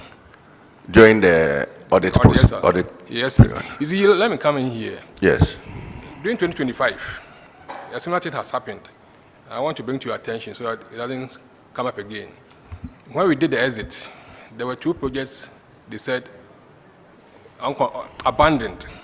But I told them that DC East Bungalow, DC East Bungalow were halted. So we had to go to RCC 2 times, the regional tender review board, for us to get it started. So I told them the projects are underway. They said they would drop it in the management letter, the draft, and yet it has come and said that it's abandoned. And the projects are underway seriously. I wish, Madam, the repo was here. We went there twice, and the projects are underway seriously. Chiefs 1 has been roofed and walled. But this is not in this report. No, you see, that's what has happened. We've told them about the situation. They said they would drop it, and it has come in the management letter. So the same thing happened when they were prompted that this thing has been cited. They said they would drop it, and it has come into the management letter. But were you there at the time of the audit? No, Madam Chairperson. So, if we're not there at the time of the audit, Honorable Chair, how can you use this dropping of the buildings as your basis to say that since they reneged on their agreement with you, that's why they are doing this? I don't understand. It's something that has happened and it's happening again with Adan West. The current 2025, something I've told them we are working on, they could have gone to site to see if it's lying. And they said they would drop it. It's there. The same way. With respect, Chairman. The accounts officer is here, but I don't know where he is. He was with them when they were working, and he showed them the PVs are here. With respect, Chairman. You said the building has been repackaged. No. You see, the building was awarded in 2017, and the Assembly gave them a site which had a dispute. They went for another site which had a dispute. So it took them about 3 years to get started. And that was when prices started escalating. So they came that we should review the prices upwards. Assembly was willing to give them 40%, but they wanted 140. So we had to end up at RCC. So what they told us was that if we think we can work with 40%, we should go and do it. Otherwise, we should say to them to have a reasonable understanding. So we sat with them, got understanding, and went back, and they approved that they should do the work, which they are doing. So we told them it's not an abandoned project. They are on site, but it's still written it's an abandoned project. So do you know that within the period for which the project needed to have been completed could not be met? Honorable member, do you know that? That should be given a different heading, Honorable member, not abandoned. See, that is where you have the problem. Hello, sir. We are discussing something that's not in the report. Let's stick to what is in the report. But since you have come up with this accusation, the auditors deserve to respond. Honorable Chair, I've indicated earlier on that that was not the case. At the time we did the audit, the team, my understanding from the team is that these transactions were processed outside of the gift miss. I mean, when you present a PV and you say there's a green pen on it, it's neither here nor there. Because you cannot really confirm that that green pen that you see, and green pen is sold everywhere. You can buy it and you can. So that presenting PVs here and indicating that those PVs were cited and that there is a green pen on it, and because of that the transactions were processed on the gift miss. It's untenable. We cannot accept it. And this was raised in an observation. There was no response to the effect that these PVs have been cited by the auditors. In our management letter, the same issue was captured. They never got back to us with a response that, oh, you have already seen the PVs, you have even signed on them. And so for us to hear it here for the first time, it's quite untenable, Honorable Chair. Honorable Chair, and all of us. Honorable Chair. You know, Ablekuma West, when we asked that they come tomorrow morning with evidence of proof of payment, I think immediately they got up from here, they called their office, and truly they have brought the proof of payment. So clearly, if you had it at that time, when the auditors came, what stopped you from showing it to them? So now we have the documentation from Ablekuma West, which we have handed over to the auditors as proof of payment. So if you had yours, you went through the period, you went through the exit conference, you did everything, you never said anything, then you come here and come and say something different. Respectfully, let's not treat the auditors like that. They also work hard to make sure we balance our books and we show what is right in our expenditure. But I can understand you were in there, I mean, at that moment. But, sir, you were present at us, Ernest.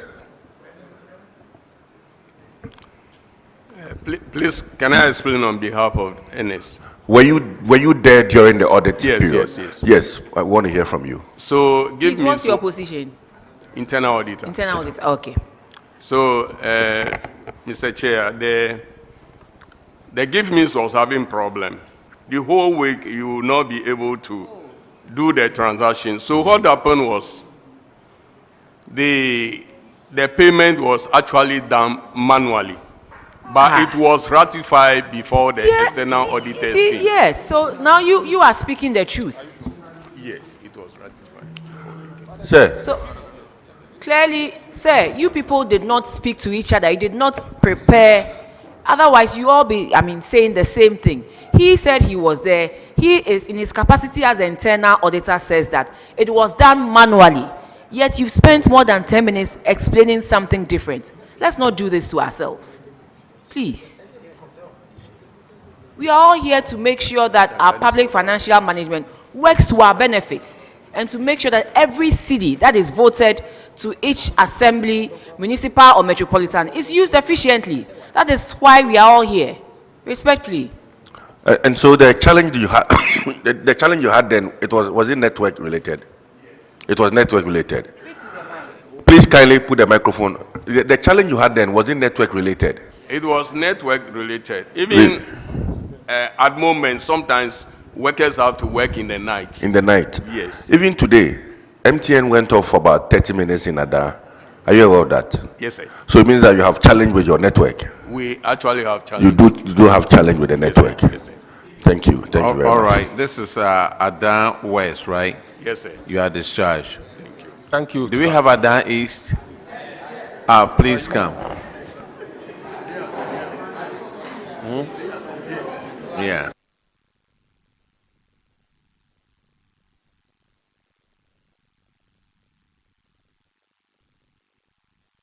Please introduce yourself to the committee. Thank you, Honorable Chair. Yes, sir. My name is Kenneth Kabo Kofi Kano, the District Chief Executive. All right. Please, I'm Edwin Kofi Senaye, Internal Auditor. Honorable Chair, my name is Jean Ameletego, the District Coordinating Director. Honorable Chair, my name is Francis Tatinga, District Finance Officer. Your infraction is on paragraph 376, and Honorable Duke William Allen Kwame Amwakwata Ufuriata Akufuado will ask you the questions. Thank you, Chair. Ada East, you have a very important project. One 3-unit classroom block. At the time of the audit, the status was stated abandoned. What is the status? I hope it is part of the legacy project phase 1. Thank you very much. That's exactly what we did. It had been re-awarded, and today, as I speak to you, it's about 70% complete. Thank you. Have you informed the auditors, updated the auditors? Yes, we did. Okay. Auditors, can you confirm that, please? Yes, Honorable Chair, we have been updated and the situation is as he has indicated. Thank you. Chair, we're done. We are done, right? Okay, Adenta East. I think that is the only infraction you have. Is that so? Yes, sir. All right, you are discharged. Now, what about Gan East? Did they ever show up? Oh, okay, Gan East. It's unfortunate. I think we now we've come to the end of. Oh, finally. Yes. Any assembly I haven't called yet? All right. Honorable Chair, we just want to take the opportunity to thank you and the committee for giving us the opportunity to be part of this hearing. We are very, very grateful. We'll continue to do our best to help Mother Ghana. Thank you. You haven't been discharged yet, so please sit and wait for us. Oh, the Chief Director, please sit and wait and listen to everything. Don't go yet. So please sit. Yes. So, Honorable Chairperson. Yes. I want to thank you all for today's session. And I want to assure you that all that we have heard here, RCC will ensure this audit inflation is minimized in the course of our monitoring and evaluation. We've observed that most of the assemblies lack some capacity building in PFM acts. So we are going to engage them and train them to have more knowledge in the PFM acts and the internal audit acts, so that next time they will not commit this infraction again. We are going to do everything possible to ensure that they do their best. Thank you very much. Thank you, Reverend. So, good evening to all of us. And I have a little speech prepared because we have all come a very long way. Today, this evening marks the conclusion of yet another extensive and important phase of the work of the Public Accounts Committee of Parliament. Over the course of these sittings, this committee has discharged one of the most sacred responsibilities entrusted to Parliament under our constitutional democracy. We began somewhere in August 2025 with the whole of government accounts, examining the stewardship of the national purse at the highest level. We proceeded to review the accounts and operations of the public boards and corporations. We did the ministries, departments, and agencies, as well as a number of critical performance audit reports. These performance audit reports covered important national concerns, including fertilizer distribution, medical equipment, petroleum revenue management, and several other key areas affecting public service delivery and value for money. We also examined the financial accounts of the district assemblies, the utilization of the district assembly common fund and other statutory funds. We also looked at the pre-university educational institutions as well as the public universities and colleges. We got the opportunities to meet and visit several regions, and we got the opportunity to also meet a lot of senior high school headmasters, principals, and headmistresses. And finally, we also examined the special audit reports on government outstanding claims and commitments, a matter that raises serious concerns about fiscal discipline, expenditure controls, and accountability within the public financial management. In this regard, the committee wishes to strongly emphasize that government must institutionalize the annual publication of all arrears, outstanding claims, and commitments. Transparency in this area is critical. Regular disclosure will improve fiscal credibility, strengthen expenditure control, and reduce the need for recurring special audits of this nature.